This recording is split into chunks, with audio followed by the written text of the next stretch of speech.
Prologue to Humanity and Human Life. Xie Feng. We cannot ignore this reality. Our lives are riddled with holes and on the brink of collapse. Our problems are no longer local, accidental, or temporary. Our very foundation is flawed, the root upon which we all depend has gone awry. We have lost the underpinning of our existence. We have failed to establish the supreme goal of all goals, the ultimate principle of all principles, the loftiest belief from which all beliefs spring, and the definitive standard against which all standards are measured. Without an ultimate purpose, how do we choose a specific path in life? Without the highest principle, how do we establish specific principles and adhere to them unwaveringly? Without the loftiest belief and ultimate benchmark, how do we make judgments? How do we contemplate? How do we act? Without all of this, how can our lives not be characterized as blind, empty, and absurd? When the members of a society share this life attitude, how can society itself remain healthy? Unless we bring about fundamental changes, how can there be hope for this nation? So, it all comes down to one point: we lack genuine faith, which serves as the root of all our wickedness and ailments in today's world. The problems stemming from the moral decline of the Chinese people today, in my view, are even more severe than political and economic issues. When we address the issue of faith today, it is not about adding a superficial layer to our existing lives, but about conducting a comprehensive self-examination of our lives and embarking on a new way of living. In Zhenxiu, The Spiritual Predicament of Our Era, a dialogue on the issue of faith. The Origin of Humanity. Xie Feng. Translated by Tsong Wang. Where do human beings come from? There have been some sayings. Pangu created the heaven and earth, Niwa created men using clay. In Chinese mythology, Pangu and Niwa are the god and goddess who created the world. Prometheus made men out of mud and stole fire from heaven for humans. Ram-headed god Khnum molded men from clay at a potter's wheel, and goddess Hecate breathed life into the new body, and they two together made new lives. God created man using clay according his own image. Celestials came to the earth. Human beings were created by aliens. Humans were evolved gradually from single-cell organisms. However, the most influential sayings are evolutionism and the story of how God created man in Bible. The Awkwardness of Evolutionism. Xie Feng. Translated by Tsong Wang. The Awkwardness of Evolutionism. According to the theory of evolution, humans were evolved from apes, and apes could possibly be evolved from rabbits, and rabbis from worms. Worms could be evolved from microbes, microbes from single-cell organisms, which could possibly come into being by accidents in the sea, the vast, organic and fertile soup. Evolution is the result of inheritance, mutation and natural selection. Evolution is a slow and gradual process. Evolution is in accordance with the natural selection, the law of jungle and survival of the fittest. But is this really the truth? The process of one organism evolves to another organism is a very long process. A rabbit can't evolve to a monkey overnight. One seed, from germination, growth, flowering, fruiting to decline, there is a process. Any step of process could not be skipped. If we take picture of the seed every day, we will be able to see the slow and gradual process of its change. Evolutionism firmly believes that humans are evolved from apes. There must be a slowly changing process and some intermediates, that is to say, from an ape to a man, it should at least have some steps of intermediates. It is impossible that an ape will leap to a man, so where are those intermediates? What are they? In 1924, scientists found fossils which they called Australopithecus africanus, southern ape of Africa, near the famous diamond town, Kimberley, South Africa. Later, they found more, Australopithecus boisei. It is also called Eastern African, Australopithecus afrensis, Australopithecus garhi, etc. Particularly, they think Java man was the intermediate between ape and human. Based on these facts, evolutionists self-deceivingly claimed that they had made great achievements. But please don't be too satisfied, self-entertaining will not bring joys to others.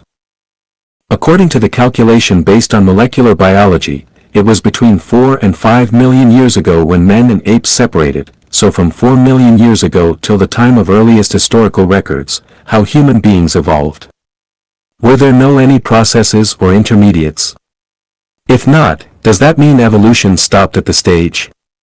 If yes, please show the evidence. Again, I want to ask evolutionists, which animal were apes evolved from? Can you please give us evidences too? How can you prove that the 4 million years old fossils you found are the ancestors of humanity? Just because their shapes look alike. Can you prove that chicken is the ancestor of swan because you found a few chicken bones? At the end of the 20th century, a large number of fossils were discovered in Xinjiang County, Yunnan Province, China. The research showed that today's diverse animals were actually appearing suddenly on the Earth, and it also proved the correctness of theory of Cambrian explosion, which happened 530 million years ago. The theory of Cambrian explosion says that over 90% of animal species were appearing suddenly in a moment, which is less than 1% time of the Earth developing history. It is like mushrooms growing everywhere along ditches and grasslands after an overnight drizzle, which is by no means a slow and gradual process, so do evolutionists still have any far-fetched explanations on this? Let me ask more. The obtuse angle of 3 congruent rhomb at the bottom of a beehive is 109 degrees 28 minutes, and the acute angle is 70 degrees 32 minutes, which is the most economic and reasonable structure, so is this wisdom also from evolution? Rooster crowing, chick breaking its egg shell, bird migrating, spider webbing, eel discharging, chameleons changing skin color, weaver bird nestling, silkworm making cocoon, snail making shell, hound tracking, pigeon going home, etc. Do all these wisdom of animals and insects come from evolution? Let's make the conclusion by quoting the wisdom of Darwin, the originator of the theory of evolution. If it could be demonstrated that any complex organ existed which could not possibly have been formed by numerous, successive, slight modifications, my theory would absolutely break down. The birth of life genuine has proved evolution theory has absolutely broken down. Evolutionism cannot prove the origin of humanity. Human beings were not evolved from animals at all. So, what about the sayings in Bible? Please read The Origin of Humanity too. The Awkwardness of Bible. Xie Feng. Translated by Tsong Long. There were records about the origin of humanity in the Genesis of Bible. 1:26 And God said, Let us make man in our image, after our likeness, and let them have dominion over the fish of the sea, and over the fowl of the air, and over the cattle, and over all the earth, and over every creeping thing that creepeth upon the earth. 1:27 So God created man in his own image, in the image of God created he him, male and female created he them. 1:28 And God blessed them, and God said unto them, Be fruitful, and multiply, and replenish the earth, and subdue it, and have dominion over the fish of the sea, and over the fowl of the air, and over every living thing that moveth upon the earth. 1:29 And God said, Behold, I have given you every herb-bearing seed, which is upon the face of all the earth, and every tree, in the which is the fruit of a tree yielding seed, to you it shall be for meat. 1:30 And to every beast of the earth, and to every fowl of the air, and to everything that creepeth upon the earth, wherein there is life, I have given every green herb for meat, and it was so. 1:31 And God saw everything that he had made, and, behold, it was very good. And the evening and the morning were the 6th day. 2.7 And the Lord God formed man of the dust of the ground, and breathed into his nostrils the breath of life, and man became a living soul. 2.18 And the Lord God said, It is not good that the man should be alone, I will make him an helpmeet for him. 2.21 And the Lord God caused a deep sleep to fall upon Adam, and he slept, and he took one of his ribs, and closed up the flesh instead thereof. 2.22 And the rib, which the Lord God had taken from man, made he a woman, and brought her unto the man. 3:20 And Adam called his wife's name Eve, because she was the mother of all living. So is this how humans come into being? Let's still have a look of what Bible says. For 1 And Adam knew Eve his wife, and she conceived, and bare Cain, and said, I have gotten a man from the Lord. For 2 And she again bare his brother Abel. And Abel was a keeper of sheep, but Cain was a tiller of the ground. For 3 And in process of time it came to pass, that Cain brought of the fruit of the ground an offering unto the Lord. For 4 And Abel, he also brought of the firstlings of his flock and of the fat thereof. And the Lord had respect unto Abel and to his offering. For 5 But unto Cain and to his offering he had not respect. And Cain was very wroth, and his countenance fell. For 6 And the Lord said unto Cain, Why art thou wroth? And why is thy countenance fallen? For 7 If thou doest well, shalt thou not be accepted? And if thou doest not well, sin lieth at the door. And unto thee shall be his desire, and thou shalt rule over him. For 8 And Cain talked with Abel his brother, and it came to pass, when they were in the field, that Cain rose up against Abel his brother, and slew him. For 9 And the Lord said unto Cain, Where is Abel thy brother? And he said, I know not, am I my brother's keeper? For 10 And he said, What hast thou done? The voice of thy brother's blood crieth unto me from the ground. For 11 And now art thou cursed from the earth, which hath opened her mouth to receive thy brother's blood from thy hand. For 12 When thou tillest the ground, it shall not henceforth yield unto thee her strength, a fugitive and a vagabond shalt thou be in the earth. For 13 And Cain said unto the Lord, My punishment is greater than I can bear. For 14 Behold, thou hast driven me out this day from the face of the earth, and from thy face shall I be hid, and I shall be a fugitive and a vagabond in the earth, and it shall come to pass, that every one that findeth me shall slay me. For 15 And the Lord said unto him, Therefore whosoever slayeth Cain, vengeance shall be taken on him sevenfold. And the Lord set a mark upon Cain, lest any finding him should kill him. For 16 And Cain went out from the presence of the Lord, and dwelt in the land of Nod, on the east of Eden. So, we have a question on the above records. Adam and Eve are the ancestors of humans. Cain and Abel are the first two sons of Adam and Eve. At that time, there should not be anybody else exist on the earth except Adam's family, so why Cain was worrying, Every one that findeth me shall slay me. Who were going to find him? If what Bible recorded is true, there must be some other men exist except Adam's family, and they must have long existed before Adam's family. Otherwise, Cain would not say, Every one that findeth me shall slay me.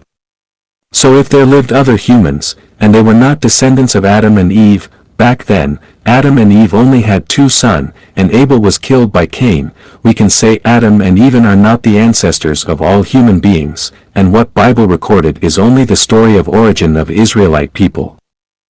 Bible only recorded the origin of the Middle East people, and not that of all human beings. So where do human beings come from? Please read The Origin of Humanity 3. The Prelude. Xiefeng. Translated by Tsong Wang. We have known how the universe and the greatest creator came into being. I have proven the existence of the greatest creator in the chapters of The Greatest Creator, using 40 natural phenomena and 8 logical reasonings. But what did the greatest creator do after his birth? Wuji generates Taiji. Taiji generates two complementary forces. These two forces are unity of opposites. That is to say, after Taiji, the creator, was born, division of energy started to happen within Wuji. Where the energy is low, it comes into forms. Therefore, the celestial bodies of universe began to emerge one by one, space started to expand infinitely. Where the energy is high, things exist with no form, just like the black holes in the universe, they are invisible.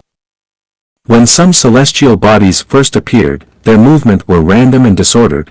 There were no solar system, Milky Way system, nor low rotary galaxy system and rotary river galaxy system. To ensure everything run in order, the greatest creator needs someone to take care of the universe. It is like a person borrowed a large sum of money from bank in order to establish a big business. He need to recruit some people to take the responsibilities of purchasing, manufacturing, production, internal management and sales, etc.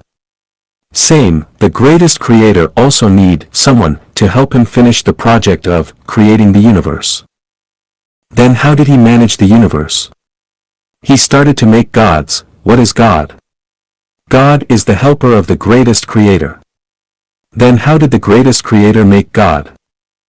We know that the greatest creator is the energy core and nerve center of the universe. He used his almighty consciousness generating powerful energy to squeeze some regional energy, which then became many independent energy groups. The center of these groups formed a special structure. After the structure was strengthened with the power of the energy, a consciousness was born. These consciousness entities are gods. The process is similar as making bricks in kilns. We use loosened soil, added with appropriate chemicals, put them into kilns to calcine. After this process, the loosened soil become hard bricks. If we put the soil and chemicals in a vessel that can't be destroyed by any powerful energy, and then calcine them using very high energy, the soil mixed with chemicals will form a special structure, and will further produce consciousness. A new life will be born. How many gods has the greatest creator made? Many. Each god has his own independent consciousness, but their energy level is far lower than that of the greatest creator. Therefore, gods have to obey the greatest creator. What is the energy level of a god? It depends on the size of the energy ball used to create that particular god. Some gods have very high energy, some have very small energy. However, even the god with the smallest energy is more powerful than any one of the visible celestial bodies. The energy of sun is very high, but the total energy of the sun is less than that of the least powerful god. The black holes all over the universe we know are actually gods. When the greatest creator finished making gods, he ordered them to form universes. For example, the universe where the earth lives is charged by many gods, black holes. Among them, the two biggest gods are Jesus and Satan, that is to say, Earth universe are managed by Jesus and Satan. Earth universe includes 3,000 rotary river systems, 9 million Milky Way systems, 27 billions of solar system. Jesus and Satan are two opposite gods, but they are unity. Jesus stands for the sincere, kind and beautiful, Satan stands for the false, evil and ugly. Jesus stands for light, Satan stands for dark. Jesus stands for the ordinary, Satan stands for the extraordinary. Jesus stands for the weak, Satan stands for the strong. When gods were created, the universe was still not vibrant enough, it was quiet and deserted, and gods felt bored and lonely. Therefore, they asked the greatest creator to create more lives to make the universe noisy and vital. He agreed and then created many new lives using smaller energy balls. These new lives are the angels, which are so called in Judaism, Christianity, Catholicism, and Islam. Angels are the lives whose energy level is lower than God's, and they are managed and dominated by God. They are also the messengers and helpers of God. They assist gods to manage everything in their own universe. Angels have their own characters, they can move freely in any time and space. The appearance of angels made the universe very lively and vibrant. The universe can be described as orioles sing and swallows dart, bustling with noise and excitement. But the problem after that is because Jesus and Satan stand for two opposite sides, they are evenly matched but have contrasting views, which eventually led angels divide into two parties. One follows the viewpoint of Jesus, the other follows Satan. The former is just the Buddha we always know from Buddhism, the latter is the celestial described in Chinese Taoism. Buddha is Engel. In Chinese word, Buddha stands for not, stands for human. So Buddha means a human who is not human. They actually have supernatural power and are able to appear in any forms. They can create life, move mountains, and turn over the sea. They can change the visible to invisible, the invisible to visible. They can survive in a vacuum, and move freely in many spaces without the constraints of time. The headquarter of Buddha is what we call paradise, which is also the Elysium I mentioned in 36-dimensional spaces. Celestial is also angel. From the structure of Chinese word, we can reason that they are a group of human who like to travel around, enjoy nature, and love fun. They have the same level of power and ability as what Buddha have. However, although Buddha look peaceful, they are arrogant and always want to excel over others, while celestials are gentle, pure, fun-loving, behaving the same as what they look like. To know more about how human beings were created, please read The Origin of Humanity 4. 4. Celestials creating human. Xiefeng. Translated by Tsong Long. In order to demonstrate its power under the permission of the greatest creator, 4.5 billion years ago, Jesus led hundreds of million celestials start the project of creating solar system. They first created the Earth, then the Sun and other planets in the solar system. They made very careful calculation and design on the size, position, rotary speed of the Sun and the Earth. After that, Jesus sent near 100 million celestials come to the Earth with the identity of intelligent beings. They started large scale of creation on the Earth. The water, air, and most green vegetation and grazing animals are the creations of those celestials. Microbes were self-created as the result of water and photosynthesis. This process, from beginning to the end, lasted for nearly 2.3 billion years. Before animals were created, there was no moon. When the first group of animals were created, celestials found that if they left Earth, animals could not survive without ebb and flow, wind, cloud, rain and snow. Therefore, they built two big smelters at places not far from where is now Cairo, Egypt and the Atlantis. It is now located at the bottom of the Atlantic Ocean, and made many airships, UFO, using the special smelted metals. And sent the animals they created to everywhere on the Earth. At the meantime, they used these airships to transport smelted metals to a space station. They then created a huge hollow ball with a rough surface, silver and reflecting. This huge ball is the moon we refer to today. 1 billion years ago, the night on the Earth was very bright. Later, because the dust from universe continuously dropped on the moon, it was no longer as bright as before. The UFOs we occasionally saw are not from outer space, they are from the center of the moon, which is a huge warehouse.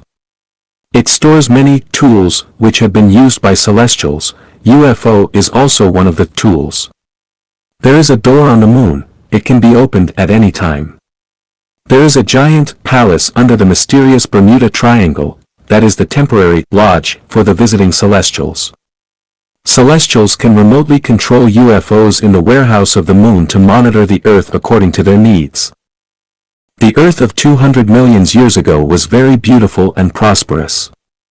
The place where Sahara Desert currently is located had many green mountains and a dense growth of green trees, birds were twittering, flowers were blossoming. It was once the most beautiful places for green plants and animals.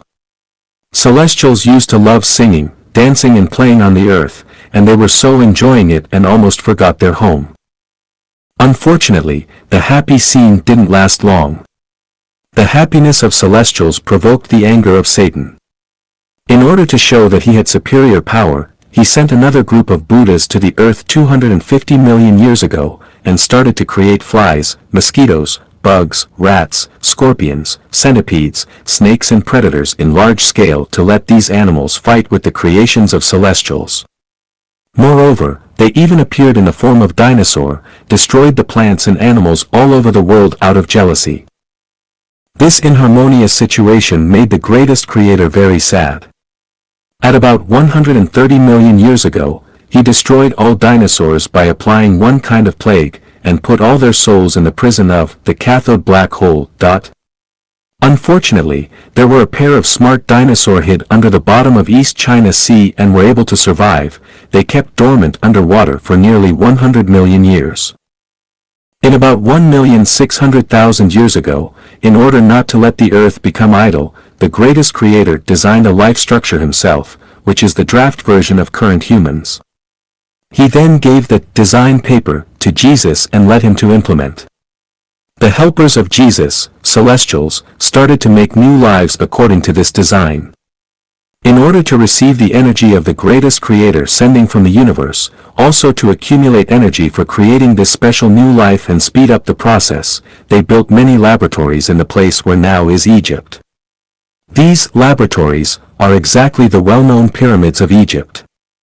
Because of the lack of experience and some steps were missed, the first lives they made were monkeys, and then after were apes. Of course, this wouldn't please the greatest creator, so they continued testing and making. The first group of human they successfully made are the black men in Africa, and the second group are native Indians in America, the third are the white men in Europe, Egypt, and North Africa. When they finished producing 3 groups of human, they started to evacuate, and in order to avoid Satan creating difficulties again, they destroyed everything around the pyramids before they left, which is also why Sahara is a desert today. But, where do most people in Middle East come from except Egyptian? They are the descendants of Adam and Eve, as what says in Bible, they were created by another God. This God knew that his rival started to create humans on earth. He created a secret Garden of Eden in about 7,000 years ago at Jerusalem, and made Adam and Eve. After they were created, he destroyed the Eden to avoid the attention of his rival. This is why Cain was afraid that everyone that findeth me shall slay me. This is why his God still protected him, even Cain killed his brother. Whosoever slayeth Cain, vengeance shall be taken on him sevenfold.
Sevenfold.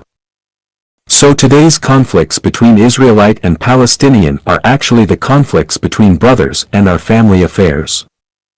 And let's now talk about East Asian and Southeast Asian. They were not created by any god at all, they were the embodiments of dinosaur.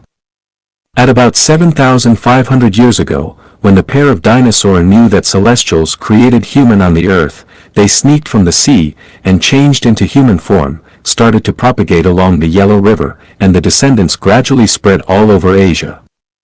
One of the groups went upwards, crossed the Pamirs to India. They want to mingle with the descendants of Adam and Eve to avoid the punishment of the greatest creator again. This is why Chinese people always say, China is the hometown of dragon, and Chinese are the descendants of dragon. This is also why Buddhism originated from India, but blossomed in East Asia and Southeast Asia. Why it didn't become popular in India? The ancestors of Sakyamuni went to India from Yellow River. When they arrived at India, they found that their consciousness was not compatible with that of the descendants of Adam and Eve, and had to find new home. Because in their subconsciousness, there's a very deep call, that is to go home. Which home? The Elysium, before they came to earth. Sakyamuni found he came from Elysium after his enlightenment. Although he had a blurry picture of his home, he still remembered something. Once this subconsciousness was awakened, he decided to be engaged in the cause of preaching to other descendants, and shifted the focus to the east led by of his subconsciousness. That's also why Bodhidharma came to China to preach Buddhism. Because Indian people were designed by a different creator, they were reluctant to accept the theory of Buddhism because of the absence of the memory in their subconsciousness. That's also why although Buddhists had made great efforts, it still failed in India. However, in East and Southeast Asia, people had the instinct sense of the existence of other dimensional spaces. It is quite easy for them to resonate with the theory of Buddhism. Once they accept it, it is rooted and lingers in their mind. The state, vague and intangible, which Taoism pursues and the Elysian world Buddhism pursues are something rooted in the subconsciousness of the yellow race. They feel and believe the existence of the space that is hard to explain. In fact, the space where the yellow race yearning for is the place where the dinosaur had lived in 10,000-year world and Elysian world. Therefore, even after 10 million years, the message is still embedded in the genetic structure of the yellow men. East and Southeast Asian tend to cultivate Buddha and celestial. It is driven by their inner voice. Although some people accept the theory of Bible, it is not an acceptance out of their heart, but a rational act. People of other races are very easy to believe in God, but quite reluctant to accept Buddhism and Taoism. Some people might believe in Buddhism and Taoism, but it is just a blind pursuit of mysterious phenomena. They are impossible to reach the state of resonance of soul. Then, what is the truth of the Great Flood in Noah's time? First, I want to explain something. Before the Great Flood, human beings had been through extinction already. The humans created 16 million years ago were very strong and tall. They were cruel and very aggressive. They maltreated animals and were very greedy. They didn't even respect the greatest creator, not to mention gods and Buddhas. The city of Maya, ancient Egypt, and Atlantis were their activity centers. They had the power of God, Buddha and celestial, but were lack of their virtue. They always went to 10,000-year world and Elysian world to make troubles, and did whatever they wanted to do, which had become a big threat to the order of the universe. Finally, the greatest creator had to order some gods destroy the city of Maya, ancient Egypt and Atlantis in one night, only left some weak and less intelligent humans on the earth to continue the propagation of the human species. In order to comfort these men, the greatest creator created another planet which is even more beautiful, 960 light-years from the earth. It is the 1,000-year world. The greatest creator told these people, if they behave well and don't make trouble, they would be able to go to 1,000-year world to enjoy happier life after death. However, these humans started to forget the warning when the population grew to large numbers and its civilization advanced. They began to ignore the greatest creator and thought he was nothing special. At about 4,700 years ago, humans on the earth thought that they were able to manage the earth themselves without the help of the greatest creator and gods. They ignored their teachings and insisted their own will. Their pursuit of physical and material comfort far exceeded the pursuit of spiritual growth, which had caused moral degeneracy and the advancement of brute. It strongly destroyed the harmonious atmosphere of the earth. Moreover, the two gods managing the earth had different ethics, thus fought with each other, which made the greatest creator so angry that he turned around the earth's dip angle. Huge storms poured down. It lasted for 40 days and nights, and drowned most humans and animals. The evil act of humans were then curbed. But after the Great Flood, Noah's family were not the only men survived. There were survivors all over the world. This can be verified in many Chinese historical records. The story of Diyu flood control is a hard fact. There is also detailed narration in the legends of the Indian tribe Mandan, North Dakota, America. This is the outline of the origin of human beings. The purpose of humanity. Xie Feng. Translated by Tsong Long. Is the purpose of humanity only for survival? Are humans the most intellectual animals in the universe? Does the existence or the disappearance of humankind have any influence on the universe? We know from the chapter, The Greatest Creator, that there is purpose for any life beings in the universe, nothing exists for no purpose. Solar system and everything included are to serve humanity, while humanity is to serve the greatest creator, and indirectly to serve gods. The greatest creator created the universe, gods, Buddhas and celestials. God sent celestials to create humans under the authorization of the greatest creator, therefore, the meaning of humanity is to live for its creator, gods, and the greatest creator. The greatest creator created numerous gods assist him manage the universe to ensure it is running in order. God is the assemblage of high energy, God only has godhood, but doesn't have playful and naughty character. They can't bring joy to the greatest creator, so, the greatest creator created many angels, celestials and Buddhas, let them travel freely in the universe to brighten up the atmosphere of the universe. Although celestials and Buddhas were created by the greatest creator, they are on a lower energy level, and are dominated and influenced by the God in its respective universe. The celestials coming to Earth 250 million years ago and the Buddhas coming to Earth 200 million years ago were the result of the influence.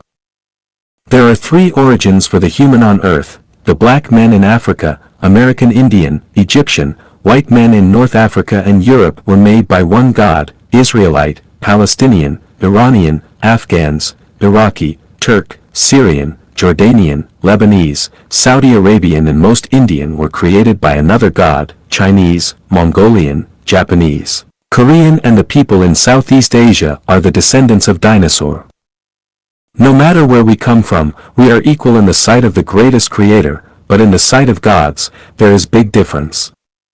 The antagonism among gods is reflected evidently on humans. We can see that from rivalries among Judaism, Christianity, Catholicism, Islam, and Buddhism. The people of Judaism, Christianity and Islam are originally from the same source, however, because the Israelite can't get along with their fellow, and instead made good friends with the people from other origins, which had caused their God to create Islam. Muhammad created Islam based on the revelation of his God in opposition to the Israelite and other people. The Israelite should stand together with Muslims, but they betrayed their God and went to join the men created by another God. In the end, they were not only not accepted but also persecuted by those men, while their brothers, Muslims, refused to accept them either. This is the root cause why the Israelite were persecuted in World War II, and still fight with Palestinian till today. The ideology of Buddhism is completely different from that of Christianity and Islam. To survive, Christianity and Islam have to compete. However, Buddhism advocates not fighting, even die without descendants to leave this world of disputes and go back home to enjoy free life. The reason why Japanese disturbed Asia in World War II, even fought with USA is not the problem of Buddhas, but the punishment by God to Buddhas. We know that East and Southeast Asian are the offspring of dinosaur, dragon, they are the embodiments of Buddha. They used to be the followers of God Satan, but because of that great plague, they realized that no matter which god they follow, they could be faced another calamity one day, so the best choice for them is to self-cultivate and go back to the Elysium world. This thought and behavior had provoked the discontentment of their God, so he punished the descendants of dinosaur at the same time he punished the Israelite. Moreover, Taoism, a category of Buddhism pursuing only skill, not way, emerged in the process of propagation of Buddhism. Taoism is a school of religion which looks peaceful from the surface, close the door for the world outside, and form its own system. But deep inside, Taoists are very competitive. When they are at a weak position, they pretend to be humble, but when opportunity comes, they will stand out to show off their power. Japanese Shintoism also has the similar character. Human beings on Earth come from three completely different origins, and the ideological polarity was a historical issue. However, this was not what the greatest creator wanted to see. Jesus came down in form of human body with a mission given by the greatest creator.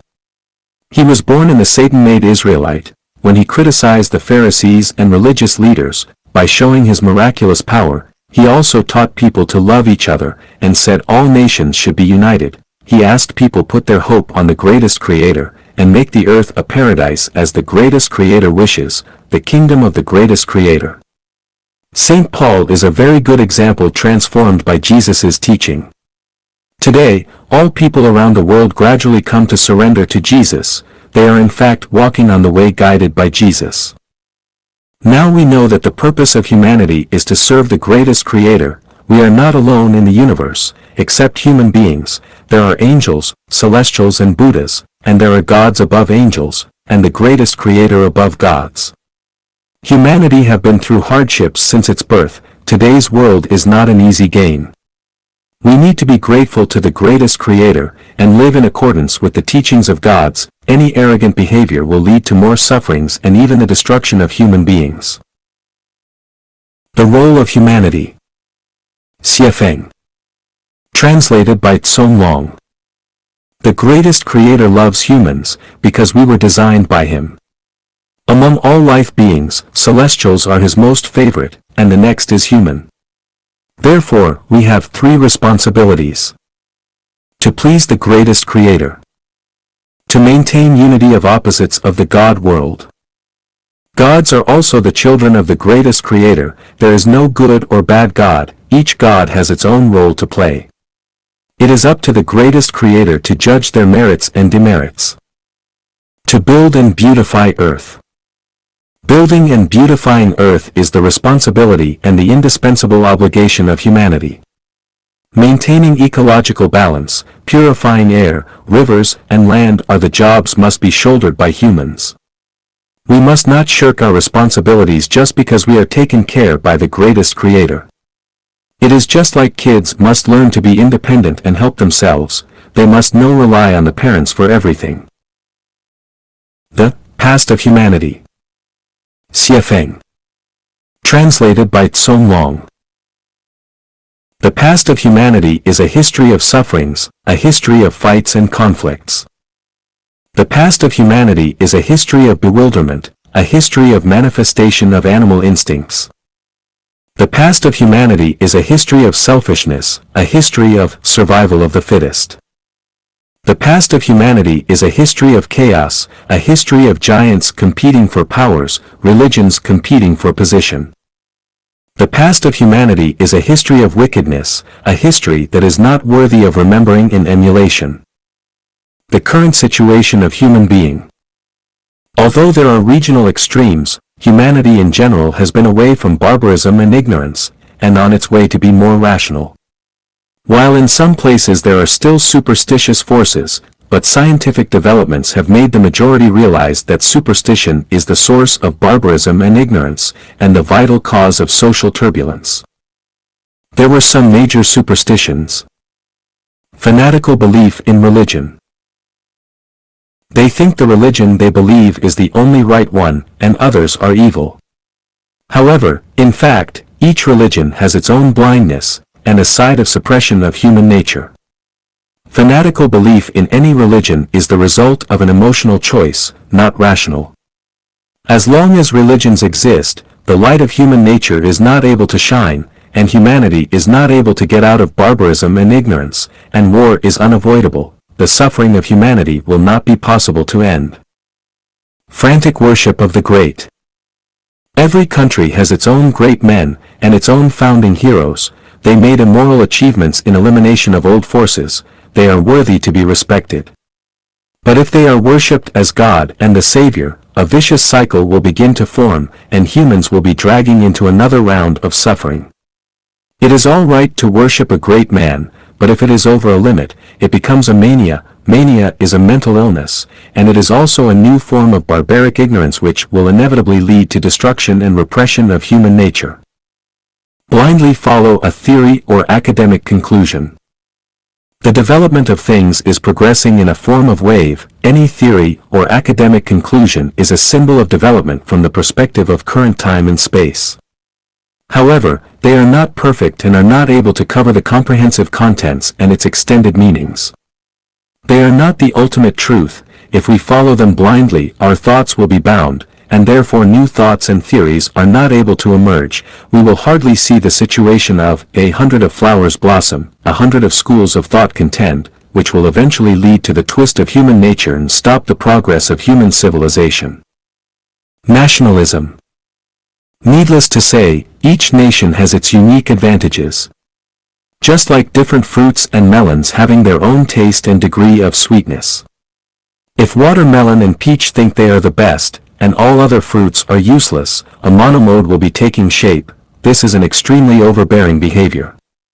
National pride and sense of superiority is evil, not the manifestation of one's divinity at all. The stronger the feeling, the more discrimination and barriers it will cause among nations. As a result, human nature starts to fall. Nationalism is another form of superstition. Worship of masters. There are some extraordinary and distinctive people in the history of each nation. We call them master because they have a unique viewpoint, foresight, wisdom, or possess a unique quality. It is quite reasonable we respect and call them master, but if we worship them, it becomes an infectious virus, a superstition. We see the magnificence of the universe from many twinkling stars in the sky. A nation is great if talents come out in succession.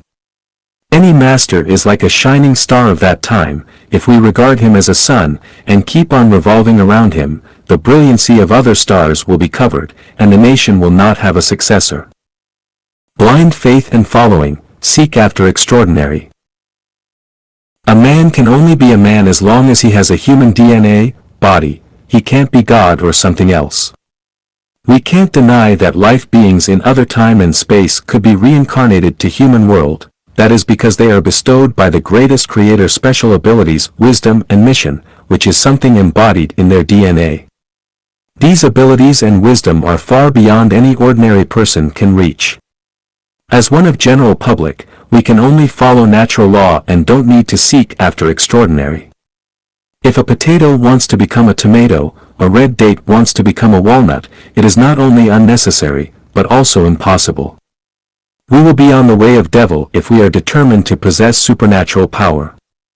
For example, in the last 2 decades, the popularity of one after another gong exercise is a form of superstition, and has wasted time, energy, and talents of many wise men, who fall into a mud of self-anesthetizing and self-deceiving and can't get out from it, eventually lose their way. Worship of gods and ghosts, communicating with spirit world. This is a fundamental superstition. As far as human beings are concerned, there are only 2 gods, Jesus and Satan, and no other gods. If there are more, they are made up by men. Humans are not eligible to title someone as God and then worship him. This is a typical superstition. As for ghosts, as long as we show no interest, they will not bother. It is not necessary to ask God to drive away ghosts. Advertising ghosts in movies, books, or verbal communication is a historical retrogression, and a wicked act incompatible with modern civilization. The sayings and behaviors of communicating with spirit world are destructing human nature. They are also negation of human beings. Spirit world does exist, but not for current human beings to communicate with. The man who can really communicate with spirit world must be a man with perfect human nature, otherwise, the communication is not authentic, or it goes astray. Other superstitions. There are a variety of other numberless superstitions, which are the trash descending from human history. If I criticize them here one by one, many people would not accept it emotionally. However, these superstitions will surely be out of sight and disappear as science and human civilization develops. The past of humanity is a time ruled by religion and superstition. The present of humanity is a time of science combined with religion and superstition. The future of humanity will be a time of science and religion mixing together under the light of ration. The current crises faced by humanity. Xiefeng. Translated by Tsong Long. The crises faced by humanity has been long-standing. There had been warnings in Bible, Quran and the Book of Earth Mother of Buddhism. In recent 20 years, many scientists, ideologists, and spiritual leaders have all sensed the crises faced by humanity are getting more and more serious. They can be summarized as follows. Water resource shortages and pollution, food shortages, rapid population growth, air pollution, widespread of strong virus, leakage of nuclear facilities, desertification, endangered species, ecological imbalance, greenhouse effect, ozone depletion, competition of nuclear weapons, etc. There are also some people have foreseen the culture crisis, ethic crisis, and belief crisis. All the above crises are only the crises on surface and they are not the core crisis. The core crisis faced by humanity is the crisis of the soul. All the above crises result from the crisis of the soul. If we only focus on the superficial but ignore the core, it is impossible to resolve them. The crises will become even more severe, which would end up with humanity extinction and earth destruction. Only very few enlightened people can sense some other crises like race extinction and religious virus, others like the crisis of disappearance of a city in one night, and a beam of wave causing the death of billions of people in a few minutes will definitely not be understood and conceived by ordinary people. The core crisis of humanity is the crisis of the soul. Humans can hear, listen, smell, taste and sense spiritually because they have eyes, ears, nose, tongue, body and consciousness. However, humans are losing spiritual sense. The results of failing to have spiritual sense are not able to feel the existence of the greatest creator, not able to feel the existence of the God, Buddha, or celestials, not able to feel the existence of 36-dimensional spaces, not able to feel the existence of the non-material and negative universe, do not understand the concept of horizontal time. Too much trust on scientific findings, and atheism becomes popular. Do not believe the law of cause and effect. Do not realize the magic of consciousness. Do not believe reincarnation. Self-centered and arrogant. If a man loses the spiritual sense, he loses spirituality. And as a result, he will not be able to have a perfect human nature. His thoughts are prisoned in three-dimensional space. Does not acknowledge the regularity and certainties. Does not believe the law of cause and effect. Does not believe reincarnation. Believe the theory of evolution, law of jungle, and survival of the fittest. Only value short-term interests and ignore long-term consequences. Rotten morals and falling humanity. Lack of gratitude. A man who loses spiritual sense will be just like a black hole, only absorb stuff in but never contribute. Moreover, he is like a virus, which only does destruction to the surrounding environment. The above statements have shown that the core crisis of human being is the crisis of soul, and it is the root cause of why one cannot have a happy and free life. His thoughts are prisoned in three-dimensional space. He believes that Earth is the only habitat for human beings, and completely denies the existence of other spaces, and regards any other doctrines or theories he is not able to understand as superstitions or fallacies, and blocks the way for human beings to pursue other higher dimensional spaces. Does not acknowledge the regularity and certainties. He sees many phenomena as accidents, and doesn't realize that all natural disasters are caused by ill consciousness.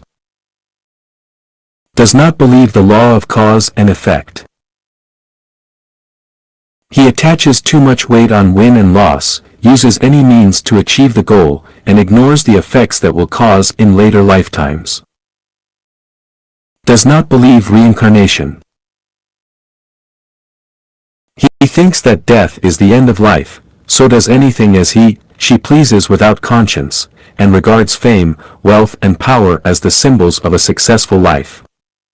Apply the theory of evolution in human society, believe law of jungle, survival of the fittest.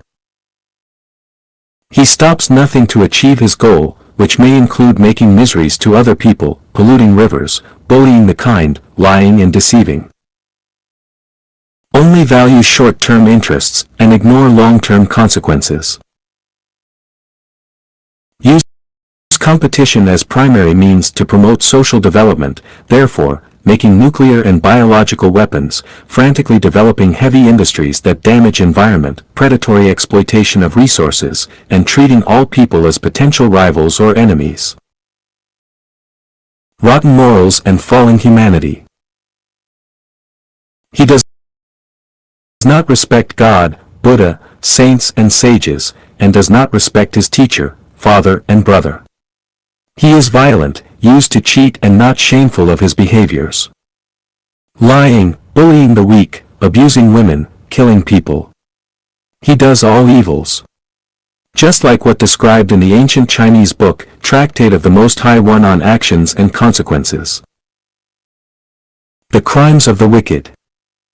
Sometimes there is someone who behaves without righteousness, and moves against rationality, who defrauds ignorant and naive people, vilifies one's schoolmates, employs lies, fraud, espionage, plots, sting operations, and entrapment against others, who slanders and criticizes one's extended and immediate family members maliciously, who is cruel, irrational, and self-willed, who oppresses those below him and claims their merit for himself, but cringes before those above him to win their favor, who has no feeling for favors received, but harbors endless resentment, who rewards those irrelevant with righteousness, but punishes the innocent, who slays people to take their wealth, and overthrows people to occupy their positions, who slays captives and slaughters those who surrender, who denigrates the righteous and expels the wise, who wrongs orphans and coerces widows, who ignores the law and receives bribes, who takes the straight as crooked and the crooked as straight, who knowing his faults does not correct them, and knowing the good does not do it, who prays for people's misfortunes, wishes people to encounter disaster, destroys people's success, sullies people's innocence, pilfers people's harvests, masks people's good and kind deeds, and who generate hatred and resentment if desires are not fulfilled, etc. A moral person with spirituality knows he should revere the greatest creator and walk on the way of the greatest creators, and is aware of his weakness as a human, so he will not be arrogant.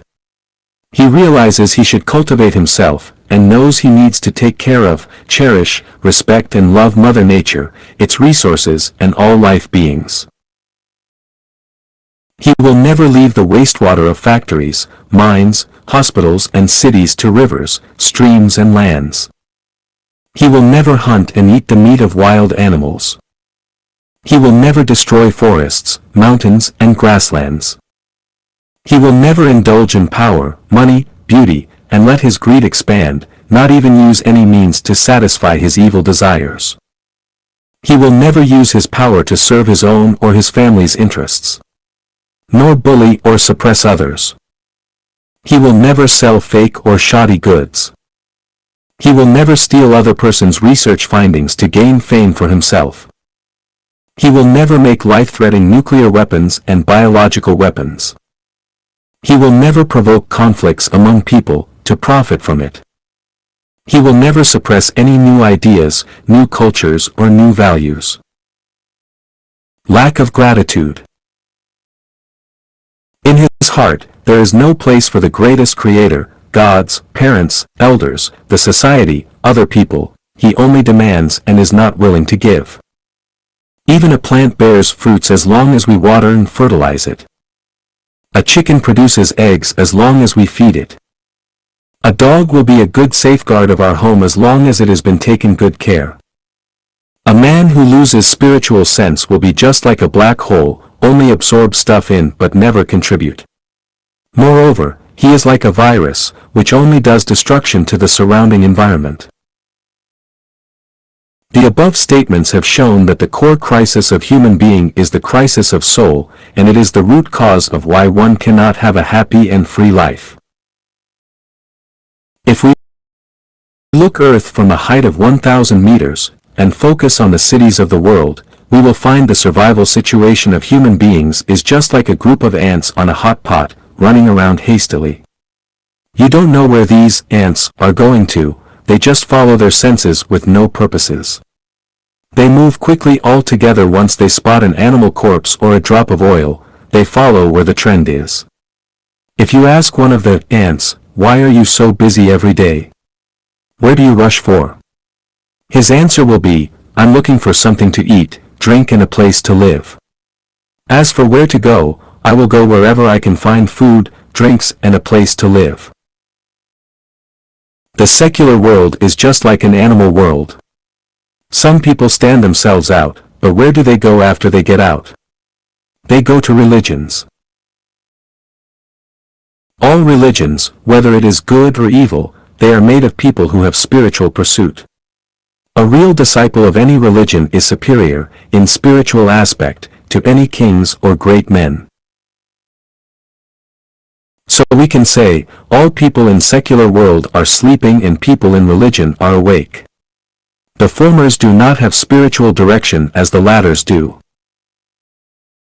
However, with the development of science and the growth of human wisdom, many people in religion start to confuse and are not able to tell the direction. Many disciples are like gamblers, they stake all their energy and wisdom on the religion they belong to, although they know that they can't win back what they have lost, they want to keep gambling, they even want to persuade others to gamble with them to feel psychologically balanced.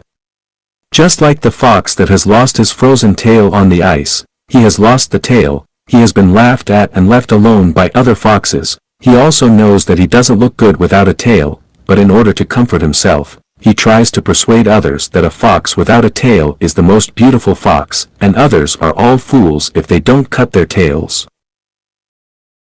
People always have an illusion, they think truth lies where the crowds are, otherwise, why so many people go there? People always have an illusion, they think those religions or organizations that are strong and powerful can point to a place with real happiness, otherwise, how it can grow so big? People always have an illusion, they think wherever celebrities or intellectuals go must have a promising future, because these smart men will not go for and praise something blindly. However, when they are out, they want to get in, once they get in, accept bewilderment, blindly following, and some shackles they put on themselves, the only thing left they can do is waiting and hoping with a fluke mind. What are they hoping for? 6. The Future of Humanity. Xie Feng. Translated by Tsong Long. We all look forward to an era where everyone will have a happy and worry-free life. Let's suppose the greatest creator and gods do not exist. Are we able to realize this dream only by relying on the wisdom of humanity? The answer is no. Without the guide of the greatest creator and the power of gods and Buddhas, human beings is not possible to realize this beautiful dream. How many authorities will step aside for others? How many rich men will contribute all their wealth to society? How many poor people will work hard except having more children as long as they don't need to worry about food? Let's imagine if the future of humanity is ruled by one religion, what will happen? It would be terrible, please think of the reason yourself. If the world is ruled by one secular government, what will happen? Same, autocracy and incompetency will soak up the blood of the underprivileged. If we keep current situation, different religions exist, countries act on their own will, everything is decided by the country itself, what will happen? The world is going to collapse. So, what will be the best living situation of humanity? The core in short is, walk on the way of the greatest creator. Build a non-interference government, promoting freedom in politics, economy, culture, thinking and spiritual pursuit. Then, the future of humanity will be like the following. All religions will gradually disappear, humans revere the same and the only greatest creator. Wars between nations will no longer take place, no country will have a military force. The leaders of each country are elected by its people, election is no longer manipulated by the minority. Each leader serves no longer than 2 terms. The population will no longer be increasing unlimitedly, the growth of population will be controlled. Power and wealth are no longer the most important life goals of humans.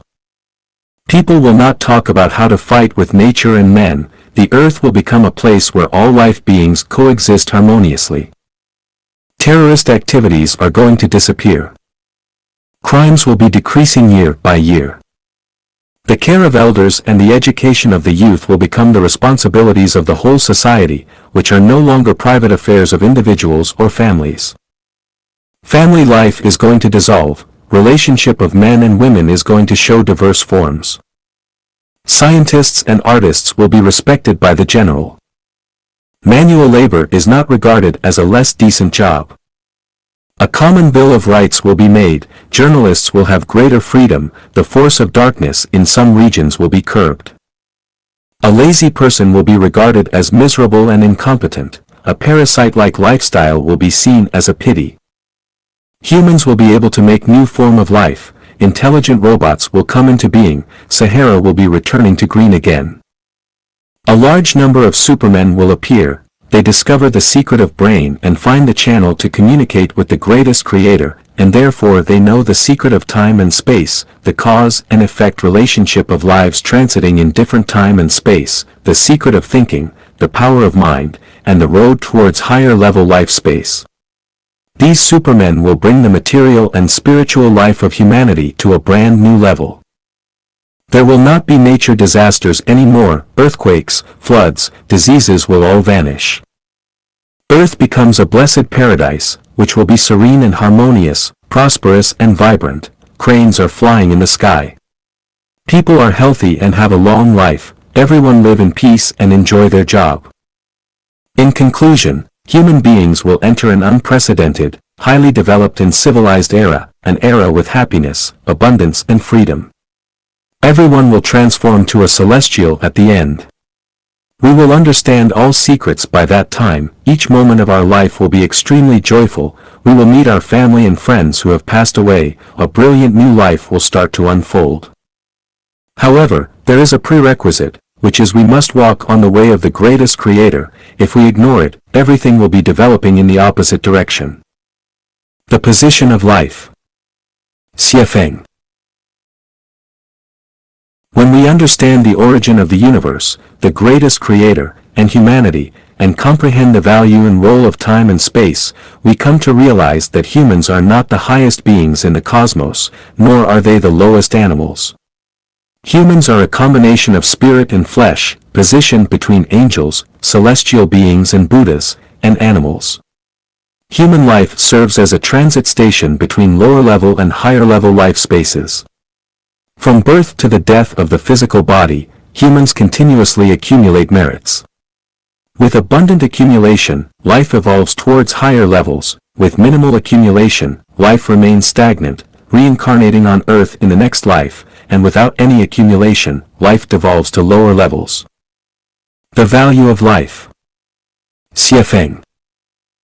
The brief span of our lives determines the meaning of our future existence. Everything we say, do, think, and intend shapes our destiny.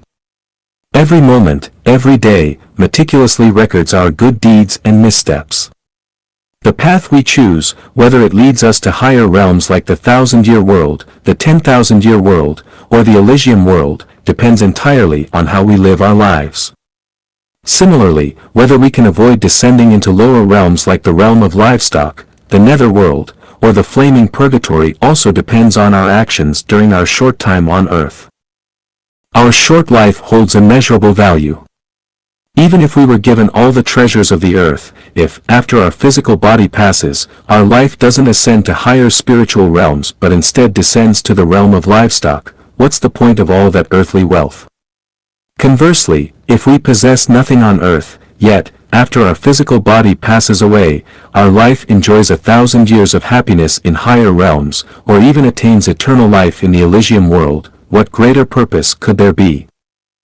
Life is of immense significance, and we mustn't waste it aimlessly. By fully embracing the value of our lives, we can transform decay into wonder and overcome death to attain eternal life. The meaning of life. Xiefeng. The meaning of life lies in how to extend our life to higher-level life spaces, which is to seek the Tao and become a celestial being. Without understanding this, life will be a state of confusion, impermanence, tragedy, brevity, and suffering. With this understanding, life will be clear, enduring, a comedy, eternal, and happy. Due to the opposition between gods, human nature also contains two opposing sides, righteousness and evil. Every person, upon introspection, will find that they are a unity of gods and demons, and it depends on which aspect we develop toward. Developing toward righteousness can lead to becoming a celestial being or a Buddha. Lacking clear moral direction, we continue to be human, while developing toward evil makes us become animals. To maintain the relative stability of the universe, the greatest creator regulated everything in the universe and placed spirituality within all beings. Spirituality is the source of life, and the greatest creator is the sole source of the essence of life. The law of energy conservation and the law of the indestructibility of life are universal principles in the cosmos. According to these laws, we understand that the total number of species on Earth remains constant. Every species has a natural upper limit to its population. When it develops to a certain number that threatens the survival of other species, it will inevitably decline. If one species increases, another will decrease. When the human population reaches a certain limit, it will no longer increase. However, the problem is where the increasing human population comes from and where the decreasing populations of other animals go. The law states that everything has a spirit. In terms of spirituality, all beings are equal. The value of a wolf on earth is no different from that of a sheep, the role of a human on earth is no different from that of a monkey or a bee, the value of a peach tree is the same as that of a willow tree, and roses and grass are equally valuable. The difference lies in the quality of spirituality each possesses.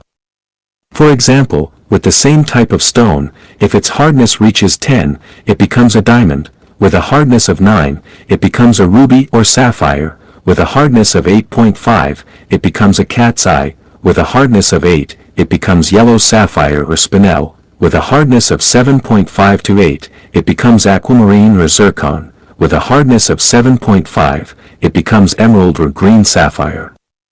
This hardness continues to decrease, resulting in tourmaline, quartz, amethyst, garnet, olivine, jadeite, wood fossil, soft jade, euclase, moonstone, sunstone, turquoise, etc., with hardness ranging from 3.5 to 5. 5. It becomes Shiryu jade, pearls, peacocks, corals, and so forth, all the way down to granite and common pebbles. Similarly, based on the quality of spirituality that each possesses, one can evolve from achieving Buddhahood or becoming a celestial being to becoming a human, crane, tortoise, dog, horse, ox, sheep, pig, flying bird, or walking beast, and so on. The same stone, such as aquamarine, can be divided into various grades based on its refractive index, specific gravity, color, transparency, brightness, and the pattern of its crystalline structure. The same applies to people, who can be divided into ignorant people, worldly people, mortals, sages, and saints based on their disposition, education, knowledge, wisdom, and level of civilization. Human beings are composed of a material body and a spiritual soul. After death, the physical body, which originates from energy, returns to energy. The spiritual soul, on the other hand, comes from the greatest creator, and it is eternal and indestructible, undergoing a cycle of reincarnation. This cycle is determined by a person's actions during their human life, specifically, the purity of their spiritual soul after the physical body's death. Depending on this, the spiritual soul can ascend to become a Buddha or celestial, continue as a human, or descend to become a bird or a beast. Therefore, the increase in the human population on Earth comes from other species, and some animals transform into humans. Now that we understand the position and predicament of humans, we must know that humans on Earth are under the guardianship of two opposing gods. We are faced with two completely different choices every day and every moment. One path requires us to sacrifice our immediate interests to pursue perfect humanity, with a focus on spiritual life and an increase in the quality of spirituality, ultimately leading to the 1,000-year world. The other path requires us to pursue material enjoyment at all costs, maximize material wealth and social status through competition, without considering any illusory afterlife. Because righteousness and evil coexist within human nature, our lives are always filled with contradictions and suffering, regardless of how we conduct ourselves. Being kind, honest, upright, and diligent does not guarantee immediate rewards in this lifetime, just as being evil, deceitful, cunning, or lazy doesn't necessarily lead to a difficult life. Misfortunes and disasters can befall both the wicked and the righteous. Even if we continuously pray, make offerings, and refrain from wrongdoing, there is no guarantee of wealth, well-being for our descendants, or freedom from illness. It's important to understand that our every word, action, and behavior have an impact on our spiritual essence, which will influence our next life. Therefore, we shouldn't use worldly success or failure to judge our moral standards. We should not imitate someone who engages in wrongdoing but still hold high positions, enjoy wealth, and have prosperous descendants. We should also refrain from mocking someone who dedicates their days to reciting scriptures and worshiping deities, yet experience poverty and hardship. Our brief human existence is merely a transitional phase, and its significance lies in our pursuit of spiritual enlightenment and ascension. Human society can be likened to an alchemical furnace, where gold is refined into celestials, and the remaining impurities are classified accordingly. The purpose of life. Xiefeng. The purpose of humanity is to serve the greatest creator, just as the purpose of flowers and plants is to serve humanity. The purpose of human life is to transform karma. We come to the human world for a reason. In the universe, there are no phenomena or results without reasons. We come to the human world instead of other spaces because various causes and conditions inevitably lead us to become human.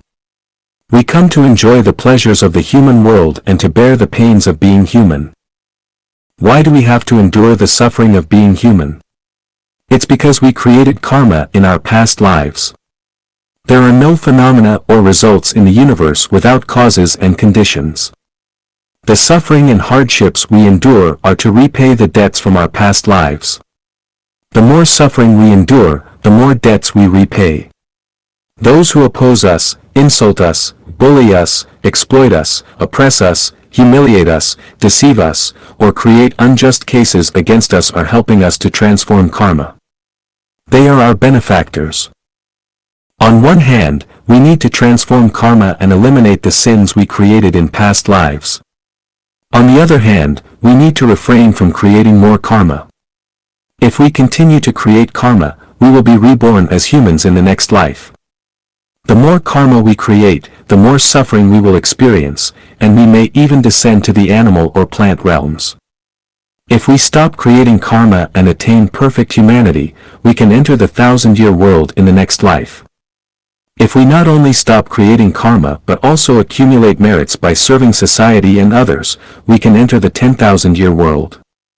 If we neither create karma nor cease in our virtuous deeds, and we also proclaim the glory of the greatest creator, we can enter the eternal realm, the Elysium world. This is the purpose of human life. Classification of people. Xiefeng. On the surface, there doesn't appear to be much difference between one person and another. We all have the same organs, senses, and bodily functions. We all eat, drink, excrete, and engage in activities like walking, sitting, and lying down. However, once we engage with someone, ask them to perform a task, or have a conversation, we quickly realize that people are vastly different from one another.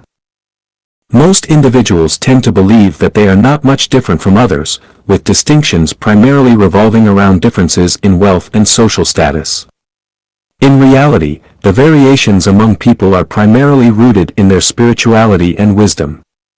To help us understand what kind of individuals we are and to provide a sense of direction for personal growth and goals in life, I classify people into 5 categories: ignorant people, worldly people, mortals, sages, and saints. By considering these categories, you can assess where you currently stand in your life journey. Ignorant people. Basic characteristics: they lead instinct-driven lives, often with disordered lifestyles and no clear life goals. Their values are in chaos, and they struggle to prioritize and distinguish between what's essential and what's not. They spend more time engaging in mindless actions than using their intellect. Instincts overpower emotions and rationality. They lack proper self-assessment and an understanding of life's meaning. Their lives are often marked by confusion, frustration, and erratic emotions. They are arrogant, blindly optimistic, and feeling superior when successful, pounding one's chest, feeling pessimistic and disappointed, and blaming the heavens and others when facing setbacks. They are quick to anger, easily irritable, often unreasonable, and susceptible to manipulation by others. They admire heroes, prefer excitement and dramatic events, and are willing to make great sacrifices for their friends. They have no secrets, are straightforward, and lack a sense of responsibility toward family, society, and others. They are selfless and without faith. Worldly people. Basic characteristics: people who live by desire, with the central focus of life being money, fame, status, and beauty. They enjoy flaunting, boasting, and showcasing themselves. They like to praise others and be praised by others. Every word and action revolve tightly around their own interests. When their interests are threatened or harmed, they disown even their closest relatives, be it siblings, friends, companions, colleagues, or superiors and subordinates. They disregard national and ethnic interests, group and family interests, and principles of benevolence, righteousness, courtesy, wisdom, and trust, as well as laws, rules, and regulations. To achieve their goals, they resort to any means, and they repay kindness with enmity. They have a narrow perspective, seeking only personal gain. They heed rumors and readily exaggerate them. They spread gossip without distinguishing between truth and falsehood. They meddle in conflicts, regardless of the consequences. When it comes to acquiring knowledge, they are particularly obsessed with fringe theories, strange tales, conspiracy theories, and privacy breaches. They enjoy hopping from one thing to another, seeking attention. They excel at empty talk and making far-fetched references. Worldly people enjoy engaging in superficiality and also delight in nitpicking, interfering with, and critiquing other people's lives and lifestyles. They are not concerned with reason and fairness, show no mercy when they are right, excel at finding loopholes and seizing advantages, and lack compassion and empathy. They pay little attention to public hygiene, are selfish, and constantly feel that society and others owe them. In places with many disputes, you find worldly people. In families lacking harmony, you find worldly people. Mortals. Basic characteristics: they are people who live based on emotions, and the central focus of their lives is family, relatives, friends, colleagues, classmates, groups, ancestors, countries, and nationalities. Their minimum life standards include having enough food and drink, having healthy and successful children, enjoying a harmonious and happy family, and living in a peaceful and tranquil society. Their intermediate standards include being able to bring glory to their ancestors, to become renowned, hope for their sons to excel, wish for their daughters to succeed, having wealth within their family and a bustling life outside, and having the capacity to seek revenge or settle scores. Their highest standard: to contribute significantly to one's own ethnicity, religion, group, political party, or country, to leave a legacy and be remembered for generations to come. Emotion and reason are the primary factors considered by mortals in handling all matters. They are the most tormented group among the population, as they possess thoughts, emotions, rationality, and ambitions, yet find themselves entangled in the mundane world. They must constantly interact with the ignorant and worldly people, battle against the biases of society, contend with their inner desires, and resist traditional ethical and moral norms. Their inner world is often filled with conflicts and regrets. They yearn for personal growth but also seek to conform to societal expectations. They require so much yet receive so little. They often lament the scarcity of time and the brevity of life, feeling as though they are adrift in the river of the world, unable to control their own destiny. As they age, they increasingly rely on fate. Mortals do have beliefs, but these beliefs are conforming, blind, helpless, and arbitrary, rather than based on an understanding of truth. Therefore, the faith of mortals is fragile and cannot withstand scrutiny. It changes with the times and the living environment. The reason why they are called mortals lies in their lack of steadfast faith. They cannot and will not derive strength and wisdom from their beliefs. Generations after generations, they can only exist and perish in the painful whirlwind of the mortal world. Mortals tend to regret the past, overlook the present, and yearn for the future. They will never be content, and the suffering of mortals will never end. Sages. Basic characteristics: they are transcendent individuals who lead their lives with reason. They possess clear minds, knowing when to advance, when to retreat, what to seek, and what to forego. Their life goals are to pursue health, wealth, and freedom.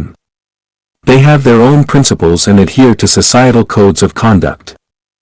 They can freely manage their time, maintain harmonious and happy families, live in harmony with society and nature, and are mostly liberated from the trappings of fame, status, and wealth. They control their own destinies, move with ease, have extensive knowledge, communicate with civility, display noble conduct, are understanding and reasonable, optimistic, and kind-hearted. They are the pillars of civilized society. Sages are gems among people, possessing significant intrinsic value. Regrettably, while they escape worldly affairs, they cannot escape the limitations of time and space. In the end, they cannot enter the higher realms of life. Sages are just one step away from truth. If they can self-enlighten or receive guidance from higher beings, they can do their best to complete their duty, achieving tranquility, purifying their hearts, and through cultivation, they can attain complete transcendence, become free from worldly concerns, worries, be free from cares, and transcend beyond the ordinary, and ultimately surpass time and space to enter the realm of immortality. Saints, celestials. Basic characteristics: wise individuals who lead a spiritual life and have attained enlightenment. They have knowledge of the mysteries of the universe, the truth of life, the evolutionary laws of the 36-dimensional spaces, and the essence and meaning of life. They have not only freed themselves from the temptations of wealth, fame, status, and beauty but also from the constraints of time and space. They live carefree lives, transcending worldly concerns. Saints have mastered the mysteries of thinking, having understood the mechanics of energy transformation. They can essentially manifest their thoughts into reality, turning life into an enjoyable game, and death has become a beautiful aspiration. Saints do not overly concern themselves with the sufferings of the mortal world. They never interact with worldly people and avoid interacting with mortals. They typically reside in secluded areas near picturesque mountains and rivers, disguising themselves as ordinary citizens, leading a tranquil life detached from worldly strife. They enjoy solitude and value friendships with like-minded individuals. They are not fond of noise and are characterized by activities such as drinking tea, playing chess, reading, and practicing meditation. Sometimes, they may spend an entire day playing with ants or engage in singing competitions with birds. Whether the bird songs are more melodious or their own hoarse singing sounds better, it doesn't matter to them. As long as it's fun, they enjoy it endlessly. Attaining the realm of a saint undoubtedly leads to the 1,000-year world. Above is the classification of people, and by now, I'm sure most of you have an idea of which category you might fall into. If you find yourself as an ignorant person, you might not be able to pinpoint your position, and after reading this classification, you might feel very frustrated, even wishing to throw a few punches at me. If you identify as a worldly person, you may hold some jealousy in your heart because I've exposed your mindset and peeled back your facade. For those of you who see yourselves as mortals, reading this might evoke a sense of sadness. When you witness that some people in the world seem higher and happier than you, an unexplainable jealousy and envy may arise within you, especially when it comes to wealthy individuals. You might have thought that once you become rich, others would envy, respect, and follow you. However, you never imagine that in the eyes of sages, you're still an ordinary person, and in the eyes of saints, you're just an ignorant one. On the other hand, if you identify as a sage, you'll likely be overjoyed, feeling as if you found a long-admired bosom friend and suddenly realize that your wealth is boundless and that you can benefit infinitely from it. If you consider yourself a saint, you might laugh heartily and criticize me for being idle and wasting time. Regardless of whether you feel anger, jealousy, happiness, or laughter, as long as you take a moment to calm your mind, you'll find a sense of gratitude deep within you. After all, you've come to understand your own state of existence and where you should strive to develop. If you aspire to attain pure spirituality and progress towards the level of a saint, I have categorized human qualities into 18 grades for your reference. Classification of people. Xiefeng. On the surface, there doesn't appear to be much difference between one person and another. We all have the same organs, senses, and bodily functions. We all eat, drink, excrete, and engage in activities like walking, sitting, and lying down. However, once we engage with someone, ask them to perform a task, or have a conversation, we quickly realize that people are vastly different from one another. Most individuals tend to believe that they are not much different from others, with distinctions primarily revolving around differences in wealth and social status. In reality, the variations among people are primarily rooted in their spirituality and wisdom. To help us understand what kind of individuals we are and to provide a sense of direction for personal growth and goals in life, I classify people into 5 categories: ignorant people, worldly people, mortals, sages, and saints. By considering these categories, you can assess where you currently stand in your life journey. Ignorant people. Basic characteristics: they lead instinct-driven lives, often with disordered lifestyles and no clear life goals. Their values are in chaos, and they struggle to prioritize and distinguish between what's essential and what's not. They spend more time engaging in mindless actions than using their intellect. Instincts overpower emotions and rationality. They lack proper self-assessment and an understanding of life's meaning. Their lives are often marked by confusion, frustration, and erratic emotions. They are arrogant, blindly optimistic, and feeling superior when successful, pounding one's chest, feeling pessimistic and disappointed, and blaming the heavens and others when facing setbacks. They are quick to anger, easily irritable, often unreasonable, and susceptible to manipulation by others. They admire heroes, prefer excitement and dramatic events, and are willing to make great sacrifices for their friends. They have no secrets, are straightforward, and lack a sense of responsibility toward family, society, and others. They are selfless and without faith.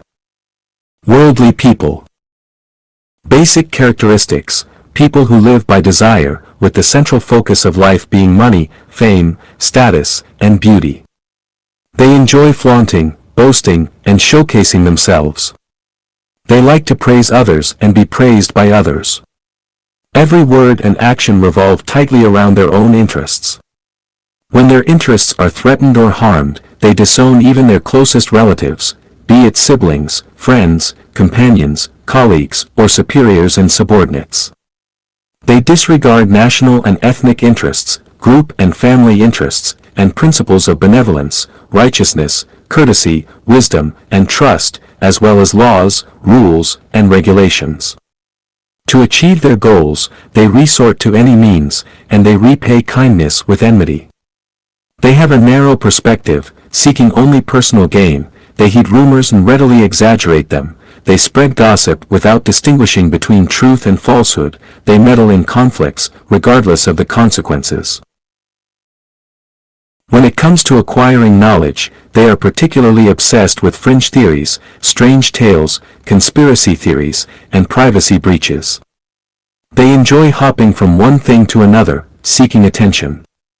They excel at empty talk and making far-fetched references. Worldly people enjoy engaging in superficiality and also delight in nitpicking, interfering with, and critiquing other people's lives and lifestyles. They are not concerned with reason and fairness, show no mercy when they are right, excel at finding loopholes and seizing advantages, and lack compassion and empathy. They pay little attention to public hygiene, are selfish, and constantly feel that society and others owe them. In places with many disputes, you find worldly people. In families lacking harmony, you find worldly people. Mortals. Basic characteristics. They are people who live based on emotions, and the central focus of their lives is family, relatives, friends, colleagues, classmates, groups, ancestors, countries, and nationalities. Their minimum life standards include having enough food and drink, having healthy and successful children, enjoying a harmonious and happy family, and living in a peaceful and tranquil society. Their intermediate standards include being able to bring glory to their ancestors, to become renowned, hope for their sons to excel, wish for their daughters to succeed, having wealth within their family and a bustling life outside, and having the capacity to seek revenge or settle scores. Their highest standard, to contribute significantly to one's own ethnicity, religion, group, political party, or country to leave a legacy and be remembered for generations to come. Emotion and reason are the primary factors considered by mortals in handling all matters. They are the most tormented group among the population, as they possess thoughts, emotions, rationality, and ambitions, yet find themselves entangled in the mundane world. They must constantly interact with the ignorant and worldly people, battle against the biases of society, contend with their inner desires, and resist traditional ethical and moral norms. Their inner world is often filled with conflicts and regrets. They yearn for personal growth but also seek to conform to societal expectations. They require so much yet receive so little. They often lament the scarcity of time and the brevity of life, feeling as though they are adrift in the river of the world, unable to control their own destiny. As they age, they increasingly rely on fate. Mortals do have beliefs, but these beliefs are conforming, blind, helpless, and arbitrary, rather than based on an understanding of truth. Therefore, the faith of mortals is fragile and cannot withstand scrutiny. It changes with the times and the living environment. The reason why they are called mortals lies in their lack of steadfast faith. They cannot and will not derive strength and wisdom from their beliefs. Generations after generations, they can only exist and perish in the painful whirlwind of the mortal world. Mortals tend to regret the past, overlook the present, and yearn for the future. They will never be content, and the suffering of mortals will never end. Sages. Basic characteristics. They are transcendent individuals who lead their lives with reason. They possess clear minds, knowing when to advance, when to retreat, what to seek, and what to forego. Their life goals are to pursue health, wealth, and freedom. They have their own principles and adhere to societal codes of conduct. They can freely manage their time, maintain harmonious and happy families, live in harmony with society and nature, and are mostly liberated from the trappings of fame, status, and wealth. They control their own destinies, move with ease, have extensive knowledge, communicate with civility, display noble conduct, are understanding and reasonable, optimistic, and kind-hearted. They are the pillars of civilized society. Sages are gems among people, possessing significant intrinsic value. Regrettably, while they escape worldly affairs, they cannot escape the limitations of time and space. In the end, they cannot enter the higher realms of life. Sages are just one step away from truth. If they can self-enlighten or receive guidance from higher beings, they can do their best to complete their duty, achieving tranquility, purifying their hearts, and through cultivation, they can attain complete transcendence, become free from worldly concerns, worries, be free from cares, and transcend beyond the ordinary, and ultimately surpass time and space to enter the realm of immortality. Saints, celestials. Basic characteristics. Wise individuals who lead a spiritual life and have attained enlightenment. They have knowledge of the mysteries of the universe, the truth of life, the evolutionary laws of the 36-dimensional spaces, and the essence and meaning of life. They have not only freed themselves from the temptations of wealth, fame, status, and beauty but also from the constraints of time and space. They live carefree lives, transcending worldly concerns. Saints have mastered the mysteries of thinking, having understood the mechanics of energy transformation. They can essentially manifest their thoughts into reality, turning life into an enjoyable game, and death has become a beautiful aspiration. Saints do not overly concern themselves with the sufferings of the mortal world. They never interact with worldly people and avoid interacting with mortals. They typically reside in secluded areas near picturesque mountains and rivers, disguising themselves as ordinary citizens, leading a tranquil life detached from worldly strife. They enjoy solitude and value friendships with like-minded individuals. They are not fond of noise and are characterized by activities such as drinking tea, playing chess, reading, and practicing meditation. Sometimes, they may spend an entire day playing with ants or engage in singing competitions with birds. Whether the birds' songs are more melodious or their own hoarse singing sounds better, it doesn't matter to them, as long as it's fun, they enjoy it endlessly. Attaining the realm of a saint undoubtedly leads to the 1,000-year world. Above is the classification of people, and by now, I'm sure most of you have an idea of which category you might fall into. If you find yourself as an ignorant person, you might not be able to pinpoint your position, and after reading this classification, you might feel very frustrated, even wishing to throw a few punches at me. If you identify as a worldly person, you may hold some jealousy in your heart because I've exposed your mindset and peeled back your facade. For those of you who see yourselves as mortals, reading this might evoke a sense of sadness. When you witness that some people in the world seem higher and happier than you, an unexplainable jealousy and envy may arise within you, especially when it comes to wealthy individuals. You might have thought that once you become rich, others would envy, respect, and follow you. However, you never imagine that in the eyes of sages, you're still an ordinary person, and in the eyes of saints, you're just an ignorant one. On the other hand, if you identify as a sage, you'll likely be overjoyed, feeling as if you found a long-admired bosom friend and suddenly realize that your wealth is boundless and that you can benefit infinitely from it. If you consider yourself a saint, you might laugh heartily and criticize me for being idle and wasting time.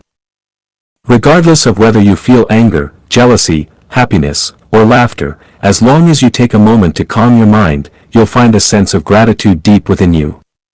After all, you've come to understand your own state of existence and where you should strive to develop. If you aspire to attain pure spirituality and progress towards the level of a saint, I have categorized human qualities into 18 grades for your reference. The standards of good, kind, people and bad, evil, people. Xiefeng. March 17, 2011.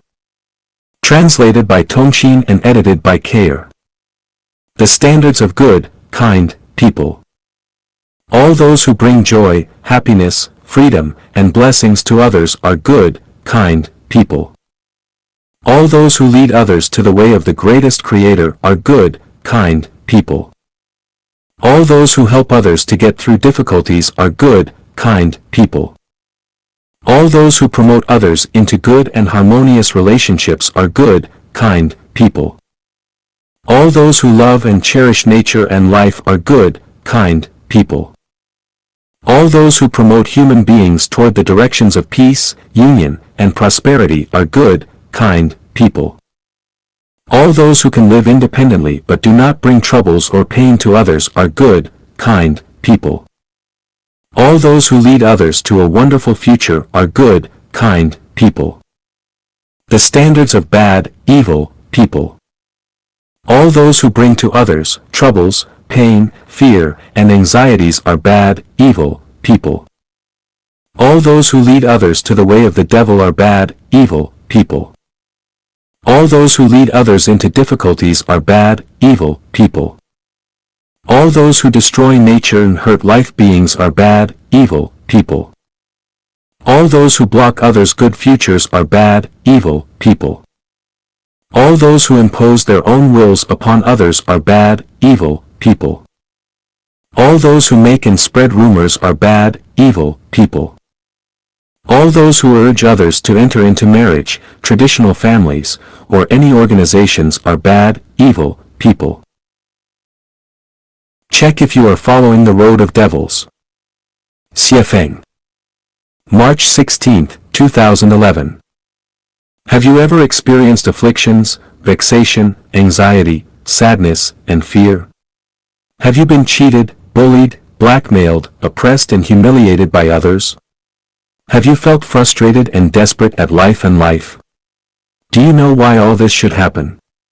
Let me tell you, all this is the work of the devil's program. All this happens because many people are walking on the road of devils. The program of the devil tempts people with money, wealth, fame, position, power, beautiful women, and ease and comfort to enter marriage and family, nation and state, political party and religion, businesses, cultivation groups, and various organizations. As a result, these people are kept busy rushing about for all these matters. They would rack their brains and take great risks to achieve these purposes. For these purposes they would shout their support, cause harm to others, and do damage to other life forms and the nature. People are walking on the road of devils when they struggle for their own interest, for their family's interest, for their nation's interest, for their country's interest, for their political party's interest, for their religion's interest, for their company's interest, and for their organization's interest, and when they each try to cheat the other by sheer cunning and falsehood and grab at each other's throat. Why should things fare like this? Why does not the greatest Creator stop us? The principle goes like this: unity of opposites is a law of the universe, superior and inferior, up and down, bright and dark, leader and the masses, hell and heaven, higher order of life and lower order of life, man and ghost, man and other animals and plants, carnivores and herbivores. Otherwise, life cannot go on, and the great drama of the universe cannot be staged. It is just like the case of a man for whom eating and drinking form opposites with defecations. The opposites can be united and complement each other. In addition, there is a principle of the universe, namely the sum of positive energy and negative energy is zero. Therefore, everything must be symmetrical, and there must be balance between yin and yang, and loss and gain. What one gets in and what one pays out should be orderly, and the power of angel should hold the power of devil in check. To be more specific, in order to survive, man should have animals and plants to provide for his existence. The life at the lower order must serve the life at higher order. Then who will be the man, and who will be the animals and plants? Some people will go to heaven, but who will go to hell to maintain a balance? There are leaders, but there must also be the masses. Thus, the devil's program is necessary. Without it, the universe will lose its balance. The survival of life cannot be guaranteed, and the whole universe will be listless and pale. Actually, the devil Satan is a deity, an archangel, and chief angel, who is toiling to maintain the zero sum of positive energy and negative energy. Burdened with notoriety and bad name, he is serving the life of the whole universe. He must deliver many life forms to the lower order of life and lead many life forms to hell. Thus, when a person is walking on the road of devil, he is making his way to the lower order of life and the hell. The devil will not show any appreciation for this, but will say instead, "What an ignorant fool you are." Now let's see whether you have taken the road of the devil. If you have one of the following 18 items, then be careful, you are walking on the road of the devil. You are in marriage and family, rushing about for your own family. You are striving and struggling for your own country, nation, religion, political party, organization, or group. You are concentrating yourself on making money and worrying and rushing about to amass your wealth. You are racking your brain and sparing no effort to win a good fame or secure a high position for yourself. You are stealing, contending, or robbing, mugging, or killing, pilfering, cheating, corrupting, bribing, or accepting bribes, or requiting kindness with enmity. You are doing something in the secret, which you are afraid of being discovered. You are bullying, oppressing, blackmailing, exploiting, maltreating, humiliating, or trampling on others. You break your word and do not keep your promise, always trying to find an excuse or reason to exculpate yourself from your fault or crime.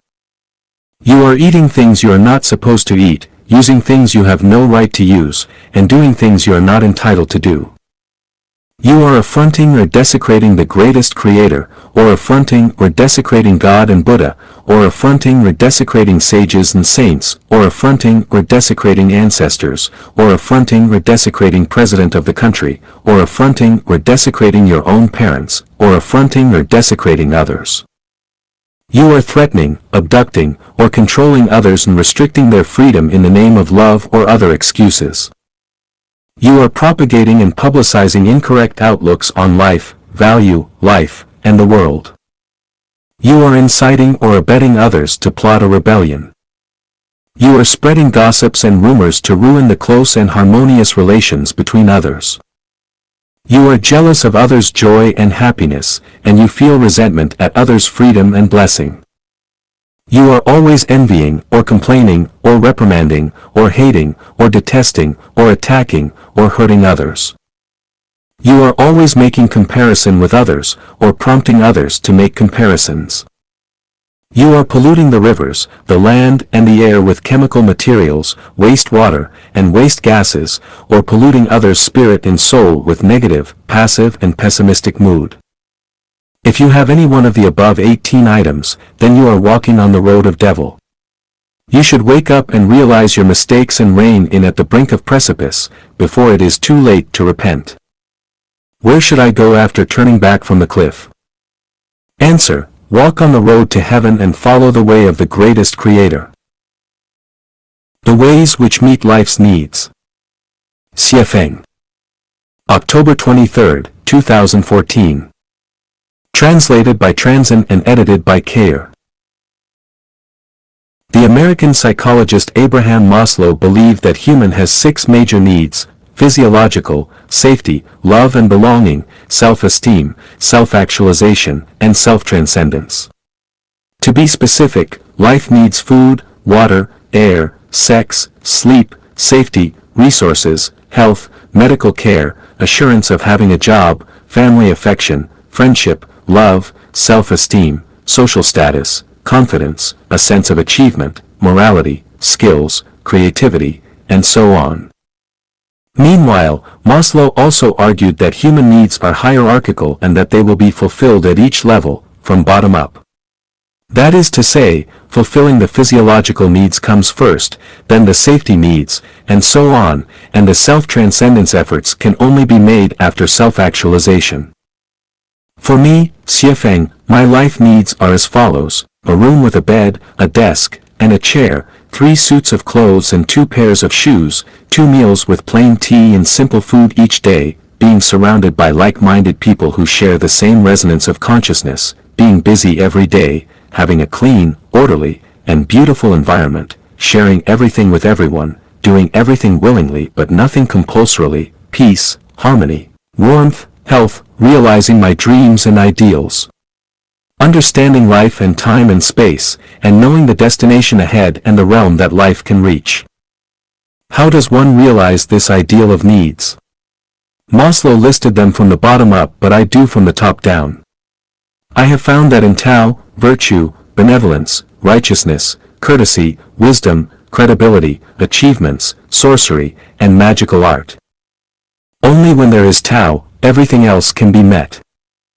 If we start from the bottom level and first pursue magical art, then one can never reach the realm of Tao because life is too short, and when we have fulfilled all our needs at the lower levels, we would have neither the time nor the energy to pursue Tao. Thus, we have to first clarify life's road ahead and the realm to which life wants to take us. Once this key issue is resolved, the others will readily be. I used to be obsessed with making money. I built my own company, and at one time I had 4 stores, a nightclub, a bar, a fast food restaurant, and also leased a dancing hall, a restaurant, and a barber shop. My annual net income reached hundreds of thousands USD. Later, I miraculously survived a car accident and began to understand things differently. I found that people had unexpected good or bad fortune and that life is vulnerable. If you do not first understand life's value, purpose, and meaning, and the principles and mysteries of life, then no matter how you live, your life will be blind and you can never fulfill your life's needs. I then gave up my businesses and immersed myself into studying the meanings of life, and from there, I developed the theories of first fulfilling the top-level needs and to gradually fulfill the needs of the lower levels in a natural order. Today, I have fulfilled all the levels and have achieved my life's needs, though this would be extremely difficult for even a president or a billionaire to do. Now, what else do I need? I only need one thing, to have fun. I do whatever is fun. The desire to enjoy the finest food, clothing, accommodation and travel, birth, senility, illness and death, fame and wealth, and leaving a lasting reputation are out of my mentality. Everyone who has communicated with me has benefited from me, so I think that becoming a guide to life and life is not only appropriate, but is also assumed. The ways which meet life's needs. Xie Feng. October 23, 2014. Translated by Transin and edited by Kayer. The American psychologist Abraham Maslow believed that human has 6 major needs: physiological, safety, love and belonging, self-esteem, self-actualization, and self-transcendence. To be specific, life needs food, water, air, sex, sleep, safety, resources, health, medical care, assurance of having a job, family affection, friendship, love, self-esteem, social status, confidence, a sense of achievement, morality, skills, creativity, and so on. Meanwhile, Maslow also argued that human needs are hierarchical and that they will be fulfilled at each level, from bottom up. That is to say, fulfilling the physiological needs comes first, then the safety needs, and so on, and the self-transcendence efforts can only be made after self-actualization. For me, Xie Feng, my life needs are as follows: a room with a bed, a desk, and a chair, 3 suits of clothes and 2 pairs of shoes, 2 meals with plain tea and simple food each day, being surrounded by like-minded people who share the same resonance of consciousness, being busy every day, having a clean, orderly, and beautiful environment, sharing everything with everyone, doing everything willingly but nothing compulsorily, peace, harmony, warmth, health, realizing my dreams and ideals. Understanding life and time and space, and knowing the destination ahead and the realm that life can reach. How does one realize this ideal of needs? Maslow listed them from the bottom up, but I do from the top down. I have found that in Tao, virtue, benevolence, righteousness, courtesy, wisdom, credibility, achievements, sorcery, and magical art. Only when there is Tao, everything else can be met. If we start from the bottom level and first pursue magical art, then one can never reach the realm of Tao because life is too short, and when we have fulfilled all our needs at the lower levels, we would have neither the time nor the energy to pursue Tao. Thus, we have to first clarify life's road ahead and the realm to which life wants to take us. Once this key issue is resolved, the others will readily be. I used to be obsessed with making money. I built my own company, and at one time I had 4 stores, a nightclub, a bar, a fast food restaurant, and also leased a dancing hall, a restaurant, and a barber shop. My annual net income reached hundreds of thousands USD. Later, I miraculously survived a car accident and began to understand things differently. I found that people had unexpected good or bad fortune and that life is vulnerable.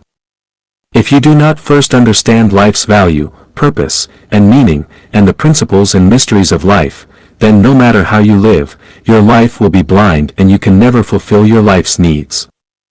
I then gave up my businesses and immersed myself into studying the meanings of life, and from there, I developed the theories of first fulfilling the top-level needs and to gradually fulfill the needs of the lower levels in a natural order.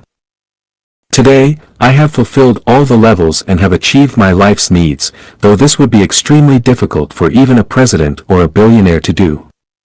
Now, what else do I need? I only need one thing, to have fun. I do whatever is fun.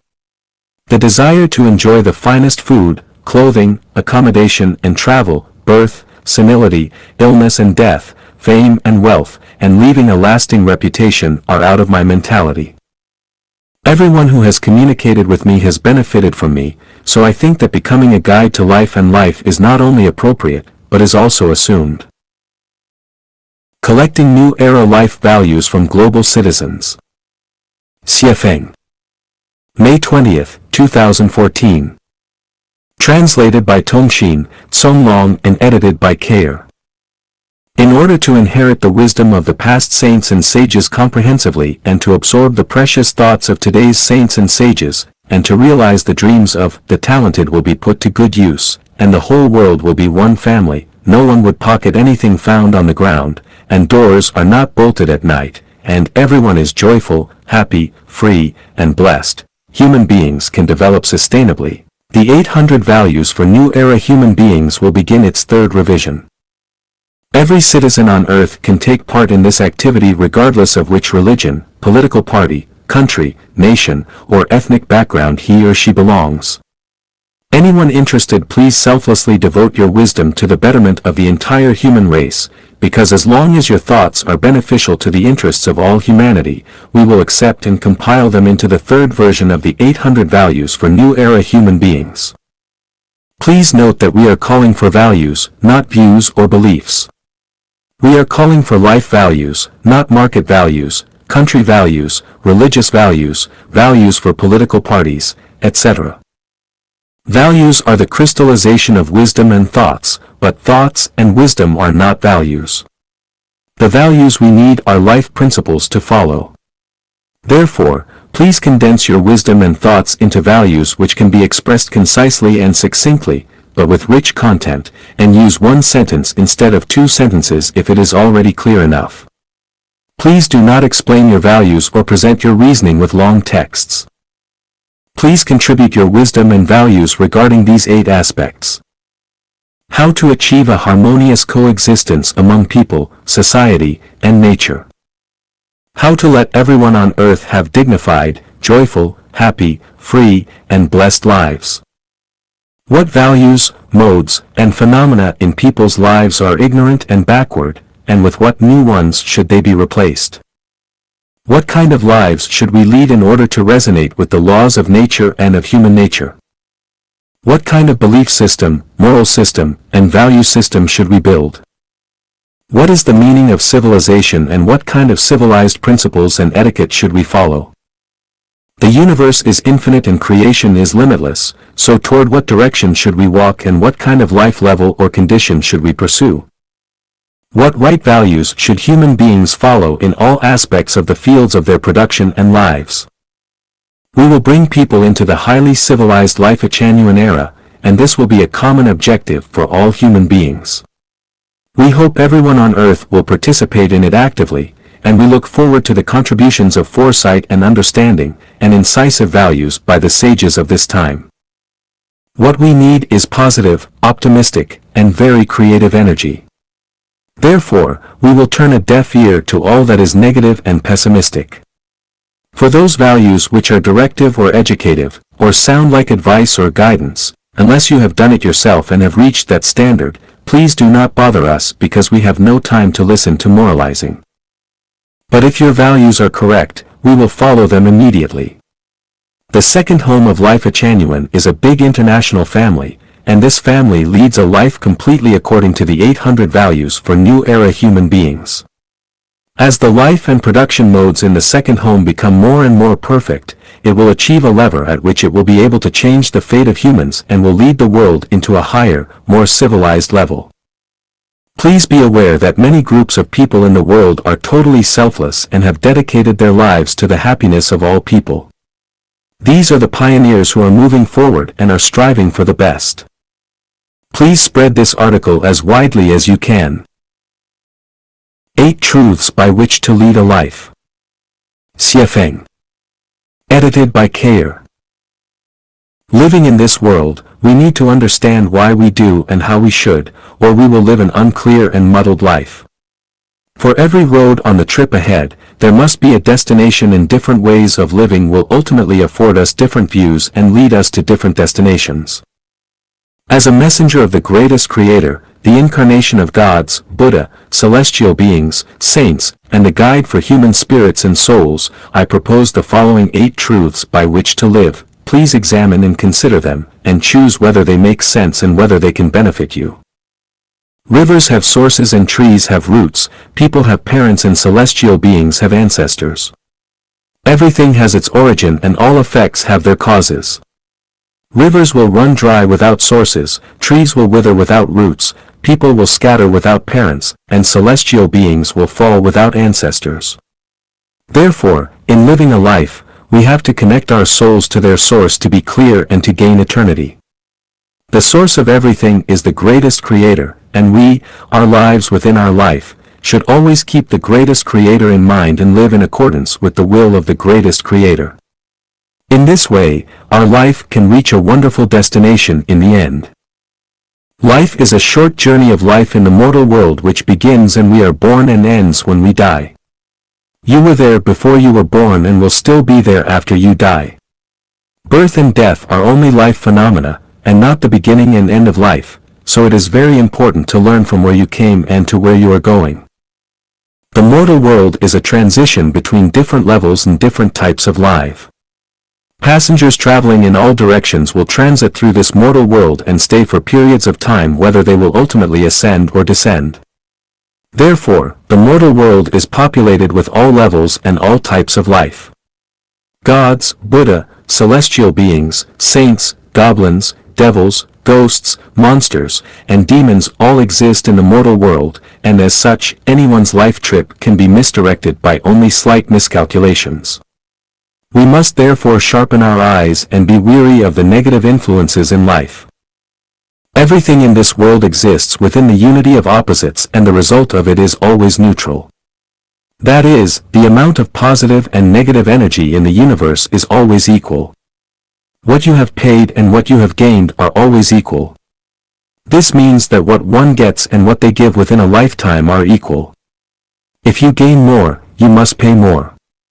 And if you pay more, you will gain more. If someone pays a lot in their life stage but gains little, then their extra payout will await them in the bank of heaven, Tao, but if one gains more than they pay in this life stage, then they will owe a debt which must be and can be paid off in many different ways, such as becoming a cow or a horse in the next life, or becoming a chicken or pig and being slaughtered and eaten, or working for others or even falling into the lowest space of life and having to withstand great stress, pain, and hardship. Therefore, we should try our best to pay more and gain less in this stage of life because no one can enjoy more than enough blessing and they must know when to stop. We can become enlightened from nature. That is, each life needs to live to its fullest and live itself out. Only thusly can this world be colorful and wondrous. Therefore, everyone has to live out their own innate nature by living for their own well-being first. It is only when people live well that they can be beneficial to their loved ones and others. If they do not live for their own well-being, then they will bring endless pain and trouble to everyone and become burdens and loads. For instance, some parents live bitter lives and often cannot meet their basic life necessities such as birth, illness, retirement, and death, so they can never bring blessings to their children. We often hear parents say, "My child. I have suffered through a bitter life all for my child." This attitude is an excuse for their bad life because they want to transfer their pain to their children and make those children suffer guilty consciences for their parents' deprivation. Consequently, not only does the parent deprive themselves, but then they guilt-trip their child. This kind of outlook on life is incisively manifested by married couples when the husband and wife each believe that they have sacrificed for the other and that the other owes them. As a result, both suffer and neither lives out their Tathagata nature. In short, one has to live for their own sake and their own well-being because anyone who lives for others will not only spoil their own life, but will also inflict heavy psychological burdens and spiritual bondage upon others.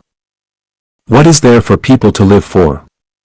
It is to live for their innate natures, for their gifted natures, to live happy, joyful, free, and blessed lives, and to leave no regrets, remorse, resentment, or sorry at the end. To do this, one cannot live for power, wealth, fame, beauty, vanity, religion, political party, state, nationality, family, or others. They must not try to possess or control anything or anyone, but must accept them as they are and associate with others by following predestined relationships, to act in accordance with their natures, and to take advantage of opportunities as they arise. They must deliver their lives into the hands of the greatest creator through the arrangements of Tao. Everything physical is a game, but only the soul is true and worthy. Do not be too serious or persistent on anything. Go for it if it pleases and uplifts, but forget it if it hurts or degrades. People will die and fields will become lakes, and that which we are so serious and persistent about or which troubles us now will eventually vanish from our consciousnesses. Why bother? Everything in life runs in Tao. Everything is karma. The Lord is everywhere. You reap what you sow. Divine punishments, though slow, are always true with big meshes, letting nothing slip through. Therefore, we must lead honorable and upright lives which are centered on sincerity, kindness, beauty, love, faith, and honesty. No one should be stealthy or talk about spirits, deities, fortunes, or disasters. A good conscience knows no fear. Whatever one thinks, speaks, and does should be faithful to the earth, the sky, others, and society, and to their own consciences. In this way, their life journey will become smoother and more comfortable as time goes on. Their life's future will also be smoother and more beautiful. Just do ordinary, simple things within the capacity of your lifetime. Be content to be ordinary and do not pursue the extraordinary. Settle on doing more small things and avoid attempting big things. Learn how to enjoy the unknowingly quiet life and avoid being the target of the known and the noisy. 1,000 miles can be covered by constant small steps, and rivers and seas are filled where small streams gather. We should always direct our efforts toward laying this kind of foundation. In this way, with persistence over time, the most ideal life will appear, and the most beautiful dreams will come true. These 8 life truths are only my perceptions and are only fit for a small minority. Accordingly, the majority of people are unable to accept them.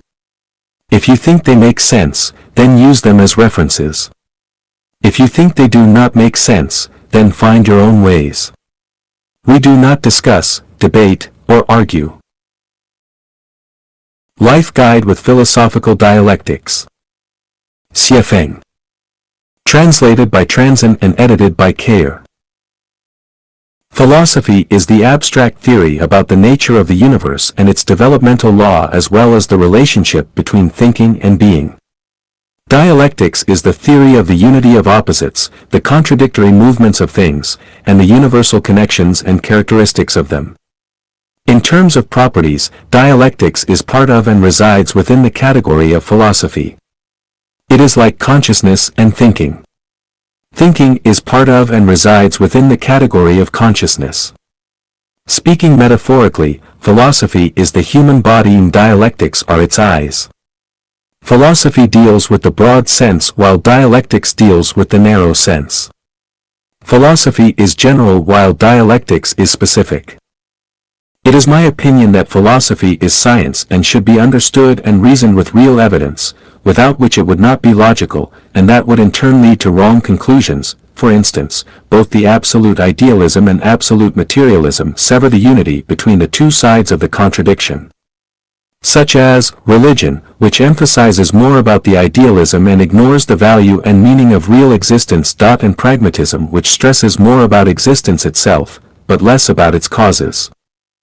The theory system of Life Genuine is mainly based on real evidence, although I have previously expounded more about the teachings and instructions of gods, Buddha, celestial beings, and saints in human history as the core, which is somewhat empty for the faithless, and not only lack operability, but also lack the cognition of the scientific nature of the spatial-temporal universe, life, and life.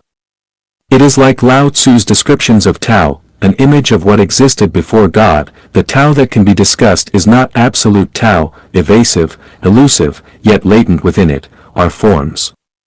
Dark and dim, yet latent within it is the life force, too specious to be understood by anyone who is not extremely wise. How do we guide our lives with philosophical dialectics? Buddha has no settled rules.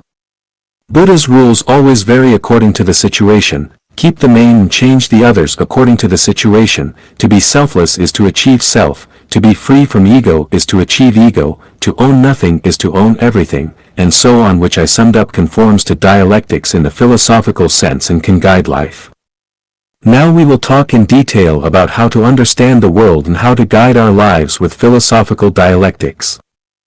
First, let us see the universal law of the unity of opposites in a philosophical sense. This law is to say that all things in the universe consist of pro and con factors which are opposite, incompatible, and contradictory as fire and water. But paradoxically, it is precisely this organic unity of contradictions that makes the world complex and colorful. Specifically, positive balances negative, light balances dark, true balances false, good balances evil, yin balances yang, male balances female, up balances down, the rise balances the fall, death balances life, the tangible balances the intangible, and so on. How can this analysis be significant to guide our lives? The law of the unity of opposites tells us that there is the physical world but also the spiritual, heaven but also hell, material structure but also the non-material, and the tangible human but also the intangible God. As such, our consciousness and thinking are not limited to our mortal lives and will not be limited to the material world that we see. Our field of knowledge can expand to unlimited space and time, to the afterlife, to the non-material world which we can neither see nor hear from our current place. What a remarkable leap of faith this is! Thus, as human beings, we should not only value the present, but also consider the future, not only pay attention to reality, but also consider nothingness, not only cherish life, but also pay attention to the afterlife. Let us now look at the law of mutual change of quality and quantity in a dialectic sense. This law says that any change of quality must be based on an accumulation of quantity. When the accumulation of a quantity becomes saturated and passes a critical point, its quality or qualities will change. This law has immeasurable value and significance in guiding our lives. From the law of the unity of opposites, we understand that while there are humans, there must be gods. Since there are gods, the existence of celestial beings and Buddha become reasonable. Humans, gods, Buddha, and celestial beings are life of different natures. People have human nature, gods have divine nature, celestial beings have theirs, and Buddha has Buddhist nature. If human nature is to be sublime to divine nature, there must be an accumulation of quantity and the accumulation must develop towards the divine nature. 1,000 miles cannot be covered without an accumulation of steps, and there will be no rivers or seas without the integration of small streams. If one gradually accumulates a divine nature, then in accordance with the law of mutual change of quality and quantity, they will eventually become godlike. Based on the dialectic law of the negation of negation, we can conclude that new things must conquer old things. New things refers to those which are in line with objective law and posse's strong vitality and broad developmental prospects. Old things are those that run counter to objective law and will die out. To determine whether a thing is new or old is to look at its nature, not its form or appearance. For example, many new religions have sprung up like mushrooms with new forms and manifestations, but their natures are variations fermented in old nests, and they are not new at all. Now let us look at the new methods, new measures, and new channels, with the aim of earning money across the globe, such as the transformation from traditional manufacturing industries to service and infotech industries, which appear new when seen from their form and appearance, but are still, essentially, ways to make money. Thus, they are not new because the nature of their profit motive has remained the same. As in the Yangtze River, the waves behind ride on the ones before, new generations excel the old. This is a reflection and portrayal of the law of the negation of negation. From the phenomenon of the global rise of the divorce rate and the growing number of singles, we can surmise a law such that the family as a traditional production and life mode will be gradually replaced with a new form of production and life mode. This is an objective law which will not change by people's subjective wills and will not stop advancing just because people resent it or rebel against it. This new mode is replacing the traditional production and life mode, is a new thing, and no force can prevent its development and growth once it happens. However, the growth and development of new things is bound to suffer and will have to overcome arduous and tortuous processes. When you invest yourself into the development of new things, you must be psychologically and spiritually prepared to suffer difficult times, or the new things will eliminate you. The prospects of old things are dark, but the prospects of new things are bright, so the farther you walk on the way of old things, the narrower it becomes, but the farther you walk on the way of new things, the wider it becomes. It rises here but sets there. It increases here but decreases there. Two extremes are connected but will go in different directions when pushed too far. The rise is sudden but so is the fall. Ill gain brings ill fate. Karma is the shadow following a body. Extreme joy begets sorrow, out of the extreme misfortune comes fortune. All these conform to dialectics, so we have to remain alert and have confidence all the while. After we understand the universal law that positive and negative energies always balance out, we can deal with life affairs skillfully and easily. We know that when we constantly give and contribute rather than take and consume, we will accumulate many treasures, but where? They are reserved in the afterlife or the non-material world. Who will enjoy these treasures? No one can, other than the one who has accumulated them. Otherwise, the universal law that positive and negative energy always balance out would be violated. As it is a universal law, it is a necessary procedure. When you pay, you must receive. When you receive, you must pay. If you have given but have not received in the mortal world, then you will undoubtedly receive in your next life or in heaven. Otherwise, the universe would be unfair and untrue. Everything has its destiny. The total energy in the universe is constant. This is consistent with the law of the conservation of energy, and of matter. In terms of philosophy, yin cannot exist without yang and yang cannot grow without yin. Yin and yang are the law and order of the changes of all things, Huangdi Neijing. As we know from the water on the earth, regardless of the surging rivers brought on by rainstorms or the increase of snow cover on mountaintop, its total volume remains constant. It is destiny. This is to say that the quantity of life in the universe is constant. It increases here but decreases there. It rises here but falls there. Well then, where does the increase in human population come from?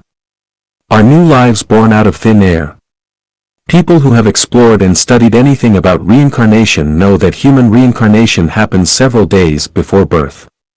Therefore, an embryo or fetus does not contain life. It can only be called life when a reincarnated soul enters into it. Thus, we know that a new life will only be born when an old one passes on. There is no life without death and no death without life. That is it. In this case, we know that the increased life on the earth must have come from somewhere. If a new life is born, then an old one must have ended. If we analyze carefully, we may wonder about the many animals on the earth that have died. Where have they gone? Have they become human? Where will their lives go if the earth has a mass extinction in the future? Please refer to 36-dimensional space for the answers. Philosophical dialectics can guide our lives. We have just discussed how to guide our lives by philosophy from the perspective of philosophy. This enlightenment is only the tip of the iceberg. You may draw general conclusions about other cases from specific ones. I hope that each one of you will lead a smart life and that you will have wonderful life prospects. Life is but an illusion. Xie Feng. Translated by Treasure and edited by Kayer. Illusions are phenomena that appear in dreams, fantasies, and phantasms. With further inferences, all phenomena that arise quickly, remain briefly, and then disappear equally quickly can also be thought of as illusions. Mirages are illusions, as are dreams, soap bubble patterns, and even thoughts at the end of the day or when we are bored will form them.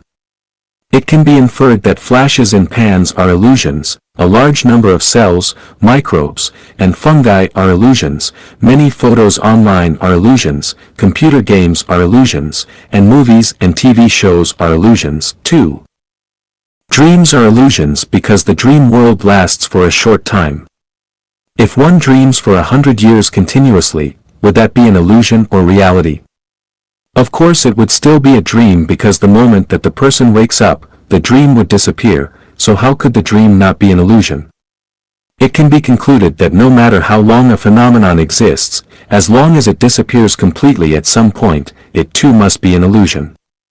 Thus, it is possible to conclude that life is an illusion because even someone who lives for 100 years will eventually disappear altogether, so why would that be different? Having dreamed throughout the night, we wake up in the morning, and no matter how much we twisted and turned during our dreams, we no longer care about anything that happened in them because after all, they were fantasies, dreams, and illusions. A dream will not affect our mood or state of mind too much. Here is the question, since we have deduced that life is an illusion, is it necessary to be sad for our twists and turns in life? Is it necessary to be anxious about things in our life? Is it necessary to struggle hard for things and hunger to reach goals? Is it necessary to make others behave according to our own wills? When the illusion of life disappears, will it not float away as a dream? When the earth we live on disappears completely in the infinite universe and all of humanity disappears as an illusion? What about a single person? To analyze and judge this question, I want to wake you from your dream to let you not be a human being, but rather a celestial being. When you wake up, will you still go into your dream to be nostalgic for something or to fight for someone in your dreams? Of course not, because it was an illusion, a fantasy. Well, life is also an illusion and a fantasy, so shall we be racked by people and things in this illusion? Of course not. Who remembers their grandparents' grandparents? Not to mention the fact that the memories of our grandparents' grandparents are already blurred even in the incomplete memories of our grandparents. Who will remember us 100 years after we die? We take for granted that we have importance in the present, but that is a complete illusion. Many great historical figures have died. They thought that they were important back then, but what about now? The earth goes on turning and humans go on reproducing. The footsteps of civilization never stop marching forward, so it is unnecessary to be too sad when people around us die because death is a normal phenomenon and everyone will die, including ourselves, so never be overly anxious, fearful, or sorry because it is all an illusion. Nobody can control your dream, who can even control their own life. It is delusional to think that if you do something, you will get something. That is impossible.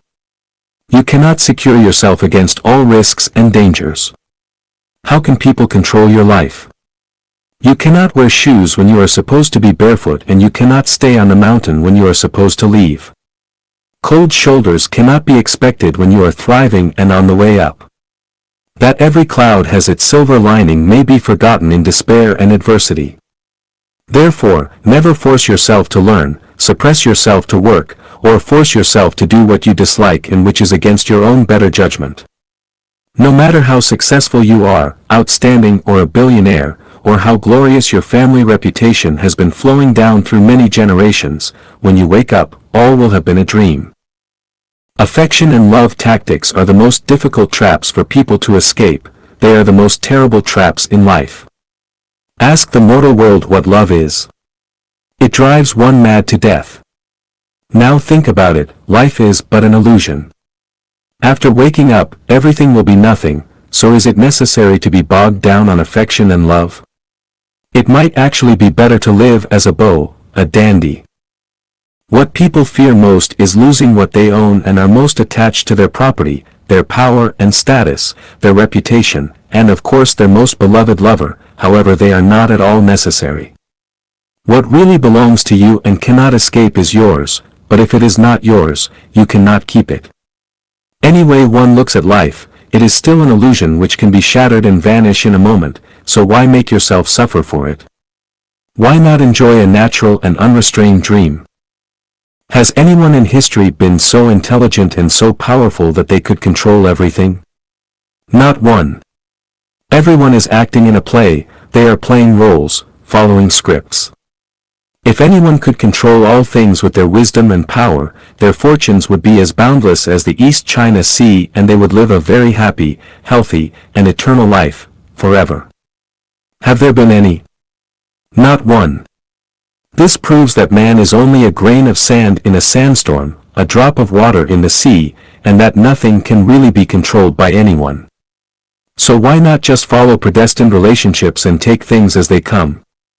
Life will be easier and more natural.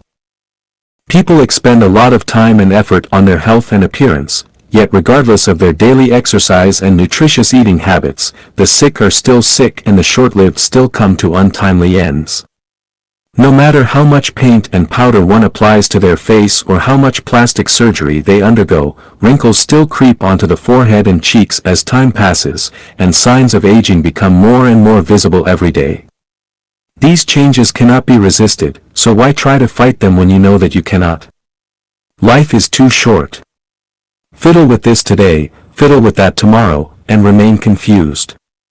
You will still get old, fade away, and die. It is a bad deal to live in fantasies, but an even worse one is to indulge them. Do you worry? What do you worry about? You were worried when you were dreaming. What about when you woke up? My point is that there is no need to worry about anything because all of life is ultimately only a dream. There are no real scenarios because life will end. Will all the worry not be gone with the wind? Enjoy the present, do not worry about tomorrow or the next day. Everyone's life has been predetermined by their destiny, their script. Worry is useless, so why persist with this fantasy, waste your recreation time, and ruin your relaxed mood? Your state of mind is different when you are asleep than when you are awake.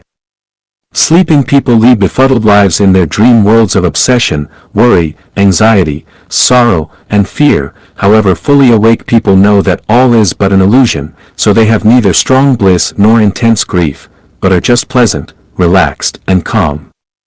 Who are these people? Celestial beings, of course. Within the universe, everything is an illusion except for the greatest creator. People live in illusions because all lives are illusions. In this sense, illusions are reality, illusions are stages of life. People live one dream after another and live a large number of dreams throughout their lives because lives consists of dreams.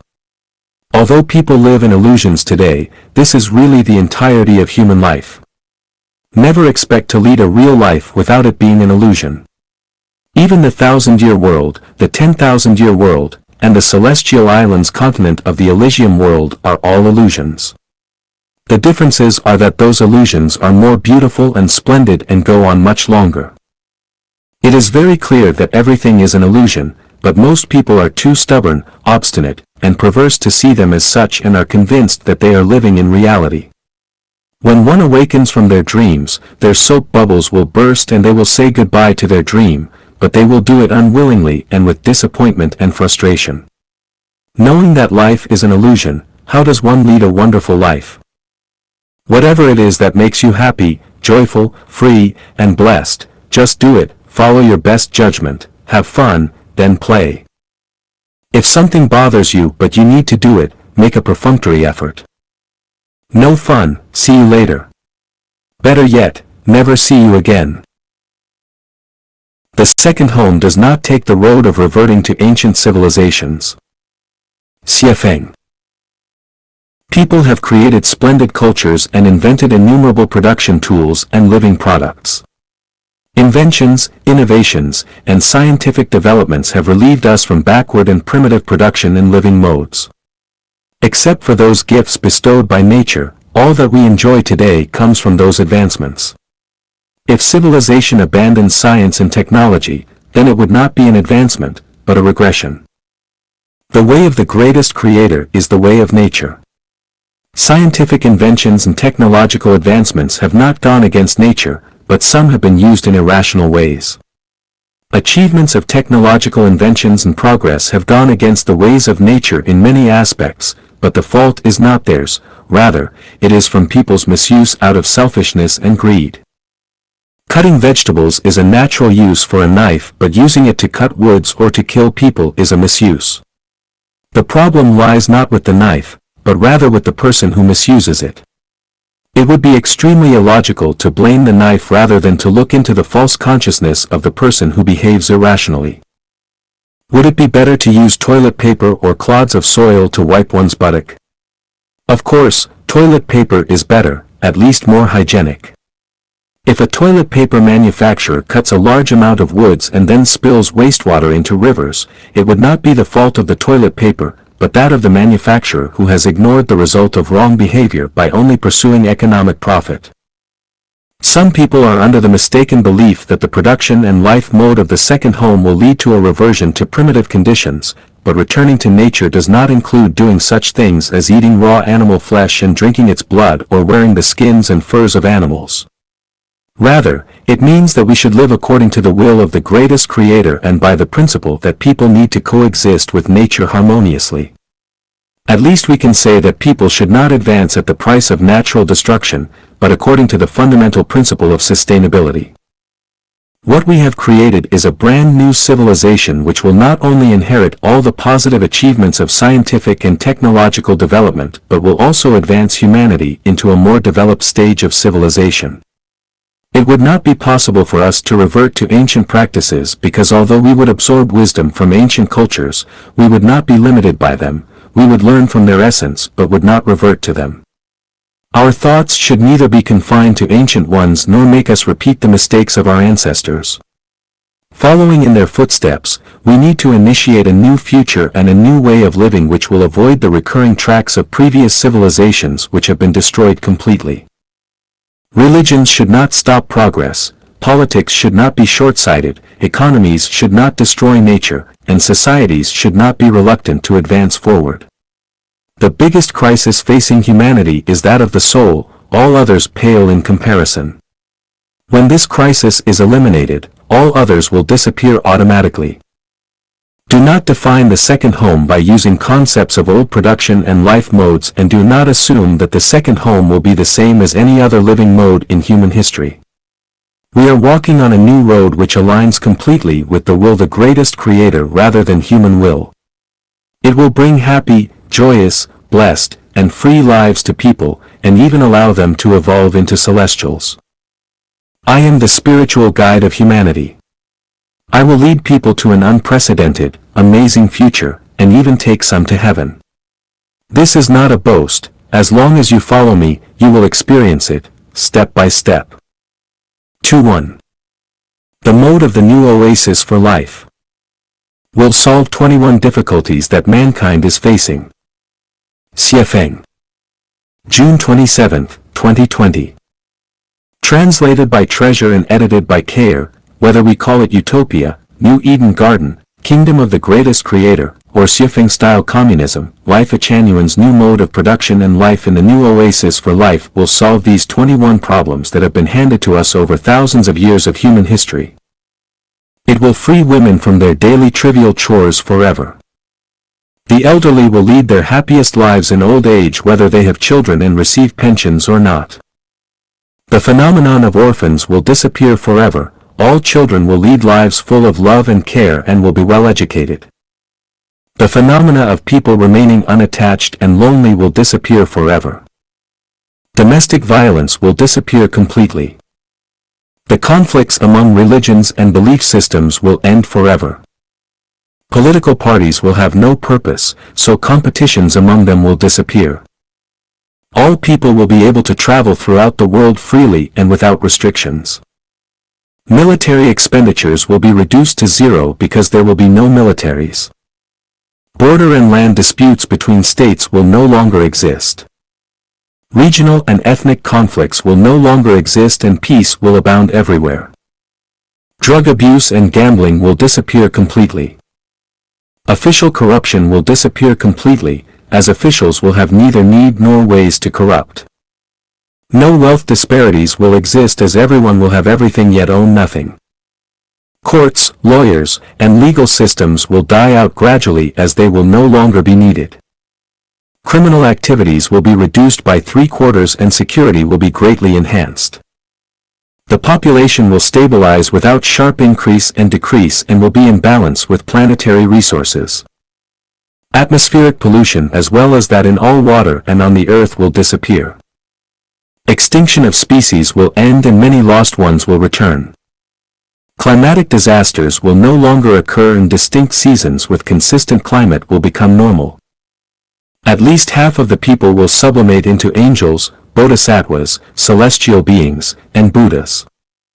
Do not take this as a joke or myth or consider it an armchair strategy. It has been the firm evidence of Life Achanuan's theories and the model of the new oasis for life which have been existing and developing for 10 years. It is the ideal that mankind can fully realize.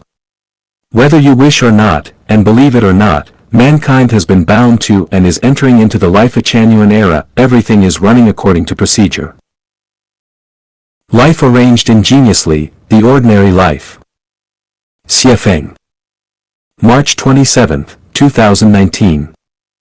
Translated by Qin Yu and edited by Kair. Times change, lives reincarnate with their ups and downs, and human reproduction flourishes. Time and tides annihilate emperors, generals, and ministers. Green grass invades countless palaces and pavilions. The strong disappear in an instant with their great achievements. Heroes who had once shed blood and tears are nowhere to be found. Huge amounts of wealth perish quickly like dreams. Even the rich starve to death in the wilderness. In front of desolate and dilapidated empty buildings was once bumper-to-bumper traffic. The winners were frustrated, the powerful were desolate. Fires were extinguished into ashes regardless of how fierce they might have been. Overwhelming storms returned to calmness. In life, it does not matter whether you win or lose. In the world, it does not matter whether you are right or wrong, gaining or losing.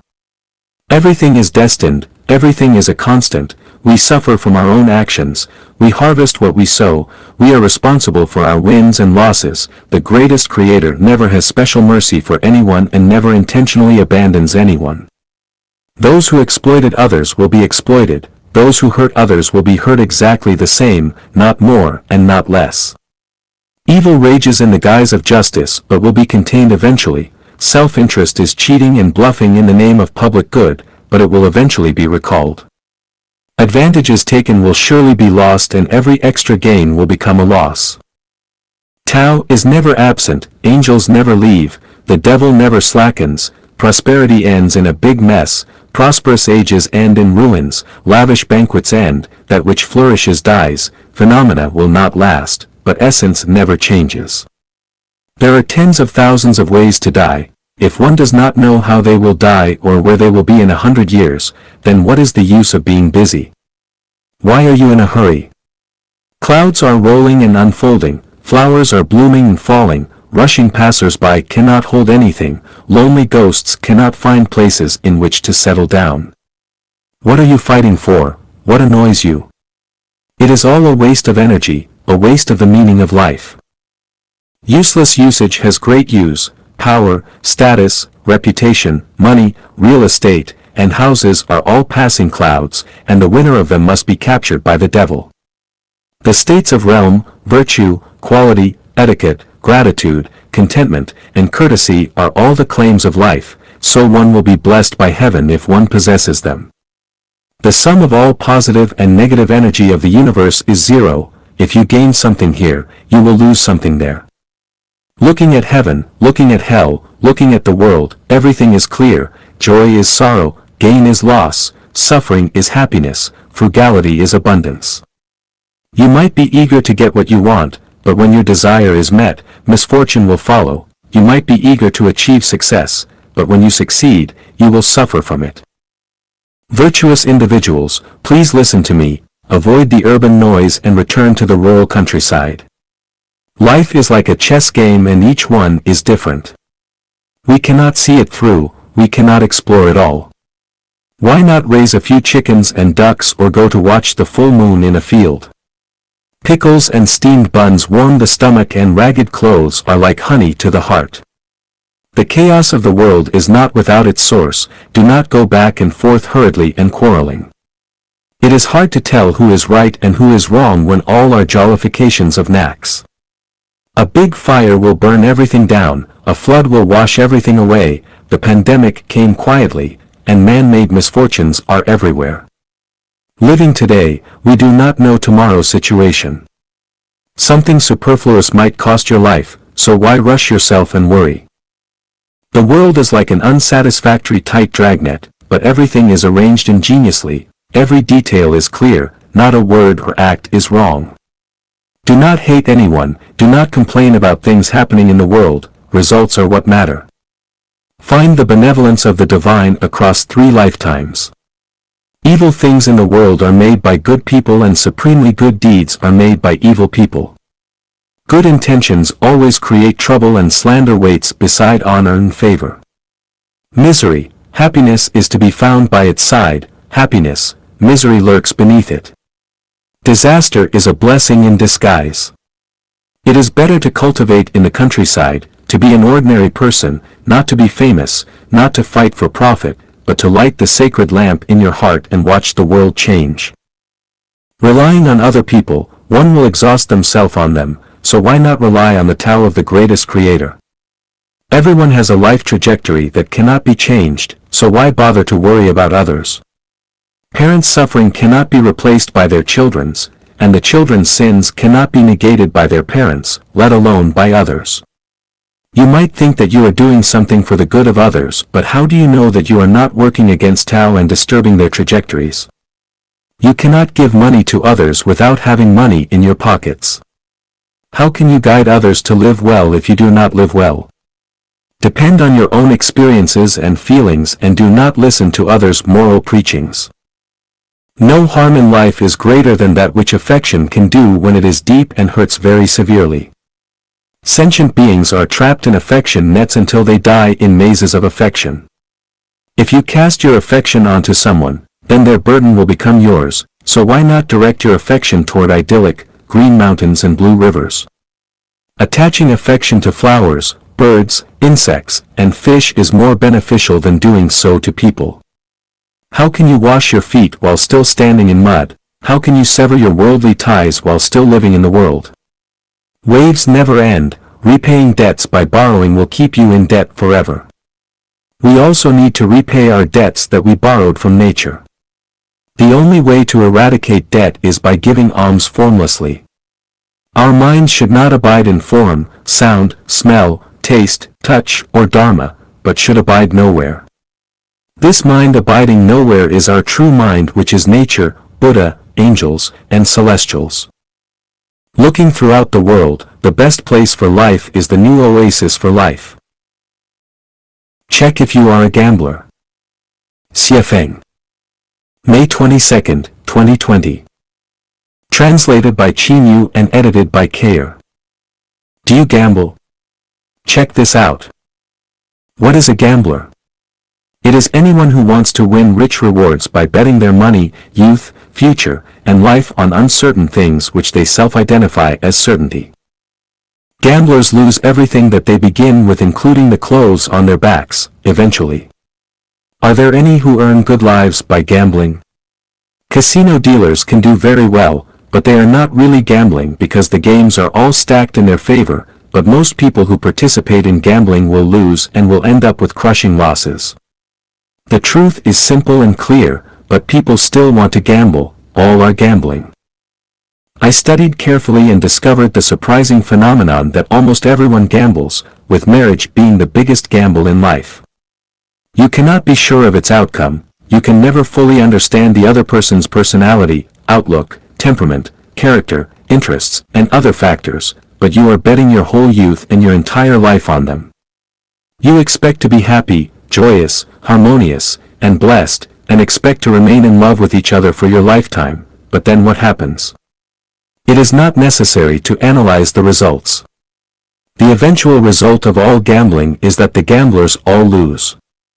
Since marriage is a big gamble, the result is of course tragic. Participating in religion and becoming a believer is also gambling. You base your destiny and future by betting on the religious rituals, ideas, practices, and beliefs that you firmly believe are correct, but is your religion the absolute truth? Almost every religion claims that theirs is the only correct belief, but this is only its own wishful thinking. Can it withstand the challenges of facts, science, logic, and spiritual perception? Regarding the three major religions, Christianity, Islam, and Buddhism, they are each contradictory in terms of life and death, so which one is right? After death, are there reincarnations or merely lying quietly and waiting unconsciously for a final judgment and possible resurrection? If you are not sure, then are you not gambling? Christianity practices monogamy, Islam allows men to have 4 wives, and Buddhists do not marry at all to become monks and nuns. Which one is consistent with the truth of the universe? It is said that there are more than 1,000 political parties in the world. No matter which one you choose to join to become a member of, you will still be doing the equivalent of gambling in a casino. Political parties are contenders for power and interest. As long as you compete and race for them, there will be winners and losers. Anything that has winners and losers is a gamble. Therefore, partisans are also gamblers. Do you have children? If your main purpose of giving birth to children is to bring glory to your ancestors and to protect and support yourself in your old age, then you are gambling, because whether your children can bring glory to your ancestors or protect and support you in your old age is unknown and produces a questionable future. Is not putting your hard work, sweat, and hope on uncertain outcomes gambling? Are you not a gambler? Do you spend time, energy, and money on interpersonal relationships? If so, you are gambling. Whether it is for benefit and safety, or for affection and entertainment, as long as you establish special relationships with others, you are gambling. You cannot guarantee whether the special relationships you have forged will be blessings or curses, or whether you are putting yourself at risk or bringing in noble allies. Do you trade stocks, engage in venture investments, support a company financially? If any of these are yes, then you are gambling because you do not know what any of the outcomes will be. You are just taking risks and thinking wishfully about getting generous returns. You can never be sure whether the results will be counterproductive. How different are these endeavors from going into casinos with the intention of winning big money? Whether it is a battlefield, officialdom, a workplace, business, love, a family, a teaching field, or a relationship, its nature is the same as that of casinos. Once you enter any field, you are gambling, you are a gambler. As long as you invest your time, energy, physical strength, mental energy, and even your future on something that cannot be determined for its developmental direction and future results, then you are gambling and you are a gambler. Wake up now and ask yourself, what on earth are you here for? Are you here for a huge gamble? If you think gambling is fun and exciting, then play as much as you like. Anyway, everything is empty in the end, so why not enjoy it? However, if you know that emptiness is not empty, then you had better think deeply about life. Life Achanuan's viewpoint on euthanasia. Xie Feng. August 26, 2019. Translated by Qinyu and translated by Kayer. It is extremely difficult for people to live entirely smooth lives. Only a small number of us can do this without ever suffering from diseases. Most of us either die young, are tortured to death by illnesses, die in natural disasters, or are forced to commit suicide by their emotions. Some are killed in the turmoil of war or die from starvation, thirst, exposure, car accidents, and so forth, and are unable to reach the end of their lives naturally and satisfactorily. The most ideal way to end one's life's journey is to go to sleep in good health but not wake up. Another way is to use the Chanyuan meditation, that is, to choose one's day and time of death and then enter meditation to end their journey in this world. Neither method is easy for the public to grasp. Sleeping without waking up is a method that requires a great deal of blessings, and the Chanyuan meditation method requires long-term self-refinement and self-cultivation. So, is there an ideal way for the general public to meet their end? Yes, it is called euthanasia.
日，疾病缠身生活不顺者祈祷词：雪峰，法力无边的佛祖上帝。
The general interpretation of euthanasia is to stop medical treatment for patients who cannot be cured so that the patient can die comfortably. Life Achanuan's explanation is, anyone who does not want to continue their life, but wants to end it voluntarily should be allowed to do so.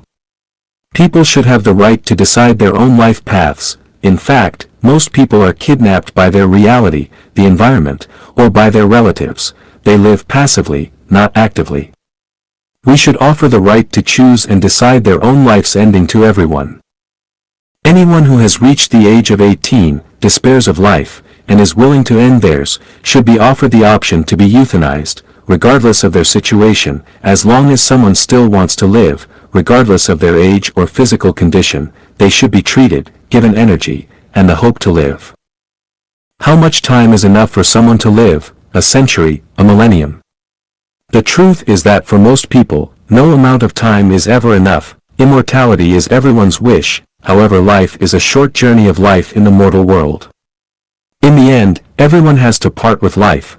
No matter how much they love being alive, ending it is inevitable, and since farewells are inevitable, it is only a matter of time before everyone will sooner or later have to say goodbye. We associate closely with our friends and relatives, but no matter how close our relationships are with them, no matter how much we like them, or how much they want to stay with us, we will eventually have to say goodbye to them and leave. We cannot stay with anyone forever, so since we have to leave them, we should find the most suitable time to do so. Is euthanasia not a kind of farewell? Why bother preventing anyone from leaving? It is better to arrange everything leisurely and give a decent goodbye in a cool and ready manner than to end one's life in a hurry with regrets, remorse, anxiety, and fear, without saying goodbye to those of whom we care. Of course, the vast majority of people would not agree with this Life Achanuan view of euthanasia, and only those in extreme despair would accept it gracefully. Someone might ask, should we euthanize someone who is 19 years old, healthy, and in the prime of their life with a clear mind and a bright future? It would be the biggest joke ever, but no laughing matter. It would be very cruel. Of course, many people believe that the implementation of euthanasia would be murder if it were not only voluntary but also agreed upon by relatives. But hold on a moment, I have a question. Roughly 1 million people in the world end their lives annually. How many of their relatives have signed on to and agreed with those decisions? Of course not many, so why would anyone need anyone else's consent if they are willing to end their life? If people could only do this with the consent of their relatives, then few would ever be able to. Of course, This kind of euthanasia requires legislation and a national convention, otherwise it would be difficult if not impossible to implement. I want to say that we can hardly imagine how many people in this world are living in extreme pain and despair. Many feel tired of life and do not want to continue on, but they have to bite the bullet and continue to live because they are kidnapped. Many others are in pain and are being tortured to death, such as those who are lying in hospital beds for long periods of time while incurable. They need to decide for themselves whether they are willing to accept euthanasia and should not require the consent of any relatives. Now that technology is developed, it is possible to video record the patient's words and wishes. In other words, anyone who voluntarily accepts euthanasia can speak their own mind and record it in an environment in which they are free from any duress, coercion, or kidnapping. Without this legally binding video, euthanasia would not be implemented. If a young person wanted to end their life, their relatives might call them selfish, but who is really more selfish, the young one or the relatives? Actually, I have thought about this. If Life Genuine were to implement euthanasia and hospice care, at least half of the people who want to commit suicide would give up those thoughts, and that number might be saved every year. By the way, it is better to deal with the people after euthanasia in accordance with the arrangement of the Life Genuine funeral system. The more we open up, the easier and simpler things become. The more restrictive we are, the more difficult and complex they become. One way to know yourself. Xie Feng. July 6, 2020. Translated by Qin Yu and edited by Kair. It is fairly easy to understand others, but more difficult to know ourselves. However, when we do not understand ourselves correctly, our lives will be lost, stepped over, and frustrated everywhere. Recently through my work, I found a method to learn about myself, and you are invited to try it as well. To know ourselves, we must first establish a reference point and compare ourselves to it, then we can better understand ourselves. Over the past 3 years, I have operated a small hotel in BC, Canada. The nature of the hotel is a B&B which provides housing and breakfasts. Over my last 3 years of experience, I have discovered the phenomenon that the worse one's financial condition is, the less their education, self-cultivation, and self-restraint will be. For example, they will leave their rooms dirtier and messier with debris all over the carpets, throw snow-white face towels on the floors randomly after usage, leave the face towels especially dirty by wiping their feet with them. The toilets were left unflushed and smelly, they did not use the quilt covers. But the quilts directly, which made the cleaning much more difficult. They left food on their plates after finishing their meals, they argued with and did not greet each other, they rarely communicated, and spilled their drinks on their beds which stained the quilts and sheets. My 3 sets of large, medium, and small towels, sheets, and quilts are pure white, so once soiled, it becomes next to impossible to restore their original appearances. In contrast, the better one's financial situation is, the cleaner and neater they leave their rooms and the better they communicate and get along with others.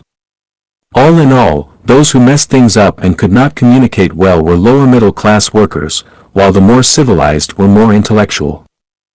My conclusion is that a person's situation reflects their education, self-cultivation, and self-restraint, as well as their knowledge, realm, and pattern. Do you want to understand and know yourself?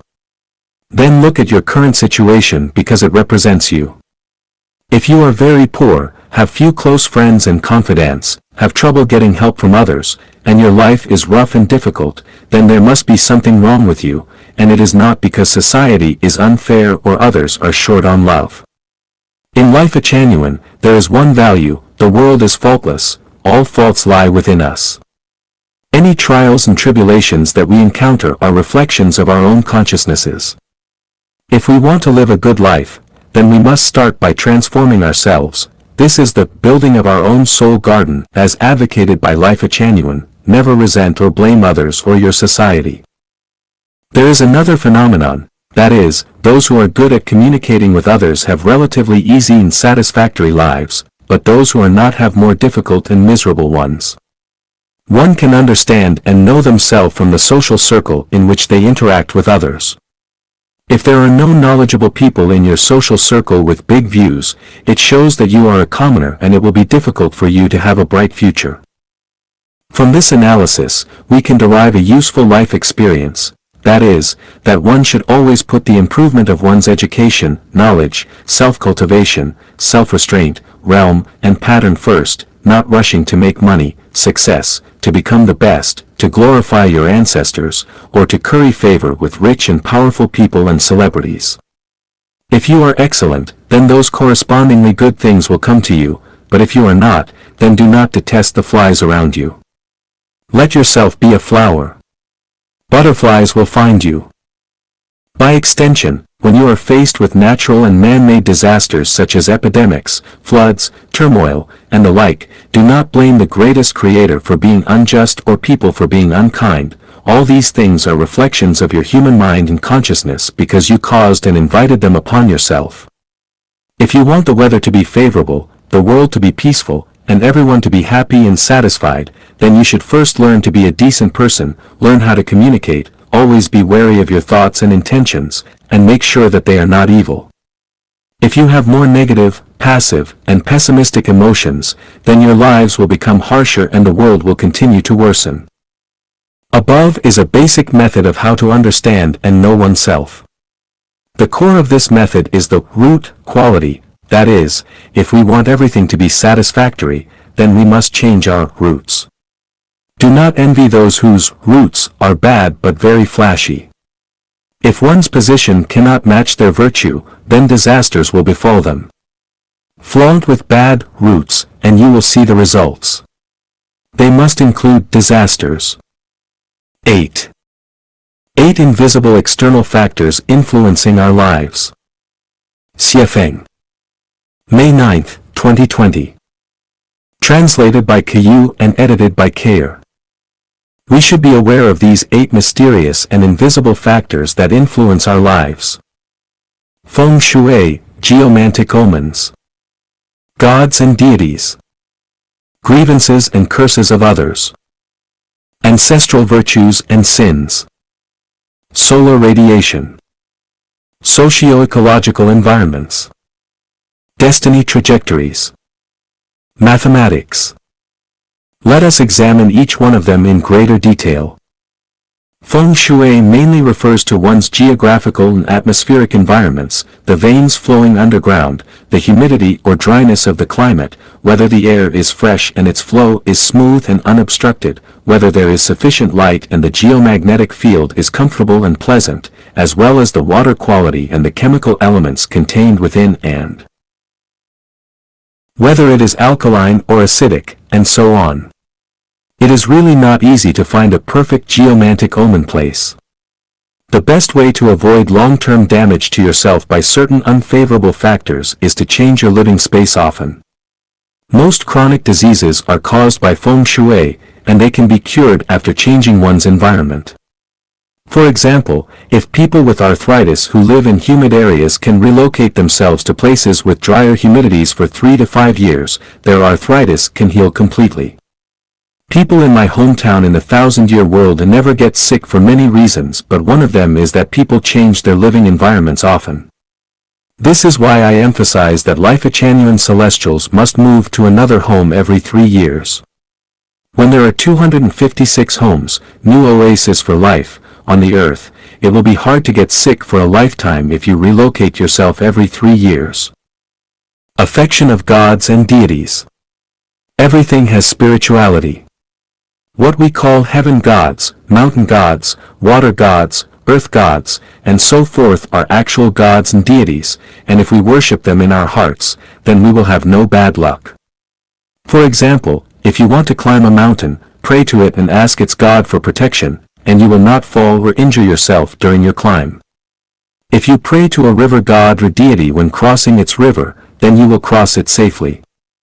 If you soothe and comfort the trees, flowers, insects, birds, and beasts where you live, then you will face no misfortune. Other people's grievances and curses are very harmful to life. If you do not believe me, then you should live among people who are full of grievances. It will not only make people lose their fighting spirits, courage and confidence in their pursuit of better lives, but it will also cause people to become depressed, get sick, and have nightmares. Curses are even more powerful. They are silent harm from their hearts and invisible thought powers. It is also a curse to secretly cut a ground vein or manipulate an ancestor's grave. Curses will lead to the declines and extinctions of families and nations. They will even lead to sudden disasters, so it is best to remain cognizant. Ancestral virtue and sin karma have great impacts on life. An ancestor's virtuous karma can help their descendants to flourish and prosper, but their sin karma can lead them to wither and decline. Therefore, whether our lives are smooth or full of ups and downs, we must consult whether the karma that our ancestors created for us is virtuous or sinful. After learning the answer, we can find a way to remedy it. Otherwise, the trajectory of our lives will not change. Solar radiation. People whose ancestors lived in or near the tropics tend to have darker skin, while those whose ancestors lived closer to either of Earth's poles have lighter skin. This is caused by the amount of ultraviolet solar radiation that is present. We need to be exposed to the right amount for proper vitamin D production, neither too much nor too little. The amount varies with our latitude, and we can often change it to alleviate the damage of insufficient or excess ultraviolet solar radiation. The socio-ecological environment is crucial to the formation of human personalities and consciousnesses.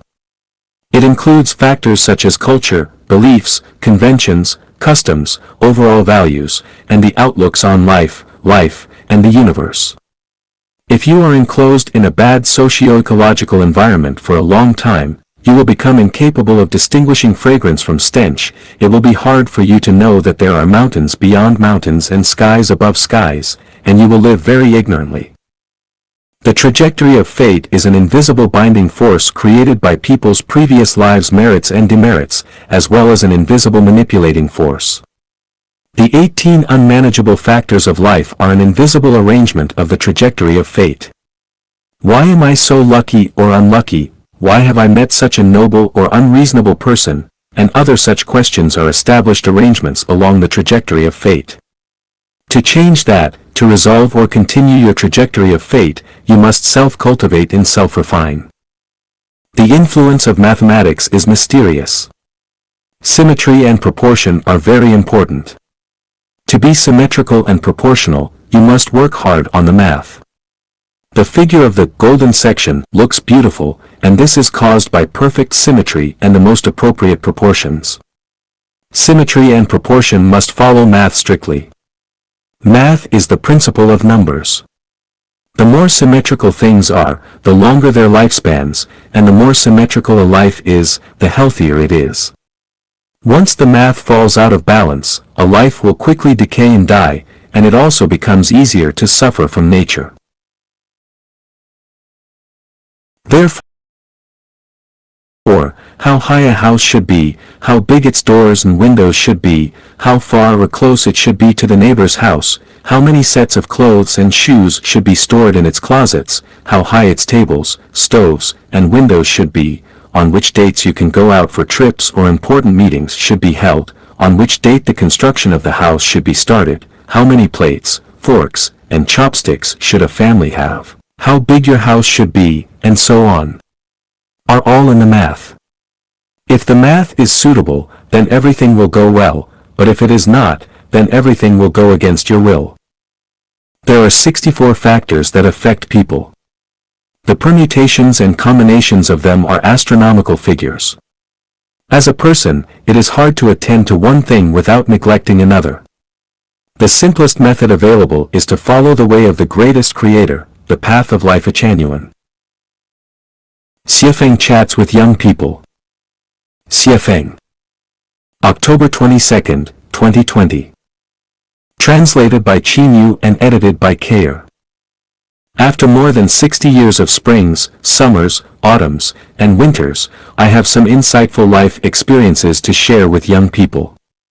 They may not be correct, but they are just for reference. Life is the perception and experience of life in the human world. The richer that experience is, the deeper its perception is, the deeper that perception is, the clearer its truth is. Therefore, life is about experiences, and only those experiences form the wealth that life possesses.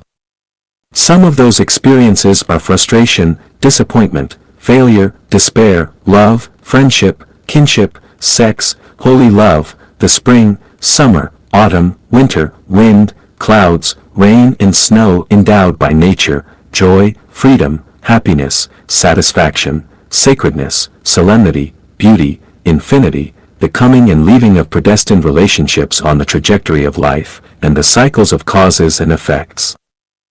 When you are young, do not pursue vanity and trends, be engulfed by the trends of the times, compare yourself with others, or pursue material possessions, such as buying real estate, cars, expensive consumer goods, high-end supplies, and so forth. If you focus on material abundance and possessions, then you are heading towards decadence, corruption, depravity, pain, troubles, and death. Rather, you should spend your time and energy on learning scientific knowledge and skills, how to behave, the teachings of gods, Buddhas, and celestials, and how to enhance the value of your life. Do not study metaphysics or enter religious groups, political groups, or various cultivation groups because they are all problematic. Especially do not learn anything about magical powers, special abilities, or spell powers. I do not even advocate the premature learning of Buddhism, Taoism, or divine law, let alone supernatural powers. Learning is to enrich one's understanding and to improve the quality of their life, not to be an official or make money, glorify and illuminate one's ancestors, or to be outstanding, let alone to build your good fame forever, but to experience life more deeply and to experience fun and wit of life. Why is the most important thing in life to enrich one's understanding and improve the quality of life? You can only understand it if you look at and study stones. From diamonds, emeralds, rubies, sapphires, opals, aquamarine, tourmaline, moonstones, and garnets, to pebbles, each of their values are completely different. Although we cannot always be human diamonds and emeralds, we cannot let ourselves become the pebbles among people.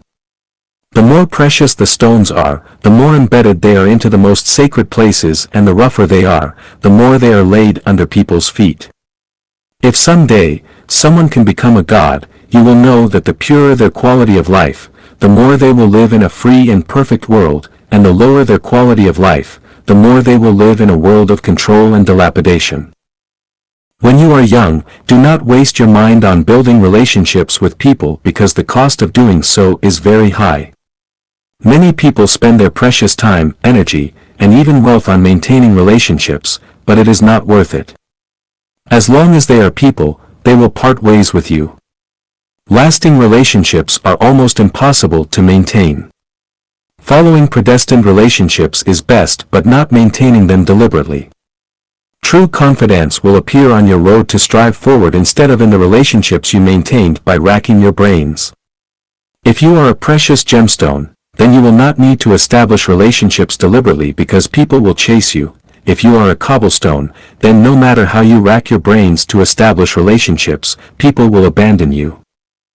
We are currently living in the era of network information. The biggest characteristic of it is impetuousness.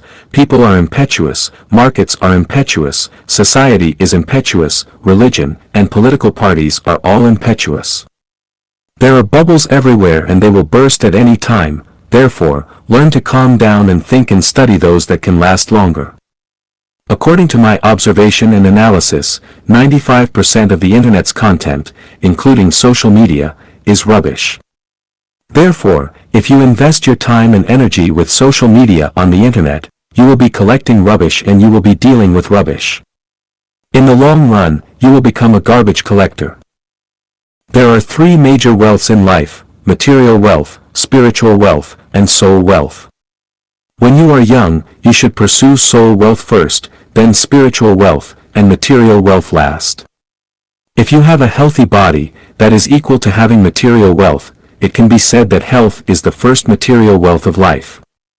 Thus, you should take good care of your body, do not stay up late, do not smoke, avoid drugs and alcohol, do not overeat, but eat in an orderly manner, and do not do so indiscriminately to satisfy your appetite.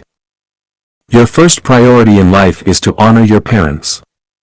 How your parents treat you is their business, but as children, do what children should do. There are many ways to do this. The most important is to not let your parents worry about you and rush about and overwork for you. You may not be able to provide superior material wealth for your parents, but at least do not let your parents work hard to provide you with superior material conditions because you are a human, not a pig, and your parents raised you to adulthood. After you have reached the age of 18 years, you have to walk on your own and you can no longer rely on your parents for your survival. In this way, even if you cannot afford to support your parents in their old age and bury them, at least you will not have too much guilt in your heart, and in the eyes of heaven, you will be regarded as a reasonable person, a person who can be blessed. I have compiled a book, Treasures of Classical Advice, which is the essence of the wisdom and experiences of human sages. It is worth reading. I hope that you will read it when you are free, because you will definitely benefit from it. Communism is the only way to happiness. For the toiling masses. Xie Feng. November 20th, 2020. Translated by Qin Yu and edited by Kayer. Communism is actually sharing, and the higher the degree of sharing of things, the greater their value. The most effective way to maximize the value of all resources is to share them with everyone, which is communism's essence. People are inherently selfish, so they reject communism intuitively, and they are most afraid of sharing when they have little material wealth. If a person is so poor that they only have a broken bicycle, then they will be unwilling to allow anyone else to ride it. This is human nature. However, when people not only have material wealth, but also power, status, and reputations, they always want to make themselves and their families live more luxuriously than those around them so that others will envy them. This satisfies their vanity, so they are reluctant to share anything with others. Since Marx founded his theory of communism, the communist movement has almost always been promoted violently and in ways which damage the interests of the property-owning class. The imperfection of Marx's communist theory and the blindness of the behavior of communist practitioners has led to the failure of the communist movement. As a result, when people hear about communism, they instinctively hate it and resist it, which is completely understandable. According to historical experience, I can understand why people demonize and resist communism. This should be a lesson learned, and it can even be said that they are doing right because the so-called communist movements throughout history have run completely counter to the real thing. True communism is gentle, soft, and civilized, not coercive, violent, or depriving others of their property. Who has suffered the most in human history? Of course it has always been the toiling masses, that is, the common people. For thousands of years, their condition has basically not changed much and they are still the bearers of most of the suffering. I grew up in Asia, spent more than 10 years in Africa, lived in North America for nearly 4 years, and I have also spent a few months with primitive tribes in Oceania. I felt and experienced deeply the pain and troubles of the commoners everywhere I went. In order to relieve the suffering and troubles of the toiling masses, I have immersed myself in the Bible, Buddhist scriptures, the Quran, the Tao Te Ching, and I have also concentrated on Western spiritual practices and Eastern Osho. I have always paid attention to the global climate and ecological changes, focusing on changes in global political ecology. What I want to tell mankind is that communism is the only bright way out for the common masses. So, what is communism? I have explained some of its theories, but no theories can reveal the essential characteristics of things, let alone analyze all the interpretations and extensions of them. It is only by creating real objects that people can observe intuitively and deeply, that they will fully understand them. Therefore, Chanyuan Celestials and I created the purely communistic New Oasis for Life, formerly the Second Home, so if you want to know and understand what communism is, you can visit and experience the New Oasis for Life created by Life Chanyuan for yourselves. Many people equate communism with utopia, and there is nothing wrong with this understanding because utopia is the embryonic form of communism, but most of them throughout history have failed. In order to figure out the reasons for their failures, I have carefully analyzed some historical ones, especially the New Harmonious Village, founded by the utopian socialist practitioner, Owen in the United States. I wrote an article to analyze the reasons for its failure, in which I opined that its core problem and the reason for its failure was that its utopian leaders did not have clear understandings and blueprints in their minds. They only relied on their passion and were crossing the river by feeling for the stones. So, when encountering the rush of wind, waves, and whirlpools, they could only drown in their rivers. In order to distinguish between the theories and practical activities of communism in history, I call the new oasis for life created by Life Achanuan, Xiafeng-style communism. This communism can resolve territorial disputes between countries and excessive consumption of natural resources, solve the corruption problem of government officials, avoid Yang Galen-style tragedies, reduce criminal activities by 3/4, enable people to live and work in peace, eliminate war, turmoil, refugees, and hunger, reduce suicide rates by more than half, and can give 98% of the people happy, joyful, free, and blessed lives. Who are these toiling masses?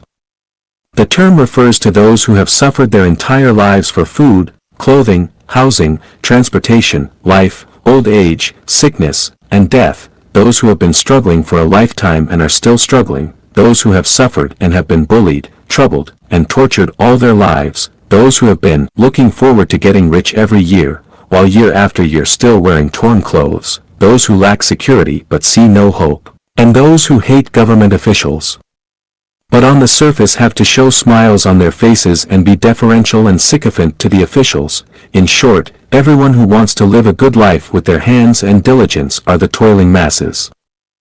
The cruel reality is that they are people who want to live better lives by hard work, yet their hands cannot rid themselves of troubles, pains, anxiety, sorrow, and even fear throughout their entire lives.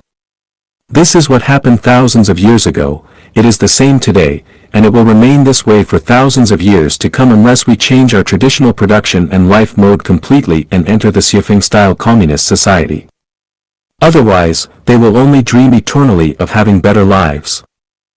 Moral education is always fragile and vulnerable.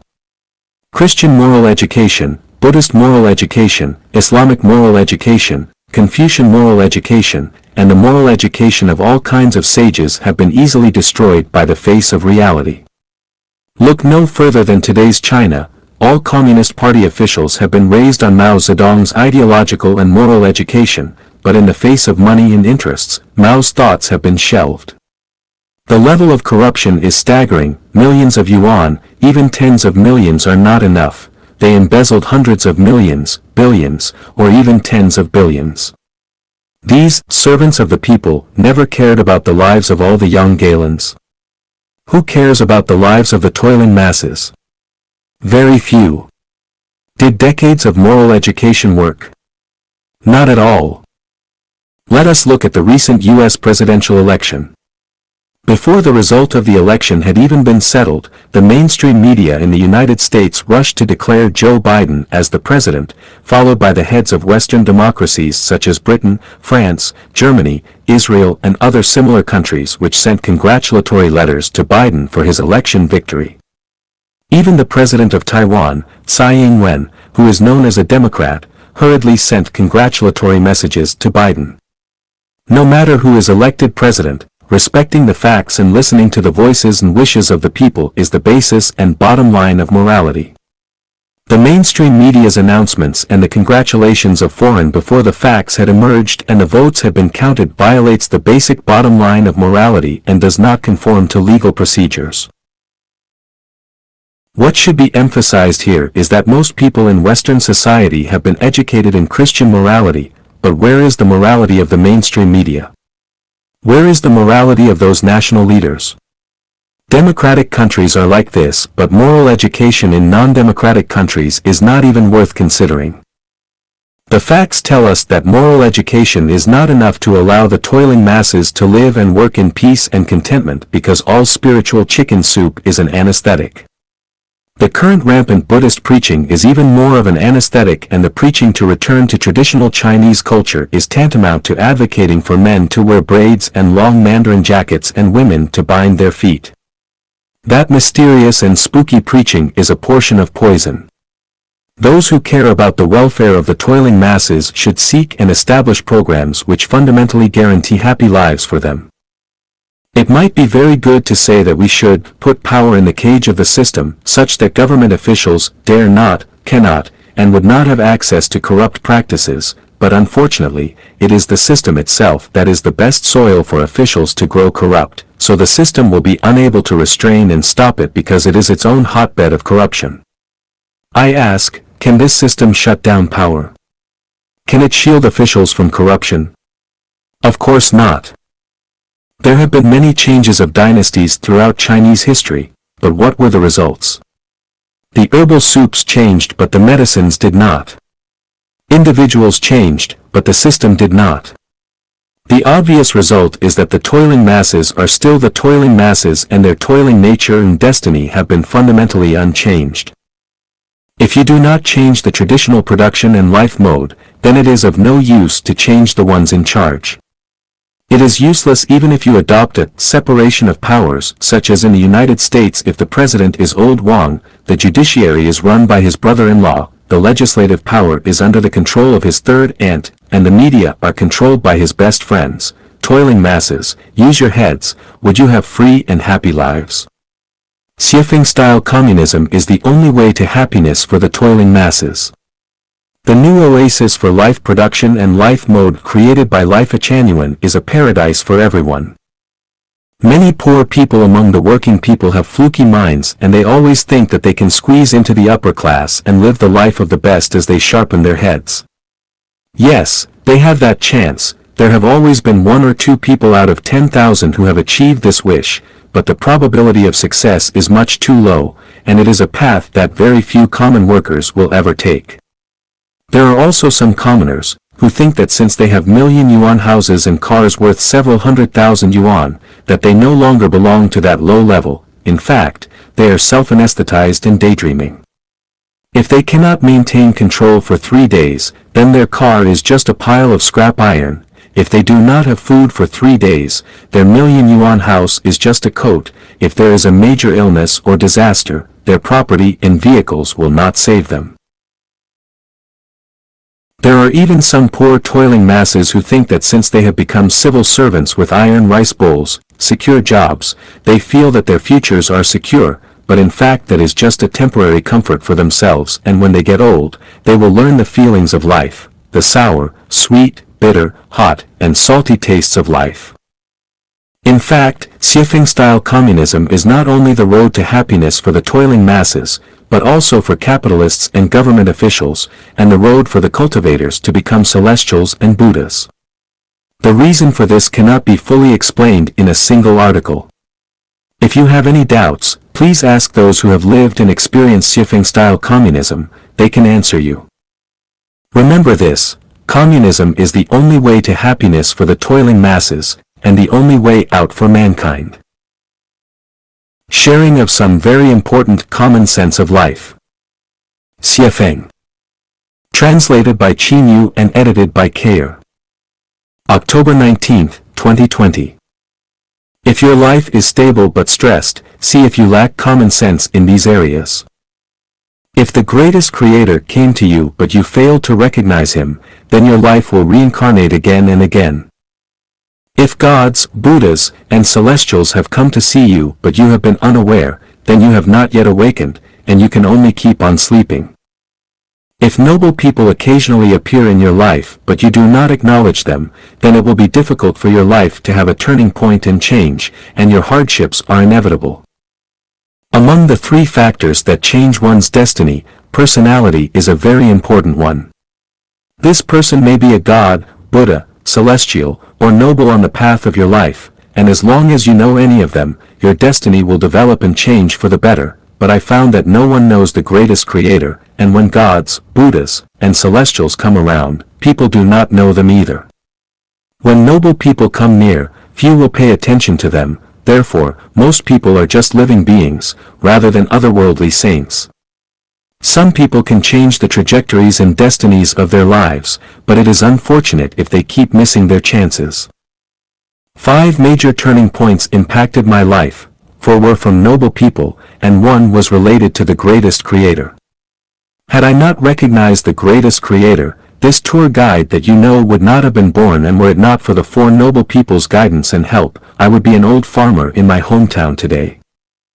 Where are the noble people, the gods, Buddhas, and celestials, and where is the greatest creator? They are all in your life and at your side. Why can you not see them, and why are you not aware of their existences? This has something to do with your consciousness and soul, as well as your understanding and realm. From your consciousness point of view, you cannot tell the priority of your life or reverse it, and from your spiritual point of view, your heart is too selfish and your mind is dim and closed. If your understanding is poor, then the sound of water running down mountains is noise, and if your realm is not high, and you cannot see beyond material content. For example, if I am the noble one in your life, then have I ever appeared before you, and if I have, then did you pay attention to me? If you did not, then you will not get anything from me, let alone change the trajectory and destiny of your life. How can it be considered that you have paid attention to me? When I speak, you must first listen carefully and then express your gratitude to me. When I come to you, you must stop what you are doing, mute your mobile phone, isolate yourself from the outside world, and communicate with me seriously and intently. When I post articles in WeChat, circles of friends, you should offer likes and show that you have me in your heart. When I show you the way, you must have no doubts, but rather start then and there. Such can be considered your having paid attention. So what kind of words and deeds are considered as your not having paid attention?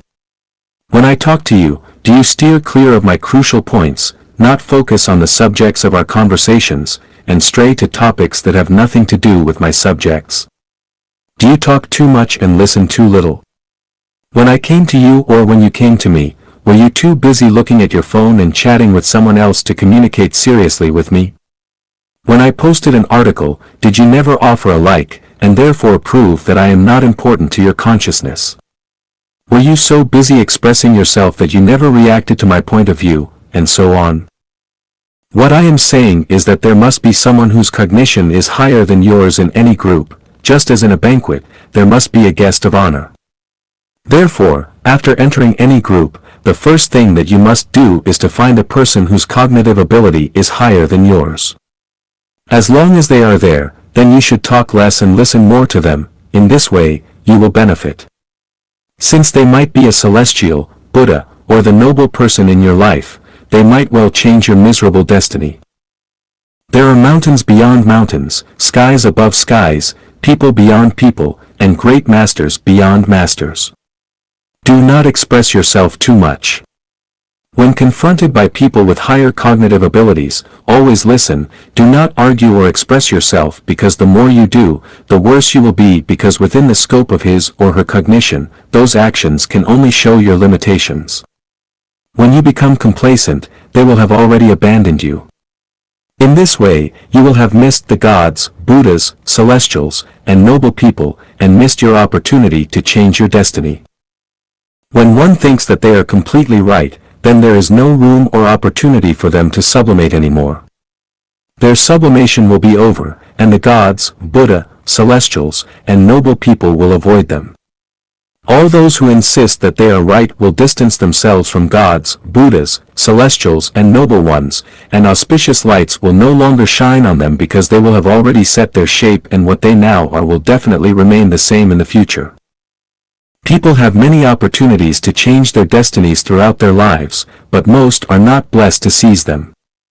Gods, Buddhas, celestials, and nobles will appear once or many times in each person's life, but whether you can get to know, meet, and accept them depends on your own thoughts, words, and deeds. Of course, the core factor is your consciousness, state of mind, realm, and understanding. Remember, when you feel that you are right, are obsessed with it, and are arrogant about it, then you are finished. The magical power of faith and hope. Xie Feng. March 21, 2021. Edited by Qin Yu. On September 9, 2019, the World Health Organization reported that, on average, 800,000 people commit suicide globally every year. According to statistical analysis, the number of suicide attempts is 20 times that of completed suicides.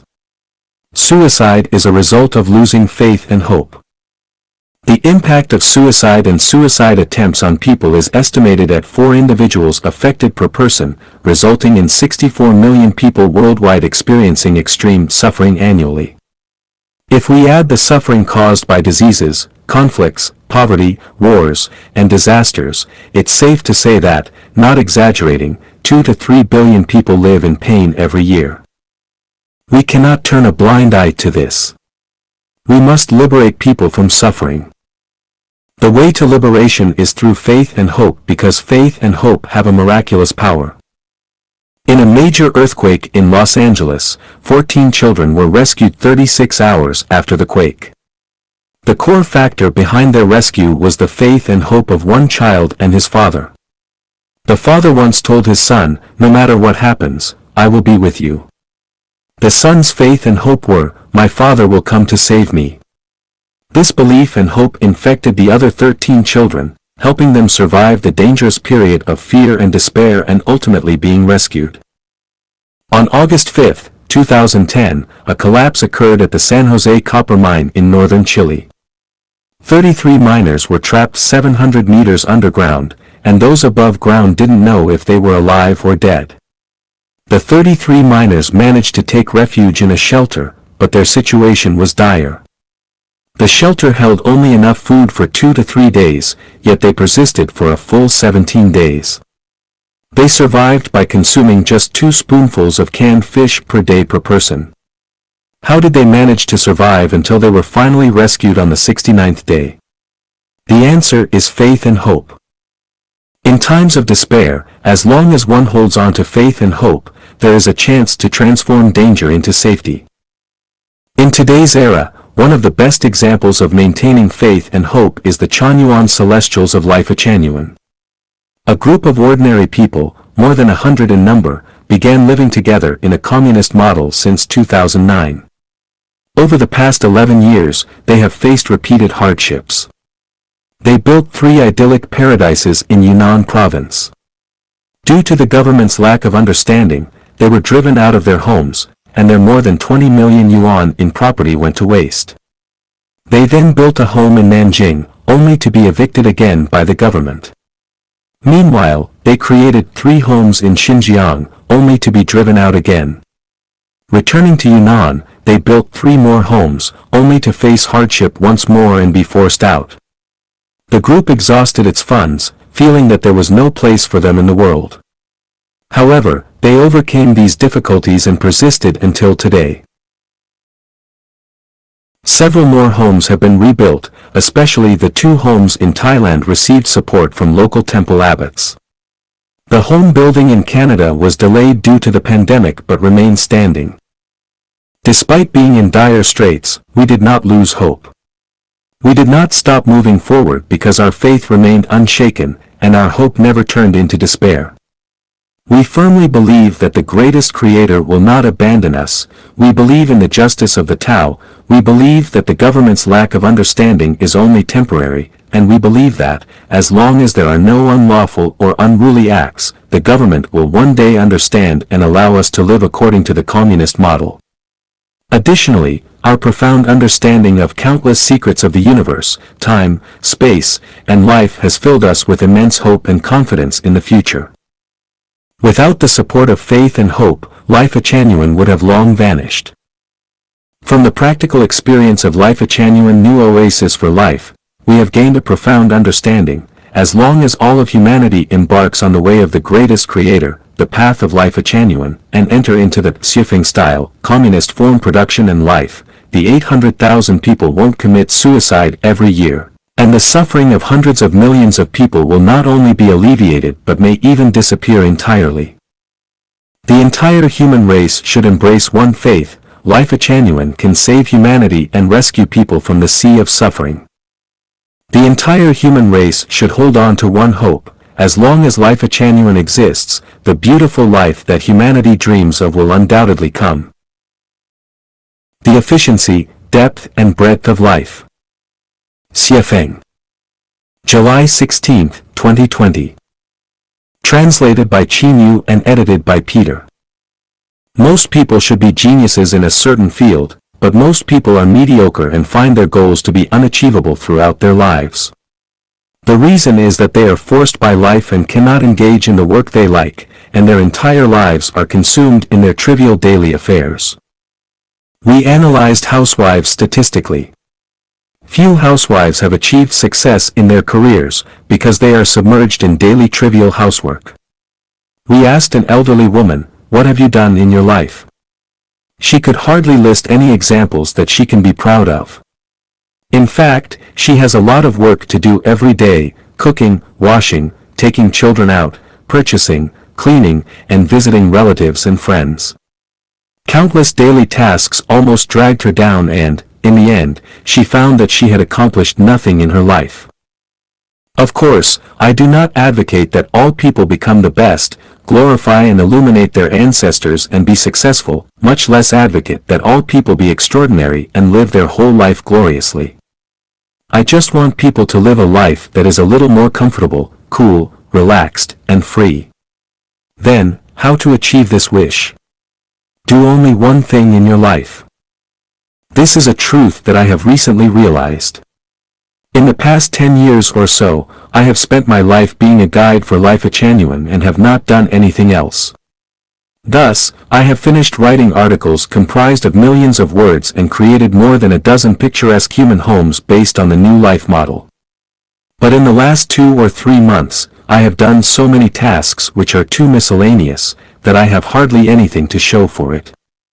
Every day, I get up at 5 o'clock, browse the internet for half an hour, and quickly wash and prepare breakfast for the guests. Even if there are only 2 guests, it takes me at least 2.5 hours from preparation to completion. During these 2.5 hours, I must do at least 20 things or more. After the guests have left, I clean up the room. From cleaning the toilet and bathroom sink, wiping tables and chairs, changing the sheets, pillowcases and 3 sets of large, medium and small towels, until cleaning the carpet, there are more than 10 things to do. In addition, it takes an average of more than 2 hours a day to clean up the yard. It is not easy to mow the lawn of 10 acres of land neatly and beautifully. I also need to answer the phone at any time to answer questions from the guests, and to take garbage to the dump more than 10 kilometers away from time to time, to go to over 30 kilometers away to make purchases, to keep the restaurant clean and tidy at all times, to keep records of the income and expenditures at any time for the preparation of the quarterly accounting and tax payment, to pay the fees every month. Internet fees, TV fees, mobile phone number fees, medical care insurance premiums, gas bills, electricity bills, etc. In addition to these daily tasks, I must deal with unexpected occurrences anytime and anywhere.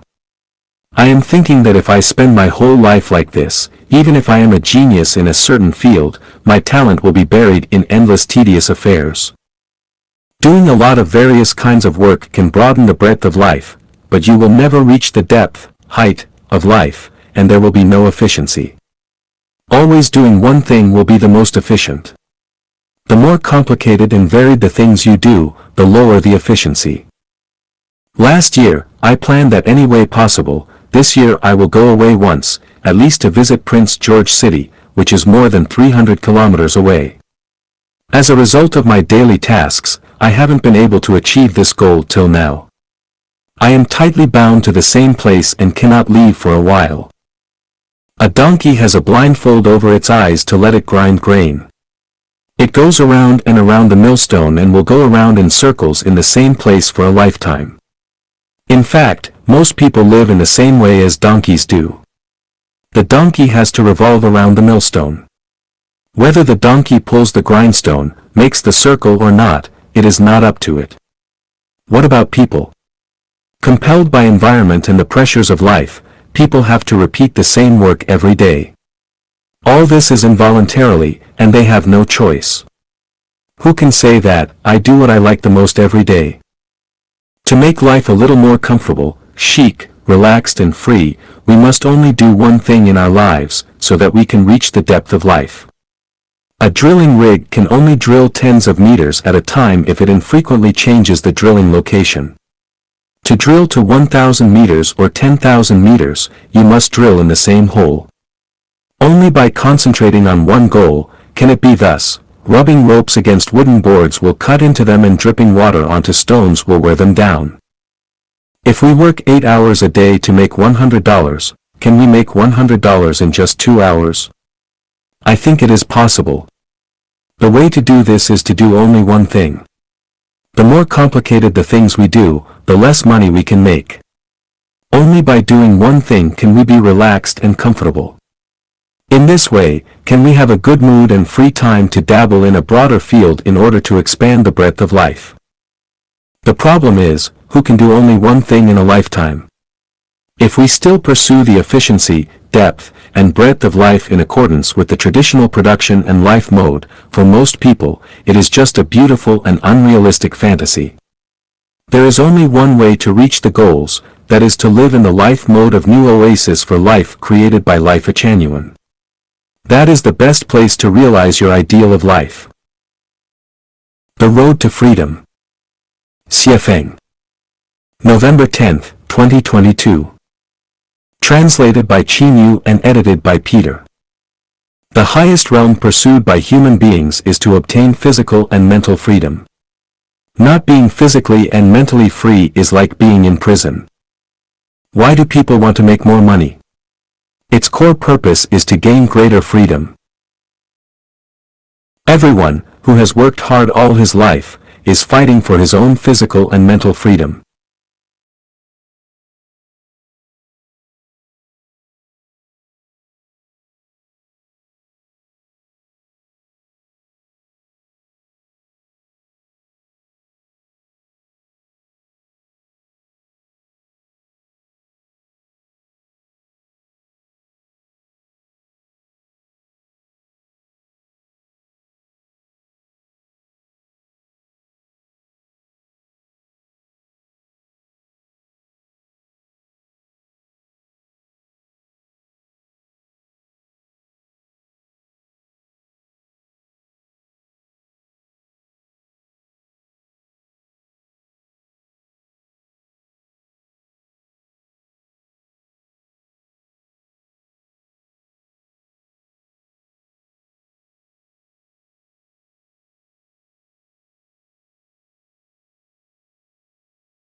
Freedom. The question is, have they achieved physical and mental freedom throughout their life? None. Can you go where you want to, associate with the opposite sex when you want to, say whatever you want to? Who has achieved it? No one. The presidents cannot, billionaires cannot, experts, scholars and professors, followers of any religion, none of them can, not to mention the general public. What is the problem? Why has not a single person achieved physical and mental freedom in their entire life for thousands of years? There are 8 factors that prevent people from obtaining physical and mental freedom, namely, country, money, marriage, family, kinship, government, debt, and ego. As long as there are countries in this world, no one can be free. As long as there is money in this world, no one can be free. As long as you enter marriage, the special relationship between both sexes, don't expect to be free again. As long as you revolve around family, the most basic production relationship in society, you will never expect to be free for the rest of your life. As long as you have parents, children, siblings, and other relationships, you will not have freedom of mind and body. As long as there is a government that controls you at all times, no one can be free. As long as you owe debts of gratitude and financial debts, don't even think about gaining physical and mental freedom. As long as you are stubborn and always think you are right, you will not achieve freedom. Isn't this making people feel hopeless, desperate, and miserable? Think about it this way, no matter how hard we try, no one can reach the highest realm of physical and mental freedom. Why do the vast majority of people go to some kind of religious belief? When people cannot get physical and mental freedom in reality, they can only seek spiritual comfort in religion, to anesthetize their fragile and sad nerves, and to live a miserable and helpless life in hope. In terms of conventional thinking, there is no possibility that the country, money, marriage, family, kinship, government, debt, and ego will disappear from the world. No one in their right mind can accept the disappearance of these 8 factors, even emotionally. However, it is precisely because people are too rational and pay too much attention to affections that no one has achieved true physical and mental freedom for tens of thousands of years. People cannot imagine how they would live if these 8 factors disappeared. For example, if there is no country, who will protect my safety? What's the point of having a life without parents and children? Who will be responsible for the normal operation of society without the government? Without money, what can I use to exchange for the goods I need with others? And so on. It's hard to imagine how human society would operate and develop in an orderly manner without these 8 factors, and 10,000 what to dose will come to mind. Nothing is ever impossible which not yet been realized or transformed by thinking.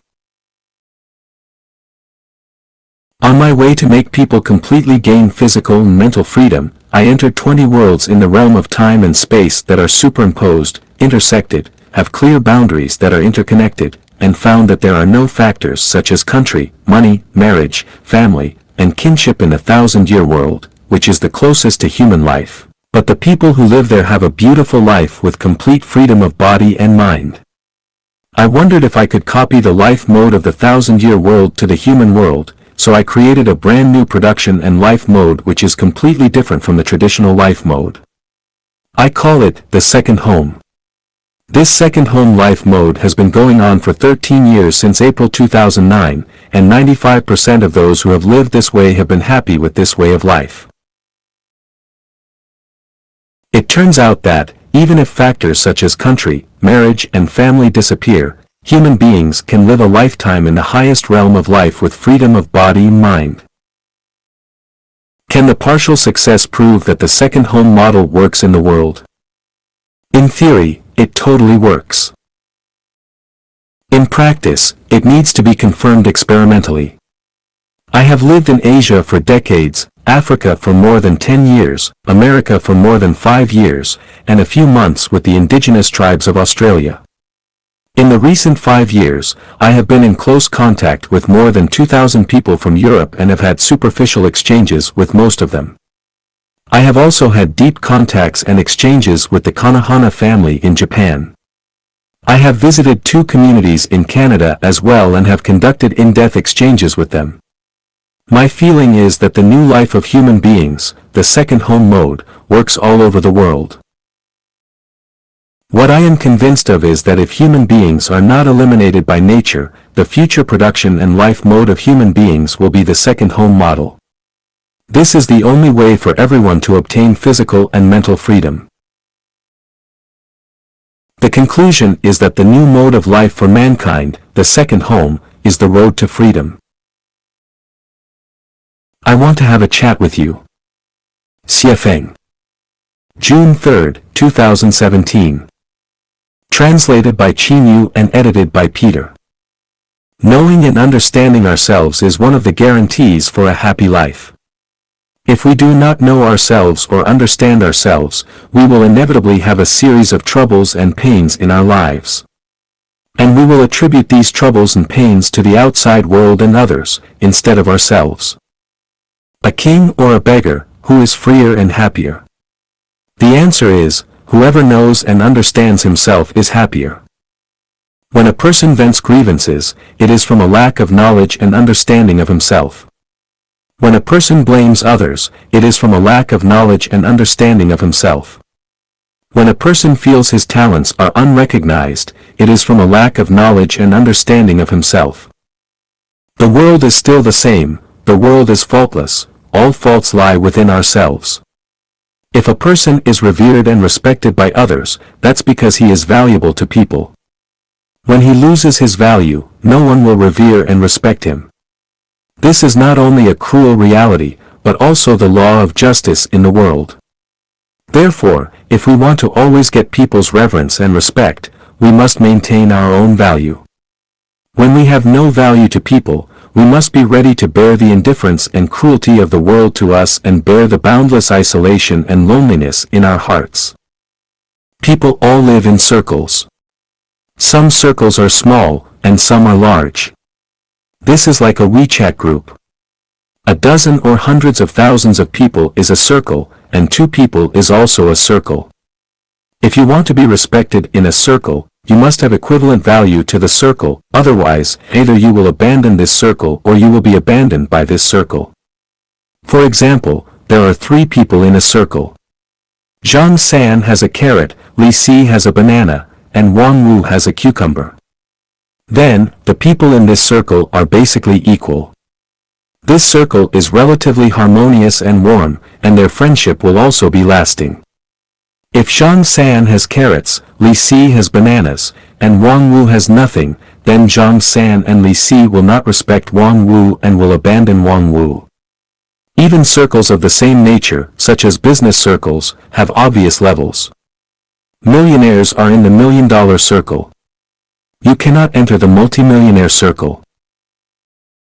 Multimillionaires are all in the multimillionaire circle, you cannot get into the circle of billionaires. This is called, birds of a feather flock together. To people, living is a cruel battle. No one lives easily. Whoever wants to achieve a happy and ideal life without a cruel struggle must be dreaming. If you have never worked hard but lived well, it proves that someone is supporting you. Once you lose the person supporting you, you will enter a state of misery. In order to avoid entering a state of misery, you must always struggle, never be careless and live in a muddle-headed way, do not think about enjoyment, but about giving and dedication. Only in this way can you hope to get the happy life you yearn for. Do what you can do not expect to do what you cannot do. If you cannot do well at what you can do, there is no doubt that you won't do well at the things you expect to do. Ask yourself often, what have I done well, what have I done that I can be proud of? Do not dislike the trivial and simple things. A person's talents and great qualities are reflected in the simplest and smallest things. If you do small things well, you can do medium things. If you do medium things well, you can do big things. And if you do not even do small things well, can you do medium and big things? Even ghosts won't believe this. Be proactive, not passive. As a child, do not always hope that your parents will arrange everything for you. As a student, do not always hope that the teacher will arrange everything for you. As a disciple, do not always hope that your master will arrange everything for you. As a subordinate, do not always hope that your superiors will arrange everything for you. As a citizen, do not always hope that the president and the central government will arrange everything for you. If we do not give full play of our intelligence and wisdom now, we will never receive support and promotion from nobles, we will lose the steps to promotion forever, and we will never release our inner energy to liberate ourselves or change our bad fate. Transcending time and space by living in the future. Xie Feng. June 16, 2018. Translated by Qin Yu and edited by Peter. Man is life. Life is a non-material structure with spirituality. The core component of life is consciousness. For consciousness, there is no question of reality and illusion, no question of time and space, and no question of past and future. Reality and illusion, time and space, are a problem that stubbornly exist in human perception. For life itself, these problems do not exist. The essence of life is perception and experience. Without perception and experience, there is no life. In other words, life without perception and experience does not exist. As far as perception and experience are concerned, there is no difference between dreams and reality. There is no difference between playing games online and directly participating in games. There is no difference between virtual and real situations. There is no difference between a face-to-face chat and a dream chat. There is no difference between recalling the past and looking forward to the future, and there is no difference between concrete practice and imaginative practice. For example, in the illusory scene of dreams, what we perceive and experience in dreams is the same as what we perceive and experience in reality. So long as it is perception and experience, for life itself, there is no problem with the illusion of reality, no problem of past, present, and future. Human cognition can never go beyond reality, time and space. This is the limitation of human cognition. This limitation restricts our thinking to four-dimensional time and space, so that we cannot break through the shackles of reality, time and space. The sayings and viewpoints of living in the present are the most typical examples of cognition and thinking fettered by reality, time and space.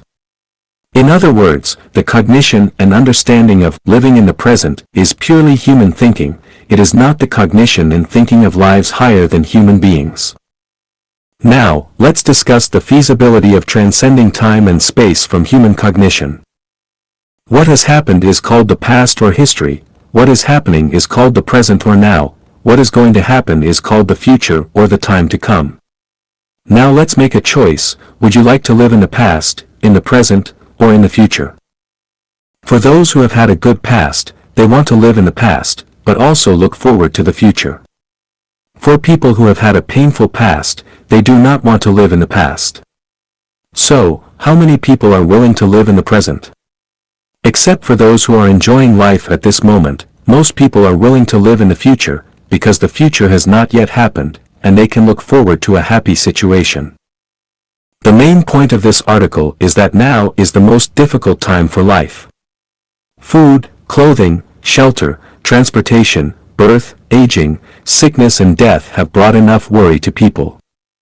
Electricity bills, water fees, internet fees, gas fees, fuel fees, transportation fees, vehicle, house etc. repair costs, house rent, and land tax have given people enough to be anxious about. The giving of presents between people is annoying enough, personal safety is also worrisome, and the natural disasters and causal disasters that occur anytime and anywhere are heartrending. Therefore, living in this moment is the most troublesome and painful experience. Since life lies in perception and experience, it is wise to consciously avoid and escape the current situation of confusion and sorrow. There is a sad reality that we have to face. Nearly 1 million people commit suicide every year around the world. Millions of people attempt suicide. Hundreds of millions of people have thought of suicide. Why do they commit suicide? Because the present is too bitter, there is no hope, no turning point, no bright future, so they just choose to commit suicide. This is the life tragedy of those who live in the moment. Now let's envision that if a person in such current distress knows that he will receive 1 million yuan tomorrow, or will encounter a noble person who will bring himself out of a real tragic situation, or the world will be reversed and his sorrow will end soon, or he gets to know in a few years that he will turn the situation around and become successful, or knows that he will enjoy a wonderful life in the endless heaven in the future. Then, will he commit suicide? Of course not. Not only will he not commit suicide, but he will live happily every day. This means that letting the consciousness live in the future makes life better than living in the present. Therefore, allow yourself to live in the future and imagine that in the future you can live in the new oasis for life created by Life Echanuan. Imagine that you are living in the 1,000-year world, the 10,000-year world, the celestial islands continent. In this way, your current misery will be alleviated. No matter how hard or difficult it is, you will survive it. Your current troubles and pains will disappear into smoke and clouds, and all worries and fears will be just illusions in front of you. Hence, you will feel that every day is interesting to live, just like playing games, and even if death comes, you will be fearless and even accept it with joy. This is the way to transcend time and space. We must know that the future is created by visualized thinking. The essence of life is perception and experience. In this case, living in a beautiful future is more meaningful and valuable than living in the present. One of the mysteries of life is that perception and experience determine the taste and state of life. That being the case, why bother letting the consciousness experience a miserable moment? Why not let the consciousness experience a bright future? Anyway, consciousness does not distinguish between reality and illusion. Everything we experience is the essential attribute of life. A ramble about life. Xiefeng. May 23, 2018. Translated by Qinyu and edited by Peter. Rambling is chatting. Chatting can be endless, free from rules and regulations, letting one's thoughts float in the wind, aimlessly like mature dandelion seeds. Everyone encounters two doors every day. One door leads to heaven and the other leads to hell. Whether you go to heaven or to hell depends entirely on how you treat people and things. If you treat them right, your path ahead will be bright and full of flowers, and if you treat them wrong, your path ahead will be full of mud, and you can only trudge along. Every day in life, we are taking exams. What we should do and how to do it is the exam. The examiner is the greatest creator. Our ultimate destination is decided by the accumulated daily exam results. With excellent results, there is no doubt we will go to heaven. With poor results, there is no doubt we will go to hell. Every day in life, we can have the good fortune of meeting angels. In everyday life, we always deal with people. Even the person we meet in the WeChat group might be an angel. If we treat angels kindly and sincerely, our lives might turn around and we may get to know the secrets of life. If we treat angels badly, we may miss a good connection and a good future. Everyone's outcome is an accumulation of his lifetime's thoughts and behavior. Do not take the chance and think that if you hurt a person or life you will not be punished. It is impossible. Punishment is bound to come. Even if we once ridiculed someone, even if we once gave someone a contemptuous look, even if we once humiliated someone with vulgar language, punishment would inevitably come. Some punishments are obvious, but most of the punishments are without a trace. It just happens without our noticing of it. For example, we should have eaten ginseng fruit, but in fact we got sour plums.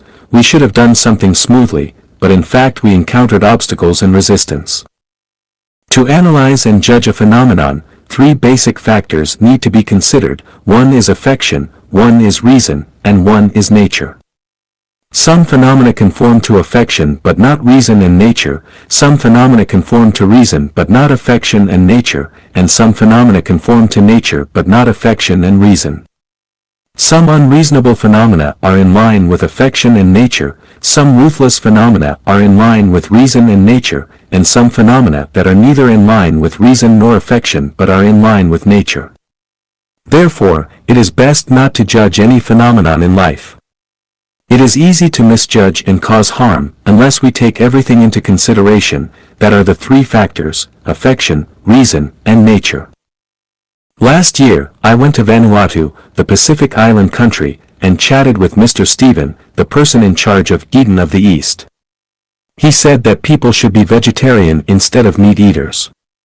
I asked, can't we eat pork? He said we shouldn't. I said that everything has its value of existence, so what is the value of existence of pigs? He told me a lot and it made sense, but I explained my understanding to him. I said that balance is a law of the universe. This law conforms to the law that the sum of positive and negative energies is zero. Its basic principle is that it rises here but falls there, it increases here but decreases there, it gains here but loses there, and it strengthens here but weakens there. For example, if a person's words hurt many people, the balance of it will be that he can no longer talk. If a person takes advantage of the world, he will definitely be balanced by paying the price for this. If a person owes someone a debt, it will be balanced by his repaying the debt. If a person cruelly killed another life, it will definitely be balanced by the giving of his own life. In this sense, a pig must be the reincarnation of a certain person as a result of his words bringing too much hurt to others. He took too much advantage of others, he owed too much debt, and cruelly killed a certain life. Only by reincarnating as a pig and paying with his own hair, bones, blood, flesh and life can he balance the debts he owed in his previous life. In this sense, eating meat is a kind of benevolence, and not eating meat is cruel. Why do I say so? When a person owes a debt, he will be reincarnated as a pig to repay. If you do not eat his meat, that means that he is not allowed to repay his debts, and he has to continue to carry his debts and reincarnate again and again in the livestock world. This is a bit cruel. But if you eat his meat, it lets him repay his debts and leave behind his reincarnation in the pig world and return to the human world as a human being. Isn't it a good deed? There are endless truths that people need to learn and understand in their lives. There is a deep understanding that I want to share with everyone. This is to never hurt anyone in your life. Do not hurt with words, nor with deeds, eyes, mouth, hands, feet, or thoughts. Even if others hurt you, you must never deal with a man as he deals with you. Just say good words, as many as you like, and never say anything bad. Once you do, it will become sin, and it will be too late to remedy. Fish are in the water, people are in the Tao, and the operation and changes of all phenomena and things in the world are in the Tao, and there are no people or things that should be wronged. Feeling being wronged is because of your not understanding cause and effect. If you understand the law of cause and effect, you will know that everything is appropriate. It is really divine punishments, though slow, are always sure. With big meshes yet letting nothing slip through. Therefore, if others hurt you, they will be handed over to the Tao's handling and arrangement. We ourselves will never hurt people, will never hurt anyone. The best way forward for mankind, changing the traditional production and life mode. Xie Feng. February 1st, 2023. Translated by Qin Yu and edited by Peter. With the development of human beings today, there are many chronic diseases that cannot be cured by the traditional production and life mode. More than 7 billion people are living on the earth and consume a large amount of resources every day, and consumption has exceeded the regeneration capacity of the earth. Rapid advances in science and technology can develop new types of energy and save resources, but ultimately, it is a drop in the bucket and cannot solve the crisis that we are facing. The chronic diseases of the entire human society are as follows. Resource consumption exceeds regeneration capacity. Everyone is a consumer of resources, not a creator of resources. In the long run, the depletion of resources is an inevitable reality, and this problem cannot be solved by relying on the traditional production and life mode. The waste of resources. A large part of what people use in food, clothing, housing, transportation, birth, old age, sickness, and death today is extravagant and unnecessary. This problem cannot be solved by legal and moral teachings. It can only be solved by changing the traditional production and life mode. Official corruption and a slothful government. There are always contradictions between officials and the people. This problem has not been resolved for thousands of years. The problem is that the traditional production and life mode are fertile soil for corruption. If the traditional production and life mode do not change, the corruption of officials and government sloth cannot be eliminated. Conflicts between ethnic groups and between countries. The competition and conflicts between different ethnic groups and nations which are caused by resource competition and ideological differences have never been resolved in history. If these conflicts cannot be resolved, huge military expenditures will not be reduced, and wars will be inevitable. The huge damage that this causes to society cannot be avoided. The only measure to solve this chronic disease lies in changing the traditional production and life mode of human beings. The gap between the rich and the poor. Due to everyone's different talents and the efforts that different people make, it is natural and normal for people to have a wealth gap between them. However, if the gap between rich and poor becomes too large, conflicts will form. The most effective way to alleviate this conflict is not legal and moral teaching, not to mention administrative orders and taxation, but to change the traditional mode of production and life. The magic of money. With money as a medium of exchange, its value and function cannot be questioned and underestimated. However, when people regard the pursuit of money as the primary motivation and purpose of survival and life, social turmoil and personal troubles and pains will be the result. How can the magic of money be eliminated? Only by changing the traditional mode of production and life. The loss of integrity. The more there are people, the fewer the resources, the more intense the competition will be, and the lower the integrity of people will be. With the loss of integrity, the cost of communication between people, countries, and special interest groups will increase infinitely. This is not only detrimental to the welfare of all the people, but also detrimental to resource conservation and social stability. How can this problem be solved? Legal and moral constraints cannot play a major role, so it can only be solved by changing the traditional mode of production and life. The disadvantages of government planning and a market economy. Facts have proved that the government's plan will take care of one thing and overlook another will lead to the impoverishment of the people. The market economy is like the law of the jungle, which will lead to the weak becoming the prey to the strong, which is not the ideal state of human life. I have thought about many options of how to make the world favorable and harmonious, and for the people to live and work in peace and contentment. Finally, it has been found that the best plan is to replace the traditional way of production and life with the new way of production and life. So, what kind of mode is the new human production and life mode? In a word, it is a full replication and copy of the production and life mode of the 1,000-year world of the kingdom of heaven. The model of this new mode of production and life on earth is the production and life mode of the second home created by Life Echanuan. A brief summary of this new mode is, human beings will no longer enter the institution of marriage and family, but enter the program of the second home, countries will disintegrate, there will be global cooperation and resource sharing, the scale of population growth will become lower than the regeneration capacity of the Earth's resources, and people will flow around the world designedly, allowing everyone to reach the state of life in the kingdom of heaven where everyone owns nothing yet owns everything. This is not a dream, but a summary of the successful experience that has been practiced on the earth for 15 years. May every citizen of the earth get to know, think, and practice it. The connotation of the highest level of human civilization. Dayform Buddha. May 2, 2023. Edited by Peter.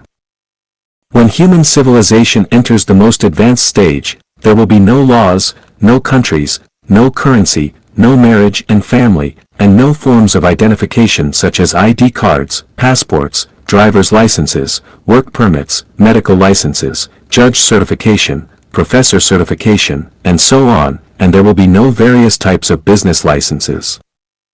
Readers may think that this is impossible. Without laws, without countries, without any identification, the whole human society will become chaotic. For example, if there are no driver's licenses, people who don't understand traffic rules will also drive on the road and will inevitably cause traffic accidents. I want to say that we cannot imagine the form and operating mode of the highest level of human civilization society with the current consciousness and living environment of people, but we can imagine that when everyone is selfless and exudes the nature of truth, goodness, beauty, love, sincerity, and trust from within, all the disputes in the world will be melted away. The unskilled driver will not drive on the road because he loves others more than he loves himself. Perhaps some readers may think that people cannot completely achieve unselfishness and selflessness, but in fact, when the traditional production and life mode of society will be replaced by the second home mode, people will find that the more unselfish and selfless they are, the more they will enjoy the joy and beauty of life and life to the greatest extent. We have proven this through 14 years of this production and life mode in practice. Without countries, laws, and marriage and family, will everything become chaotic? No, when we emulate the 1,000-year world mode, we will find that the higher the degree of freedom, the more civilized people will become.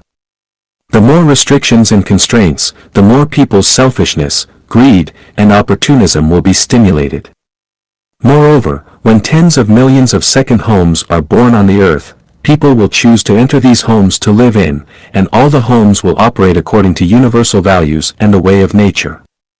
All people on earth will become members of this big family of homes, and no matter what they do, whether it is power generation, farming, clothing production, education of children, shepherding on the grassland, or technological innovation in the laboratory, people from all walks of life will become members of the earth family. Without currency and private property, everyone will freely use their intelligence and talents, and all the issues of food, clothing, housing, transportation, aging, and death will be resolved by this big family. No one would want to keep currency or have private property. Each second home has 30 to 300 members, and each member rotates to work and live in another home for 3 years.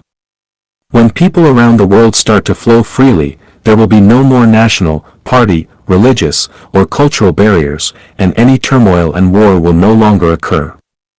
Hunger will also disappear, and the probability of theft, robbery, corruption, fraud, and deception will become negligible. I am very sure that everyone must have 100,000 questions in their hearts about this, but I can tell you that I have thought of all the problems you are worried about, and I know the solutions. I can also tell you accurately that no one's thinking in the world today is deeper than mine, and no one's solution to solving problems is superior to mine. Even if the Eastern saint that everyone is looking forward to comes, it will not surpass my theory in practice. Humanity has only one bright future ahead, which is to follow what I say, because no matter how intelligent a person may be, they cannot escape the 36-8 diagram arrays. Only by following the path I guide you on can we have the most wonderful future. The people who accompany us on our journey shape the joys and sorrows of our lives. Xie Feng. June 1, 2023. Edited by Qinyu. People realize and understand as they grow older that the individuals that they journey with shape the joys and sorrows, separations and reunions of their life. They contribute to the ups and downs, the completeness and deficiencies of one's existence. During childhood, parents are the ones who bring both happiness and sadness, separations and reunions, completeness and deficiencies. Having loving and understanding parents is a blessing in life. However, if parents treat their child as a means to uphold family honor or as a target for venting frustrations from outside, it becomes a source of sorrow in life. During adolescence, the most influential people to walk alongside are teachers. Their words, actions, and evaluations lay the foundation for one's character and outlook on life. Wise and caring teachers pave the way for a hopeful and bright future, while narrow-minded and bitter teachers fill the sky of one's life with clouds, lacking warmth and sunshine. Young adulthood is a vibrant period for expanding one's social boundaries, and making friends is inevitable. Typically, people form 2 or 3 close friendships, and it is precisely these close friends that bring about significant turning points in one's life. Genuine and open-minded close friends, filled with the confidence and courage to strive and excel, will inspire oneself, leading to a passionate and hopeful outlook on life. On the other hand, if a close friend is selfish, deceitful, and harbors a dark mentality, one will also be drawn into a chaotic and disorderly path that goes against morality and even legality. In middle age, the most important companion in life is a spouse. If one is fortunate to meet a considerate, capable, and affectionate partner who excels at managing household affairs, it is a great blessing. Conversely, encountering an unreasonable, selfish, and greedy spouse who lacks understanding and often voices complaints creates a life filled with bottomless sorrow and misery. In such circumstances, whether it is the husband or the wife, thoughts of suicide often emerge in their minds. The inner pain has nowhere to be expressed, and they can only silently endure day after day, year after year. In old age, as physical strength gradually wanes and illnesses silently afflict the body, confidence in life diminishes. People around us unconsciously begin to drift away. At this time, the attitudes and treatment received from our children become the final scenery on the journey of life. If children are filial, it is a stroke of great fortune, bestowing immense blessings and great destiny. However, if children are unfilial, physical and mental suffering seeps into our marrow and nerves. Ultimately, the journey of life concludes in a state of calling to the heavens without response and crying to the earth without answer. Whether it is during adolescence, young adulthood, middle age, or old age, if one encounters someone who cares genuinely, bringing happiness, joy, freedom, blessedness, and hope without expecting anything in return, that person is truly a saint, a bodhisattva, an angel.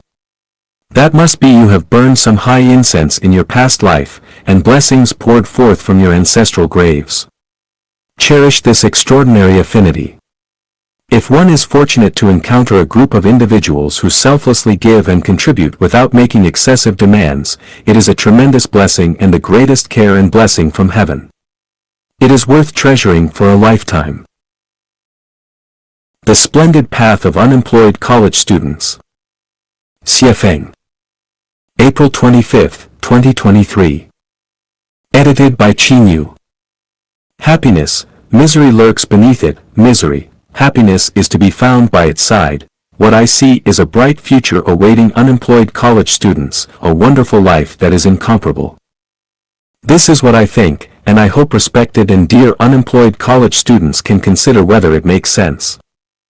At this moment, you may be in a state of confusion, anxiety, uncertainty, restlessness, and disappointment.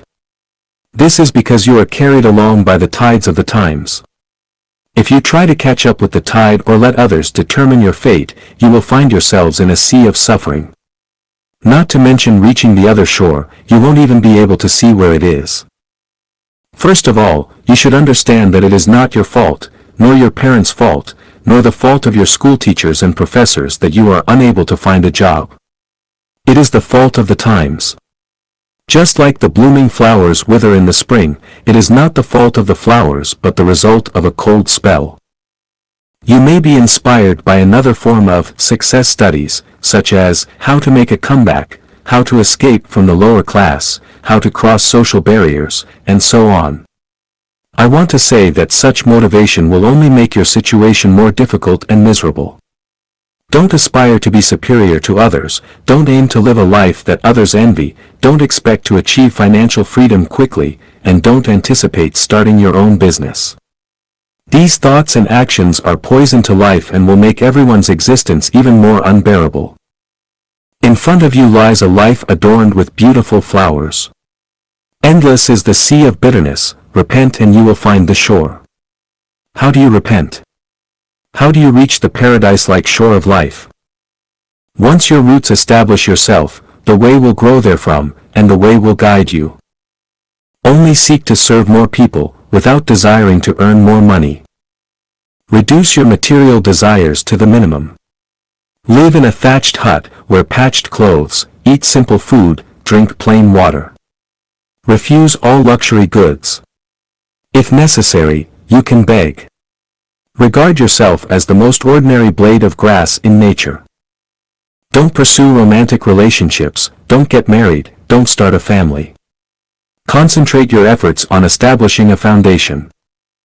Inheriting the wisdom of the past, creating everlasting peace. Listen to the teachings of Jesus Christ, respect the Dharma of Shakyamuni Buddha, embrace the spirit of the Prophet Muhammad, and adopt the thoughts of the Taoist Saint Laozi. Regardless of how dark the world becomes, how fickle people's hearts are, how bleak the future appears, and how others may comment, dedicate yourself to unifying the world and ensuring the well-being of all people, allowing everyone to enjoy the blessings of life. Strive to make everyone possess everything while having nothing, and work hard to provide everyone with a means of livelihood. Regard labor as the foremost necessity of life. Adhere to this principle. The image of laborers is the most beautiful, labor is the source of joy and happiness, laborers possess the finest qualities. Engage in diligent work every day, create, and never allow yourself to be idle. Abandon laziness, abandon getting something for nothing, abandon seeking comfort and despising hard work, and abandon seeking quick gains. Sing the praises of all laborers in the world. Embrace unconventional thinking and indulge in wild imagination. Reversion is the action of the Tao. When the majority moves west, quickly move east. When the majority flock to the cities, quickly go to the countryside. When the majority prioritizes pragmatism, quickly prioritizes ideology. Whatever the majority criticize, quickly sing its praises, and vice versa. Distance yourself from money, power, fame, and profit, including distancing yourself from the wealthy, influential, famous, and powerful. Get closer to the most ordinary and common laboring masses. Reverse all the perspectives on life, values, worldview, outlook on life, and moral outlook that human society has established, and establish anew the 5 outlooks necessary for the highest level of civilized society. Then, you will discover the scenery of, just as the weary traveler despairs of finding a road, lo! A village appears and the shade of willows and riotous flowers beckon. The path has been paved for you, and the future is definitely more beautiful than you imagine. If you find my words reasonable, follow the path I have laid out. If you think I am talking nonsense and misleading you, then continue the path you believe to be correct. The Power and Magic of Sex. Xie Feng. March 31, 2021. Edited by Qin Yu. In the Bloodstream Sermon, Patriarch Bodhidharma said, nature, same as sex in Chinese, is Buddha. What propels society forward is sex, the universe is a dance of sex. The fulfillment of sex is the fulfillment of life and the fulfillment of the universe. In order for a person to become immortal, achieve enlightenment, and become divine, they must attain the fulfillment of sex. From the principle of Taiji, every life is polarized, either masculine or feminine. Only when the masculine and feminine unite can life become complete. The power of sex is immensely strong. It is impossible to transcend sex, it is self-deception. Sex possesses divine power and demonic power, which humans cannot control. Forcing control over sex will distort it and lead to sexual deviance. When sex is liberated, the world becomes peaceful, people become harmonious, and society becomes balanced and stable. Therefore, sexual freedom is both fundamental and ultimate freedom. Without sexual freedom, there is no personal freedom, no fairness or justice in society, and no possibility for individuals to become immortal, achieve enlightenment, or become divine. Thus, sex should bloom freely like wildflowers in the mountains and flow freely like rivers. Sex is immoral, therefore, moral standards should not be imposed upon it. The following conclusions are derived from an insightful perspective on sex. They may be shocking, but I hope readers will not reject them based on outdated beliefs and moral standards. To determine their correctness, rational analysis and judgment should be employed. Respecting facts, examining them with a scientific spirit and logical abilities, and avoiding emotional reactions is crucial, as becoming emotional renders one unable to reason. The conclusion is as follows: regarding anyone's sexual life and behavior, no matter how strange, bizarre, even absurd, or how promiscuous, licentious, immoral, or even deviant it may seem, as long as it does not harm others or society, as long as it is not forced and is willingly embraced by those involved, it should be tolerated and should not be condemned or even criminalized. For example, sexual intercourse between humans and animals, between a father and daughter, mother and son, grandparents and grandchildren, son-in-law and mother-in-law, and so on. For example, the fickleness of women and their involvement in multiple sexual relationships, the promiscuity of men and their involvement in multiple sexual relationships, and instances of infidelity within marriages, and so on. The myriad of unconventional sexual activities and patterns should be understood. Human society does not need to astonish or insult these individuals, nor should it hold them hostage to morality. I solemnly declare that I do not endorse the aforementioned sexual behaviors, but I can understand them. Those who have a full stomach have no idea how it feels to be hungry. The wealthy cannot truly experience the hardships and helplessness of the poor. Those with a full stomach cannot set standards for those who are hungry, and the wealthy cannot dictate norms for the poor. This is similar to how lions and tigers cannot establish behavioral guidelines for zebras and gazelles, and wolves cannot set boundaries for sheep. When the powerful drive of sex erupts, the best approach is to satisfy sexual desires. When satisfaction cannot be achieved, people will seek various ways to fulfill their intense sexual cravings. People do not desire to engage in sexual intercourse with animals. However, if conditions for sexual intimacy with humans are not present, they may resort to releasing sexual energy through intercourse with animals. If even that condition is unavailable, individuals may engage in sexual relations with their own daughters, sons, grandsons, granddaughters, uncles, aunts, mothers-in-law, nephews, nieces, and so on. As for infidelity or sexual relationships between masters and disciples, teachers and students, these are already considered quite normal phenomena. In the world of women, sex workers are a group of extraordinary women because they provide countless men with sexual fusion and satisfaction. They are considered great because they adhere to the principle that the higher the degree of shared experience, the greater the value. Therefore, it can be logically deduced that women who engage in sexual relationships with more men and men who engage in sexual relationships with more women should be affirmed and should not be subjected to condemnation or persecution. Human beings should prioritize reality. Once individuals reach maturity, they enter a stage of sexual needs. Maximizing the acquisition of sexual energy not only leads to happy and fulfilling lives for each person but also promotes a harmonious and stable society that progresses towards civilization. The prerequisite for human civilization is sexual freedom. Without sexual freedom, human civilization cannot be achieved. Sex is a form of energy and a resource that is inexhaustible. However, when individuals monopolize sexual resources, the resource becomes particularly scarce. Once it becomes scarce, it is inevitable that animal mating and incestuous behavior cannot be eradicated, and the trading of sex cannot be avoided, which leads to troubles, anxieties, pains, and even crimes. Of course, the more sexual partners one has and the higher the frequency, the higher the risk of contracting sexually transmitted diseases, including HIV, AIDS. This negative consequence can be addressed through a program, such as requiring sexual health certificates for sexually mature individuals. This is achievable. However, it is not appropriate to abstain from sexual activities solely because there is a risk of contracting sexually transmitted diseases, just as one does not stop eating because eating can cause various illnesses. Life is like a dream, all space directions are void. We should have full experiences and live our life to the most so that we won't have regrets when we leave the earth.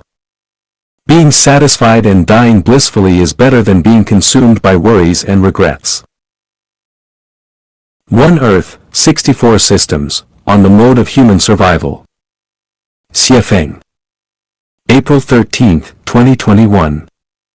Edited by Qinyu. Inspired by the concept, One Country, Three Systems, of Mr. Li Liangbin, who is from Jianxi Province, let us explore the future mode of human survival. The most ideal life mode for humanity in the future is the Xie Feng-style communism. However, before that, we can implement the One Earth, 64 Systems as a transitional mode. The so-called One Earth, 64 Systems implies that there can exist 64 different life modes on Earth. Let's examine the following scenario. In a circle, there are cows, horses, donkeys, sheep, pigs, dogs, chickens, ducks, and geese. Due to their different habits, food preferences, and physical characteristics, conflicts, arguments, and fights often arise between them. Chickens, ducks, and geese often complain that sheep, pigs, and dogs trampled on their eggs. Sheep, pigs, and dogs frequently lament that cows, horses, and donkeys snatch their food. Cows, horses, and donkeys often grumble about chickens, ducks, and geese defecating in their feeding troughs. All the animals blame each other for excessive flatulence, making it unbearable for anyone. As a result, no one is leading a good life, and it becomes impossible to live under such circumstances. To solve the above problems, moral education is futile and ineffective. The best approach is to separate them and provide each animal with its own enclosed space, corresponding to their species. This way, we can avoid mutual complaints and torment. The human species has some similarities to the livestock mentioned above. Some people prefer the capitalist way of life, while others prefer the primitive tribal lifestyle, socialism, communism, anarchism, democracy, dictatorship, rice, noodles, meat-based diets, vegetarian diets, monogamy, polygamy, or polyandry. The list goes on. When individuals with diverse preferences are forced into the same mode, conflicts, arguments, and even physical fights are unavoidable. The way to eliminate contradictions and conflicts among individuals is to allow them to live in their respective spheres, where they can find peace and happiness. Therefore, my idea is the One Earth, 64 Systems approach. For example, all white people could gather in Europe, black people in Africa, and yellow people in Asia. This would eliminate racial discrimination. Those who prefer the capitalist system could come together to engage in capitalism, while those who prefer the socialist system could come together to practice socialism, and those who prefer the communist system could come together to pursue communism. Similarly, those who embrace Christianity could gather in one place, those who follow Islam could gather in another place, and those who practice Buddhism could gather in yet another place, and so on. Likewise, those who enjoy noodles could eat noodles, those who prefer rice could eat rice, those who enjoy meat-based diets could come together, and those who prefer vegetarian diets could gather as well. Those who prefer monogamy could form their own society, those who prefer polygamy or polyandry could form their own society, and those who advocate for a society without marriage could form their own community for shared relationships. In this way, just like providing separate spaces for cows, horses, donkeys, sheep, pigs, dogs, chickens, ducks, and geese, humans no longer need to argue and fight with each other due to differences in personality, interests, and so on. Why 64 systems? Because human survival requires 64 elements, and none can be omitted. Do you see it? Cows, horses, donkeys, sheep, pigs, dogs, chickens, ducks, and geese are arguing together without any value or meaning, and their arguments will never end. Arguments between humans are also without value or meaning. The best solution is to live our own lives according to our own preferences. Can the above ideals be realized? Certainly not, because those in power won't allow it. Therefore, this proposal is only meant to bring some amusement to everyone when they have enough to eat and drink and have nothing else to do. Completing every little thing perfectly makes you extraordinary. Xie Feng. April 23, 2021. Edited by Qin Yu. As someone in their 60s, I have some life insights and experiences to share with young people, which will undoubtedly benefit you greatly. The most valuable insight and experience from my half-century of life is that by completing every little thing you do perfectly, you become an extraordinary individual, and your life path will only grow wider as you continue.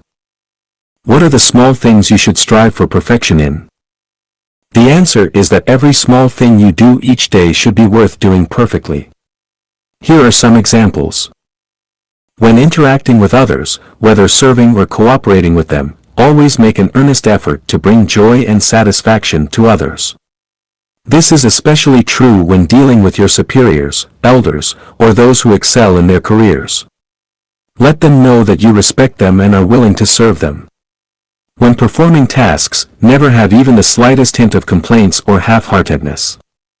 When collaborating with others, be willing to give more and enjoy less, making the experience comfortable and valuable for the other person. When interacting with your blood relatives, such as parents, children, siblings, and other relatives, or with your spouse, in-laws, and their relatives, do not focus on personal interests. Instead, give your utmost effort to do things well to the best of your ability. Never expect rewards, simply express your best qualities and make everyone feel secure and comfortable when they are with you. Most young people will work for private employers or become government employees as civil servants. Regardless of the character of your boss or immediate superiors, regardless of your salary and other benefits, and regardless of whether the working environment satisfies you or not, you should strive to perform the tasks you are engaged in to the highest possible level. Never think that you are working for your boss or the country, or that your efforts are not worth it. Either quit and leave or put your heart and soul into doing the job well. Whether in interpersonal relationships or in your work, always remember that there are one or several pairs of eyes constantly watching you. Even when you are alone, there are eyes watching. This is the secret I discovered after becoming a guide in Life Echanuan.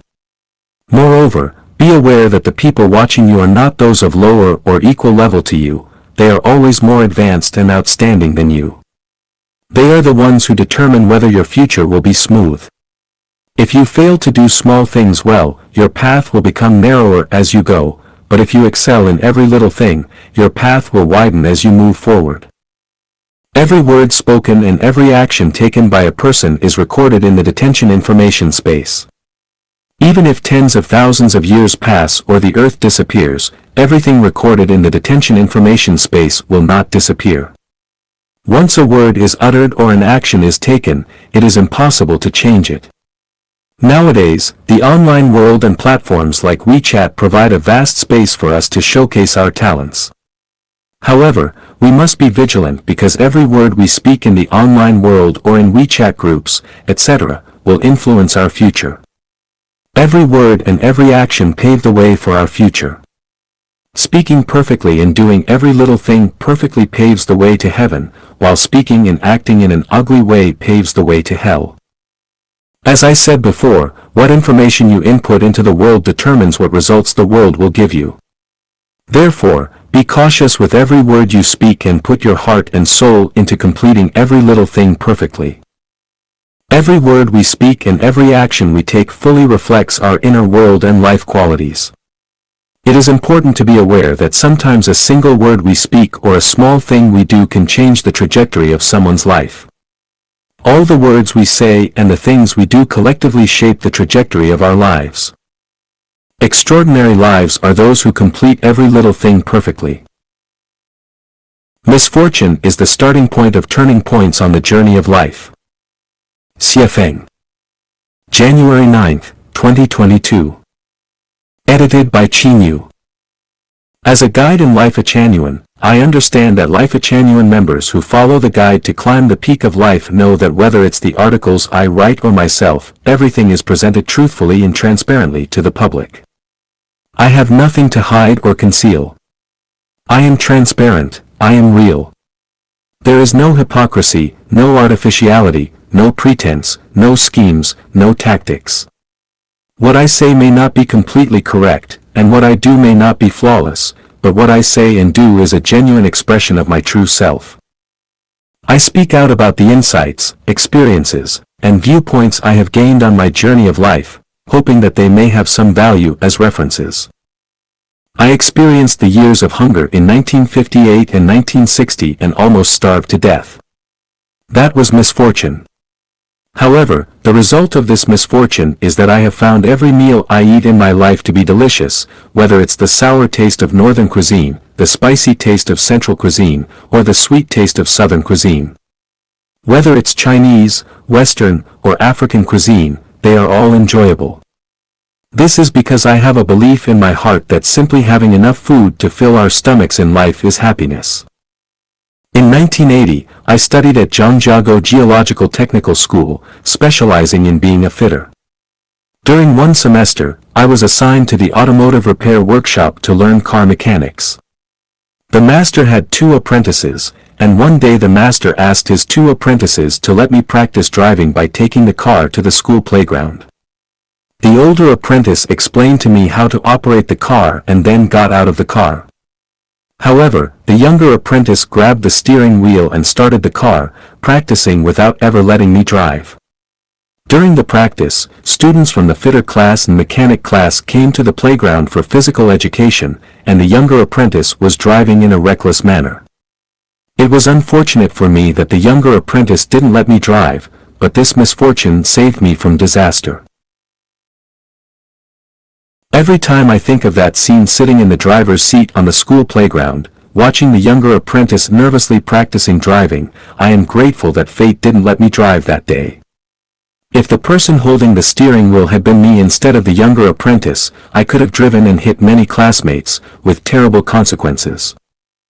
I might have been born with the qualities to become an official. During my primary school, middle school, technical school, college, and the first semester of university, I was almost always the class monitor. At the age of 18, I became the deputy secretary of a brigade managing 11 production teams. In 1984, I was designated as the director of the 3rd echelon in the geological hydrology 3rd team.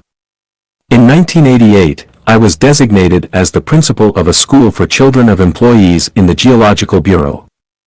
In 1992, I was designated as the director of a prospecting machinery factory. Unfortunately, I messed up all these positions because I didn't take those official positions seriously. Looking back today, this misfortune was actually a great blessing. If I had become an official at the time, according to what my wife said in 1993, I would have already been the governor of Gansu province. If that were the case, there would be a 90% chance that I would have become a corrupt official and could have ended up in prison. Even if I didn't end up in prison, my name would certainly be infamous throughout history. In 1994, while I was abroad, the official's vehicle broke down. I was asked to drive it to Blavoy, more than 200 kilometers away, for repairs. As I was the translator, no one else could handle it.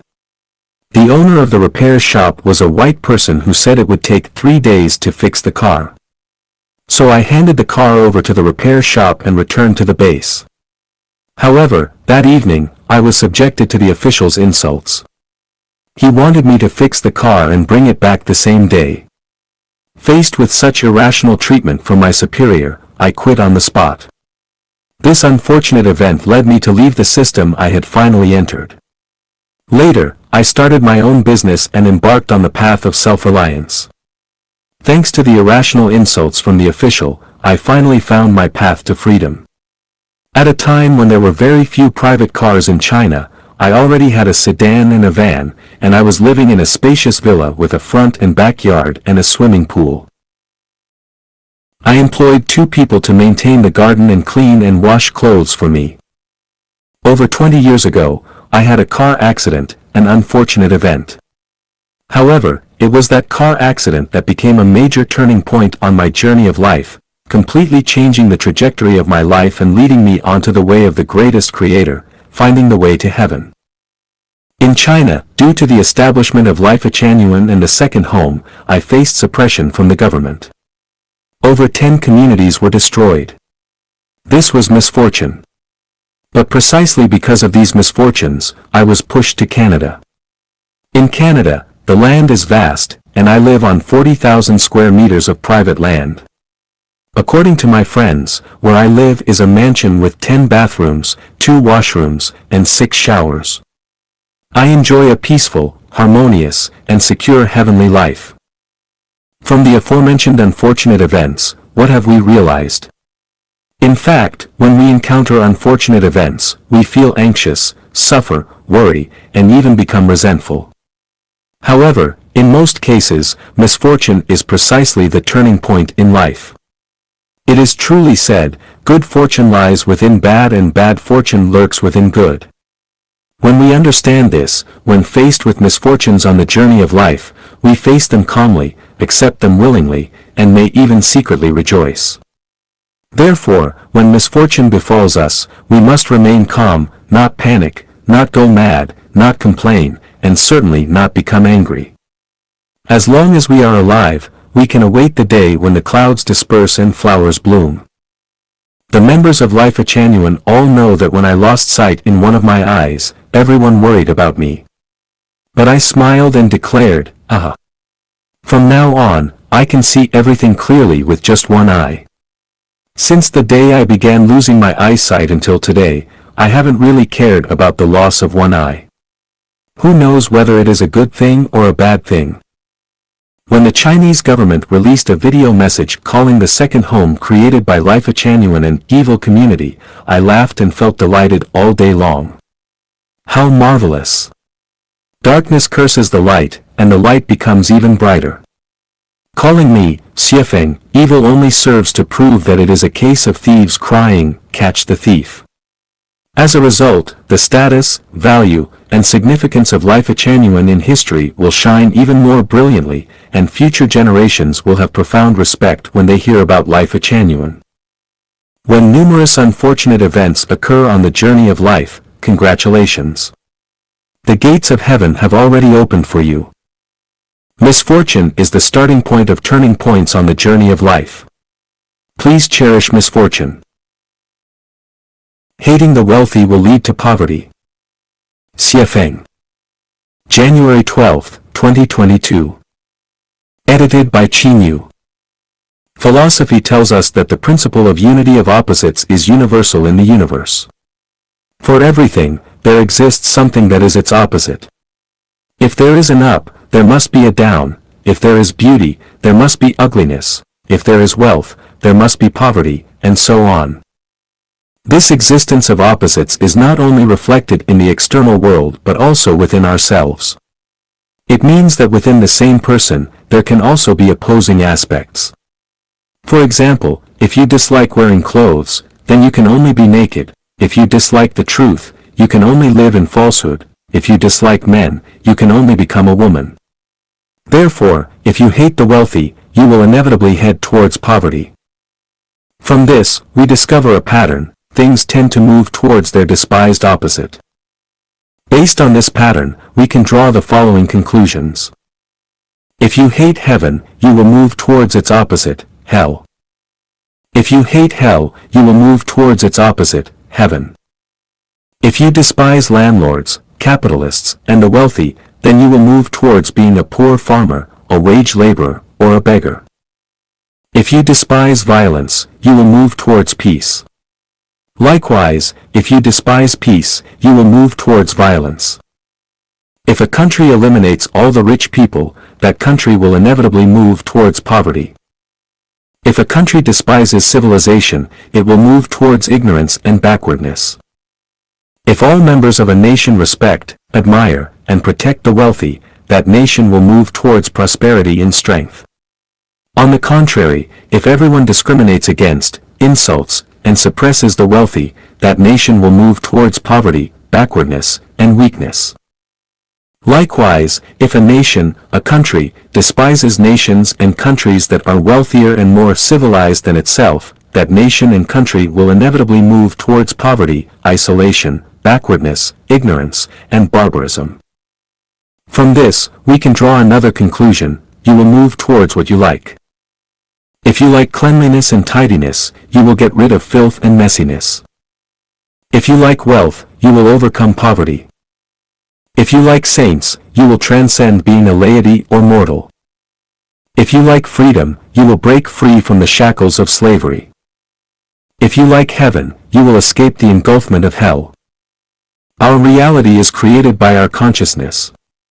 A consciousness of poverty can only create a reality of poverty, and only a consciousness of wealth can create a life of abundance. Just look at Israel and Japan, and then look at Zimbabwe and Venezuela. The logic is evident. Do you want to live in heaven? If so, you must first have the consciousness of heaven.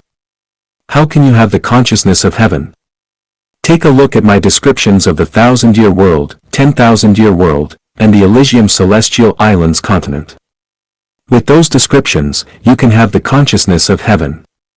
If you don't believe in my description of heaven, then look at the production and living scenes in the real second home on earth. They can also nurture the consciousness of heaven. Without the consciousness of heaven, no matter how much you practice or strive, you will never reach heaven.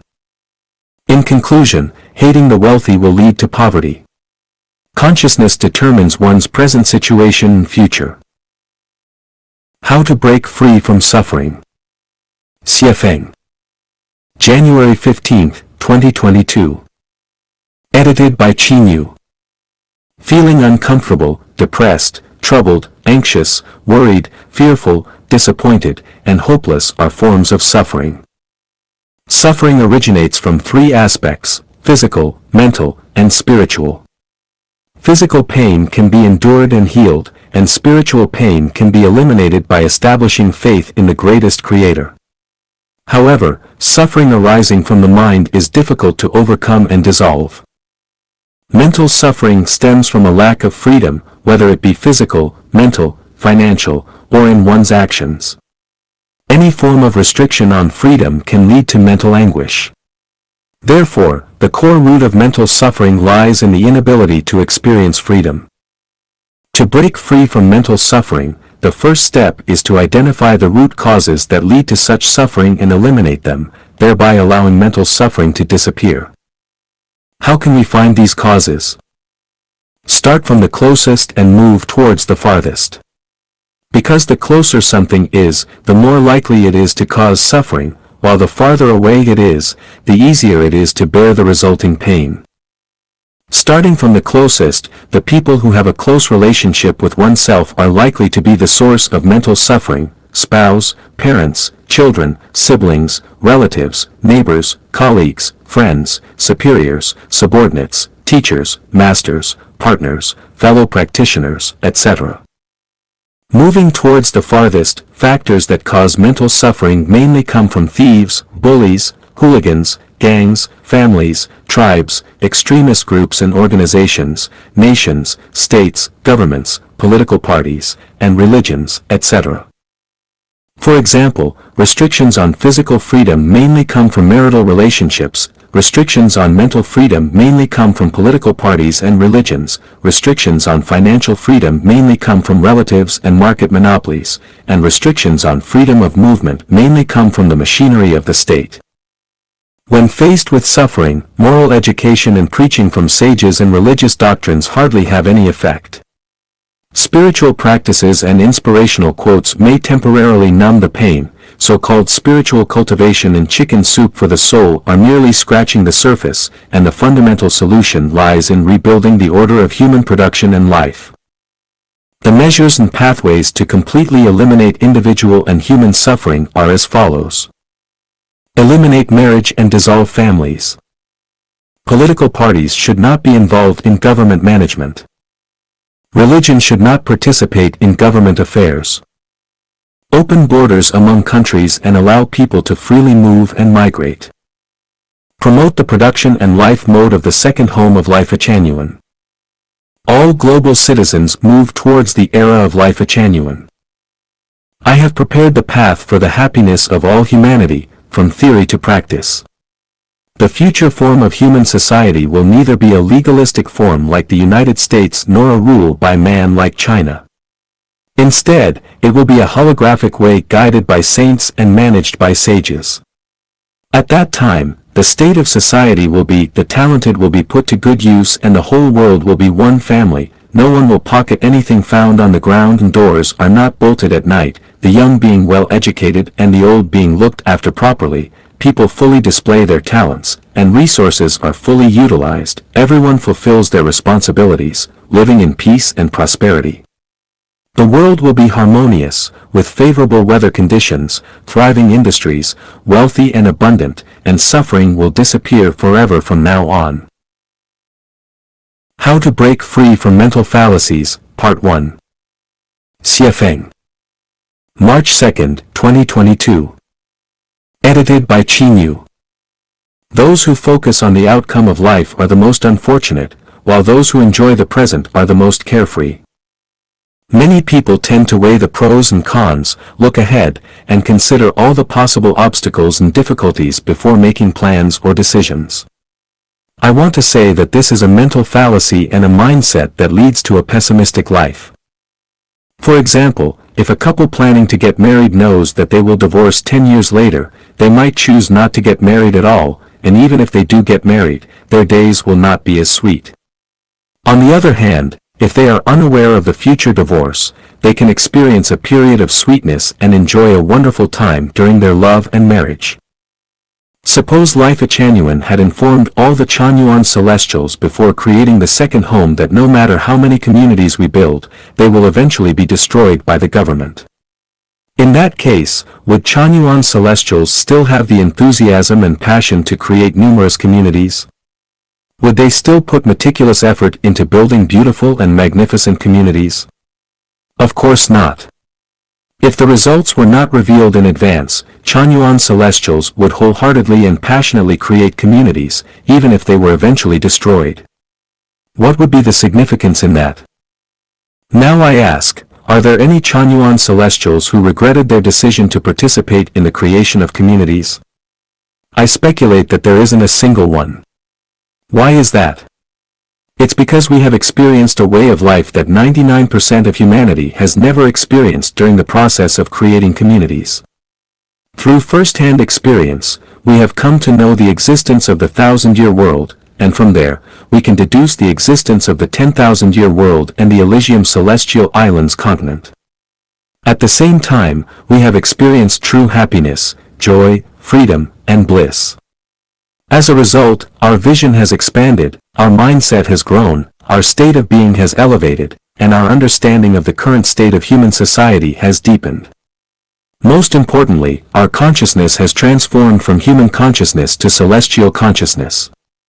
This is a leap in life, a transformation, and an adventure on the glorious journey of life. Therefore, I speculate that no Chanyuan celestial regrets immersing themselves in the life of creating communities. Therefore, we come to a thinking conclusion: engage in life, engage in creation, but do not dwell on the difficulties that may arise during the process, and do not ponder over the outcome, because the outcome is within the process itself. If the process is beautiful, life will be more meaningful, and the result of life is bound to be beautiful. So, do not pursue the outcome of life, for the outcome of life is death. What we pursue is the result of life. When life is elevated, no matter how the process of life unfolds, it will be meaningful and valuable. Even if the government repeatedly destroys the communities we have built, we have already obtained what we were meant to obtain and will never regret it. Look at the historical figures, the outcomes of their lives are almost always unfortunate.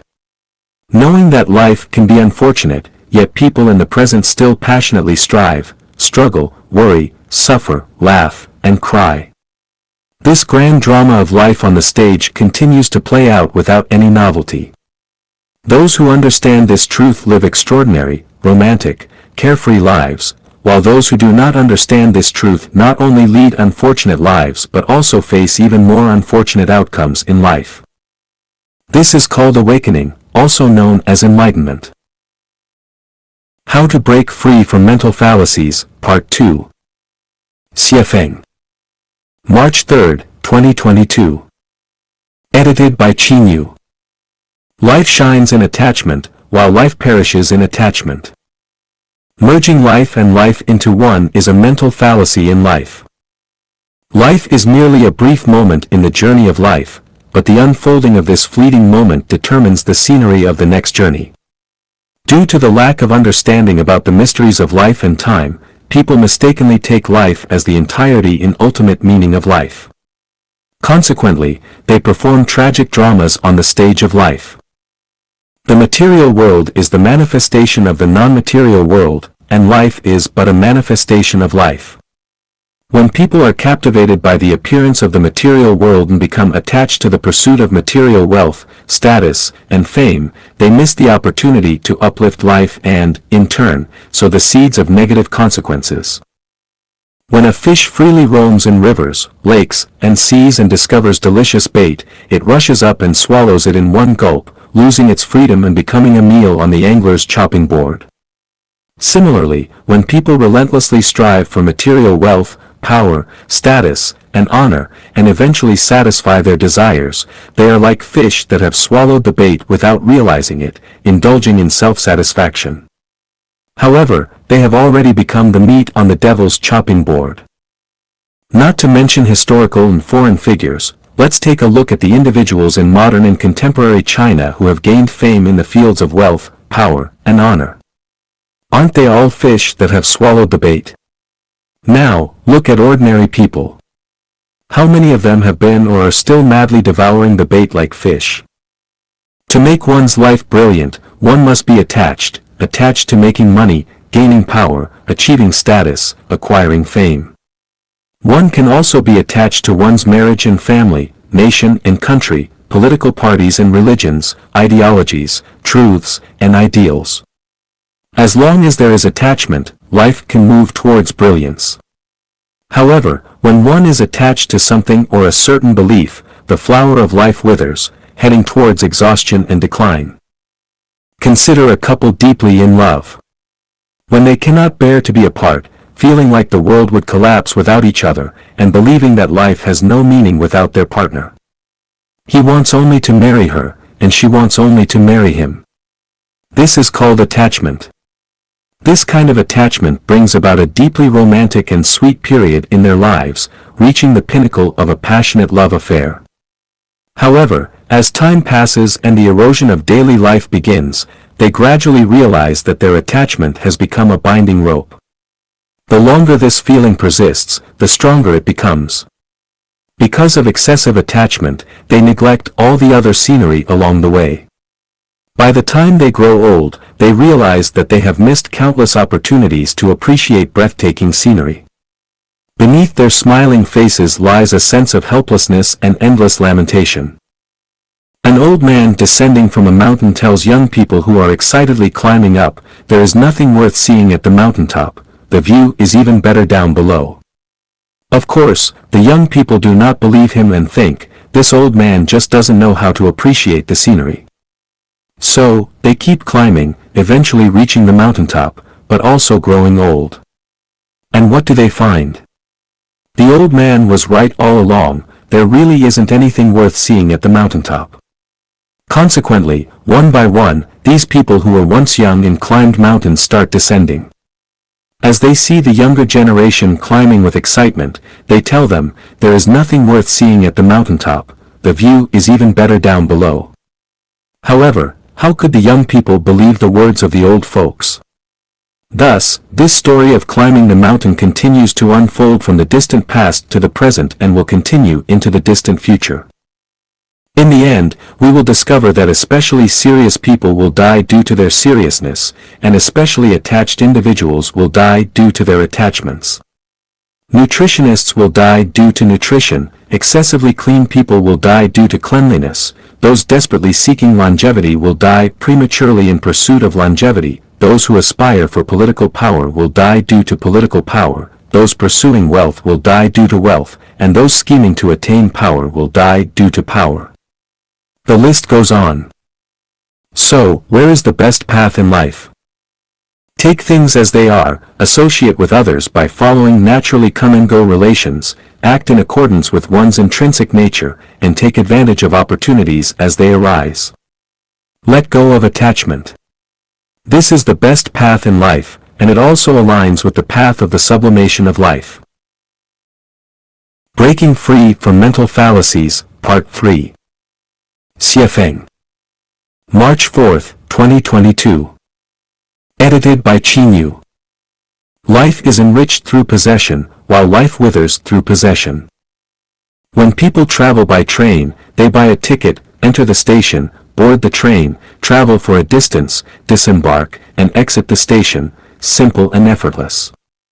Rarely does a passenger want to buy and possess the train they are traveling on, nor do they wish to stay on the train indefinitely. Why don't passengers want to buy and possess the train? Because it is unnecessary, and ownership would become a burden. Likewise, people do not desire to possess commercial airplanes or large cruise ships because they are merely using them for one journey. Perhaps they will only use them once in a lifetime, so why invest time, energy, and money to own them?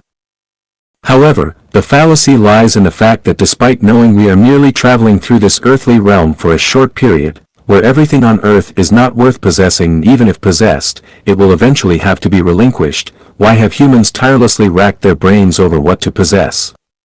Why are they even willing to pay the price of their own and others' lives to possess illusory dreams along their journeys? Let's assume we have 1 million in cash. Is it better to use that 1 million to buy a house, or to temporarily rent someone else's house and use the remaining money for other purposes? For example, renting a house for 1 year with a rental payment of 20,000 yuan. Renting for 50 years would amount to 1 million yuan. From the perspective of life, buying seems better, providing a sense of security and becoming capital to flaunt to others. However, from the perspective of life's meaning, renting is, of course, better because by paying 20,000 yuan annually, one would still have plenty of money left to invest in other fields. This investment may generate more wealth, not only enough to pay the annual rent of 20,000 yuan but also leave a surplus. In other words, after 50 years, one would still have 1 million yuan in hand, while buying the house outright would leave one penniless. Some may argue that buying a house preserves its value, while money in hand may depreciate due to inflation. However, this is also a fallacy. Houses depreciate every year and may even collapse, while money in hand has the possibility of both depreciating and appreciating. Therefore, we do not analyze or speculate on these contingent factors. What we are analyzing now is whether a possession is worthwhile. The mistaken belief of striving to possess something is a human fallacy, also the root cause preventing humans from living a heavenly life. People feel secure when they possess something. It satisfies not only their practical needs but also their psychological desires. Consequently, the goal of their entire lives becomes to possess more: land, houses, cars, status, wealth, honor. Moreover, they desire to possess people, such as in a marital relationship, where each claims ownership of the other. This is my man, this is my woman, this is my child, and so on. If you were to ask someone, "What do you possess?" and they answer, "I have a villa and a luxury car. I own a company and a business. I have 200 acres of land. I have 30 cows. I have an iPhone," people would look at them with envy, respect, and even admiration. However, if the answer is, "I have nothing," people would look at them with disdain, contempt, and even scorn. When the mistaken view of life, and values becomes a general principle for the masses, mistakes turn into correctness, fallacies turn into truth, and heaven turns into hell. When a person dedicates their lifetime and energy to possessing more and more things, they lose the qualifications to appreciate the artistic charm of life and obtain a ticket to heaven. Heaven is heaven precisely because every life possesses nothing, it is a state of having nothing. Paradoxically, it is because every life possesses nothing that it achieves the result of possessing everything. When we possess something, we feel secure, and the more we possess, the more fulfilled our lives become. Our vanity attains maximum satisfaction. However, precisely because of our possessions, we are alienated from heaven, and this is the withering of life. The 8 Sorrows of Life. Xie Feng. April 3, 2022. Edited by Qinyu. Ancient wisdom states that there are 3 great sorrows in life: losing one's father in youth, losing one's wife in middle age, losing one's child in old age. I do not fully agree with this viewpoint. First, these 3 sorrows seem to be unrelated to women themselves. Second, these sorrows are not inherent but are created by human cognition and culture. My perspective on the sorrows of life is as follows. First sorrow, lack of maternal love in infancy. Second sorrow, lack of playmates and insufficient opportunities for joyful play during childhood. Third sorrow, lack of guidance on being a human during adolescence. Fourth sorrow, lack of love and the absence of establishing beliefs during youth. Time and energy are expended on the pursuit of marriage, family, and materialistic desires, including food, clothing, shelter, and transportation. Fifth sorrow, stumbling in midlife. Sixth sorrow, being abandoned by family in old age. Seventh sorrow, learning the Bible in adolescence, Buddhist scriptures in youth, and the Quran in old age. Eighth sorrow, delving into cultivation methods and techniques, supernatural abilities, and metaphysics. If one of these sorrows exists, life will be filled with regrets. If 2 sorrows exist, life will be filled with resentment. If 3 sorrows exist, life will be filled with pain. If 4 sorrows exist, life will be filled with defeat. If 5 sorrows exist, life will be filled with chaos. If 6 sorrows exist, life will be filled with hatred. If 7 sorrows exist, life will be filled with suffering. If 8 sorrows exist, life will be a prison. I have the supreme method that can resolve these 8 sorrows. By following this method, the sorrows can be overcome. Instead of moral preaching, change the program. Xie Feng. June 25, 2022. Edited by Qinyu. Program development always surpasses moral preaching. In the 18th century, England transported convicts to Australia to alleviate domestic prisoner overcrowding and develop the country. The British government hired private ships to transport the convicts. Prior to departure, the ship owners were paid by the government based on the number of convicts on board. In order to maximize their profits, the captains crammed as many convicts as possible onto the ships, resulting in overcrowded cabins with poor air quality. Since the ship owners had already received their payment, they disregarded the life and death of the convicts. As a result, the death rate on these ships reached as high as 12%. One ship, for example, carried 424 convicts, of whom 158 died during the voyage. To reduce the mortality rate, the British government dispatched government officials on each ship to supervise the transportation process. They also set mandatory standards for the convicts' living conditions and provided doctors to accompany them. What happened next? In pursuit of their own interests, the ship owners bribed the supervising officials and doctors. Those who refused to accept bribes were either thrown into the sea or killed by other means. Consequently, the death rate among the convicts remained high. Eventually, the government changed the payment procedure. Instead of paying based on the number of convicts boarded, they started paying based on the number of convicts safely delivered to Australia. As a result, the ship owners made every effort to protect the lives of the convicts, improve their diet and living conditions, and actively seek medical treatment for them. Consequently, the convict mortality rate dropped from 12% to 1%. This is the effect of changing the program. If a certain state is persistently bad, then one should not rely on moral preaching to solve the problem. Instead, consider changing the program. Once the program changes, the state of chaos immediately disappears.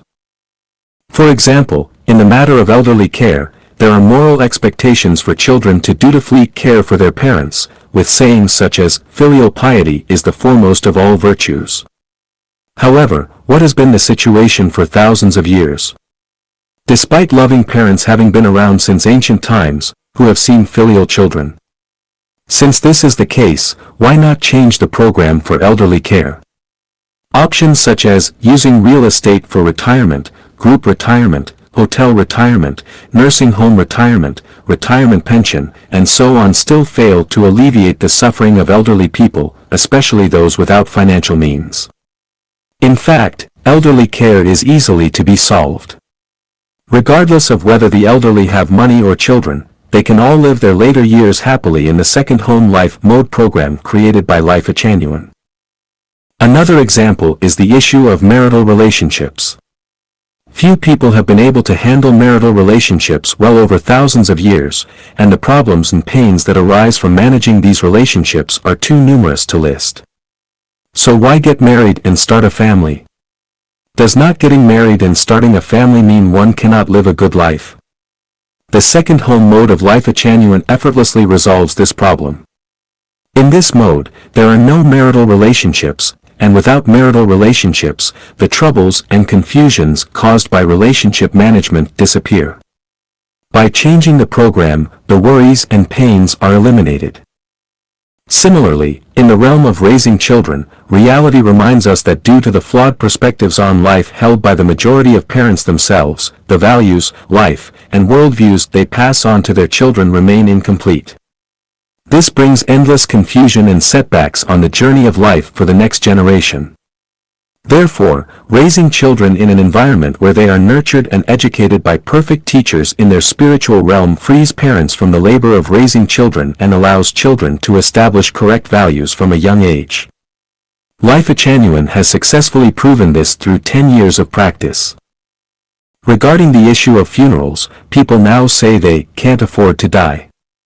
Why can't they afford it?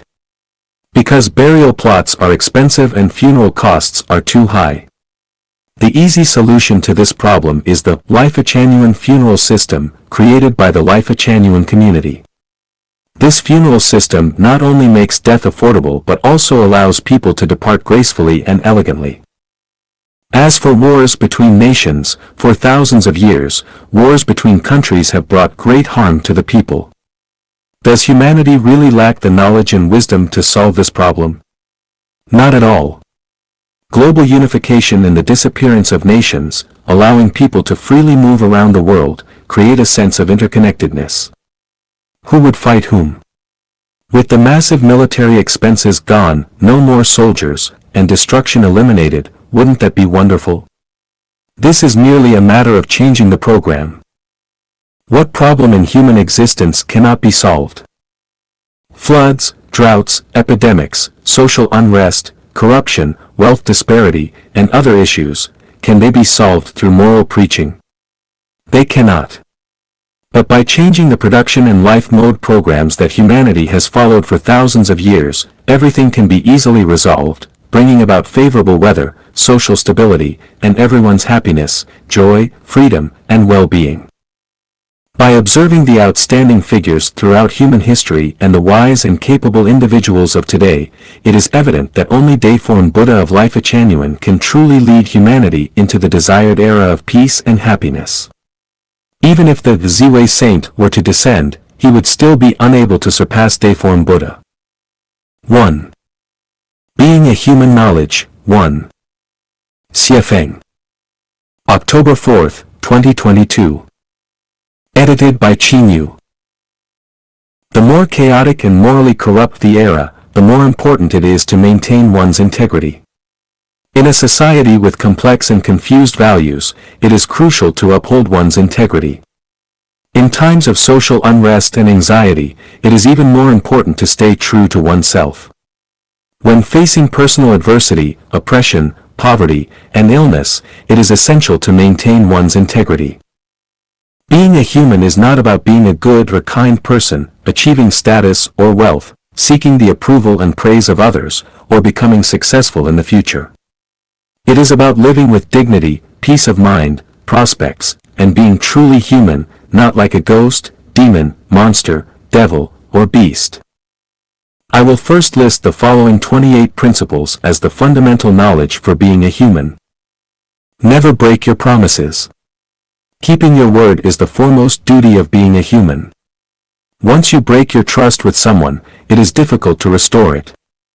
A single act of betrayal can have lifelong consequences. Maintain a sense of gratitude. Regardless of who they are, if someone has shown you even the slightest kindness, remember it forever. As a result, always respect and honor your parents, express gratitude to teachers, masters, and mentors, cherish the bond of siblings, and be thankful to anyone who has helped you in any situation. Be grateful to the opposite sex with whom you have had intimate relationships. Although it may be impossible to fully repay a favor, always remember it and treat those who have helped you with utmost respect, using gentle words, humble gestures, and a warm expression.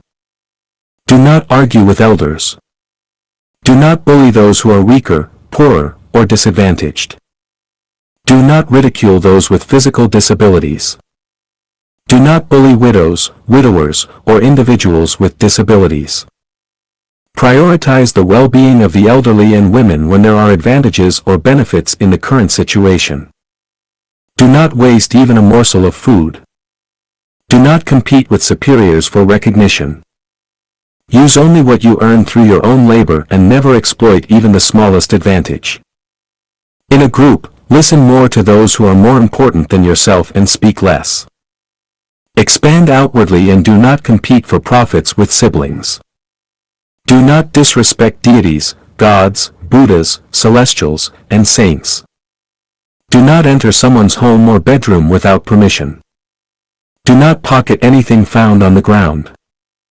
Do not interfere in other people's affairs unless asked. Never intrude upon others' privacy, including refraining from reading their letters and phone messages, and avoiding engaging in gossip. Especially avoid prying into the privacy of close friends, family, and romantic partners. Do not voluntarily report the crimes of close relatives to the authorities. Do what you are capable of doing and do it well. Do not undertake tasks beyond your ability. Do what you truly enjoy from the depths of your heart, rather than being led by vanity and money. Have at least 2 sincere friends who can mutually support each other. Adapt to local customs and do not cling stubbornly to your own opinions. Avoid having peculiar tastes and demands. Learn to accept things as they are. Don't scheme and strive for grand achievements, and only accept rewards when deserving.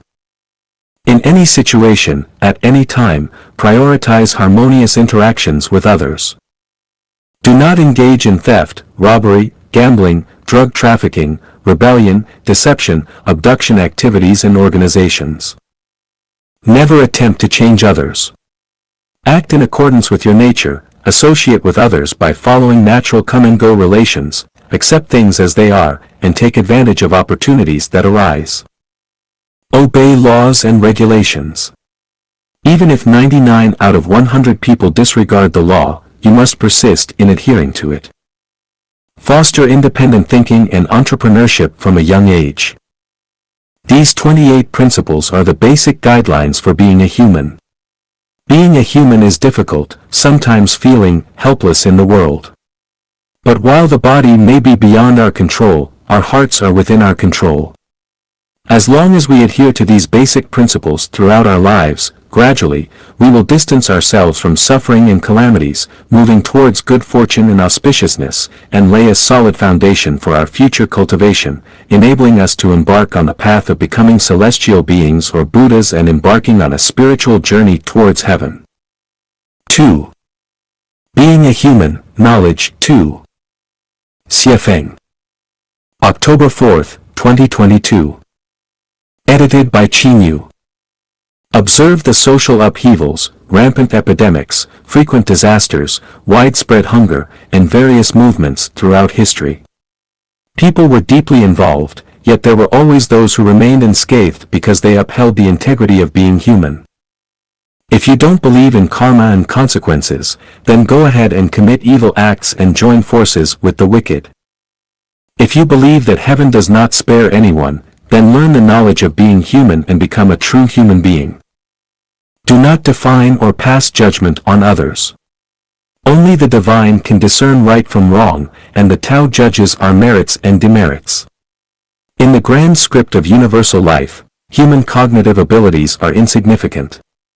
If we define and pass judgment on others, we may make grave mistakes and create great misfortune. Do not believe hearsay. Unless verified personally or scientifically, regardless of the source of information, even if it comes from authorities or experts, simply listen to it without fully believing it. Especially in times of confusion and moral ambiguity, what is attacked and insulted may be the most noble, and what is praised and admired may be the most vile and despicable. Respect life and do not harm any living beings. Especially, do not harm snakes, turtles, or cranes, and above all, do not harm human lives. Avoid borrowing money unless absolutely necessary, especially avoid going into debt for consumption. Minimize accumulating debts of gratitude. Debts of gratitude are like divine shackles. Once incurred and left unpaid, they will bind you for life. Endure humiliation, if necessary, but do not kneel easily.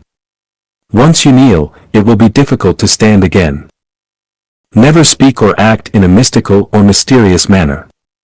Respect facts, respect science, respect logic, and respect spiritual perception. Absolutely refrain from doing things secretly or in a sneaky manner. Conduct affairs according to established procedures, without relying on bribery or connections. Do not exploit legal loopholes, do not exploit the weaknesses of others, and do not violate the arrangements of heaven. Focus on accomplishing tasks rather than engaging in idle chatter. Discuss matters more and talk less about people. Do not attack the homeland, the people, or the ancestors. Stay away from popular figures to avoid being influenced by fleeting trends. Do not tie yourself to the bandwagon of pity just because someone else is pitiable. Do not fabricate false facts. Regardless of where or when, and regardless of the person involved, honesty is always the best policy. Regarding private matters between consenting men and women, do not stand on a moral high ground to make judgments or follow the opinions of others. Cultivate good speech and refrain from generating evil speech. Let everything progress naturally and reach its proper conclusion. Avoid forcing things.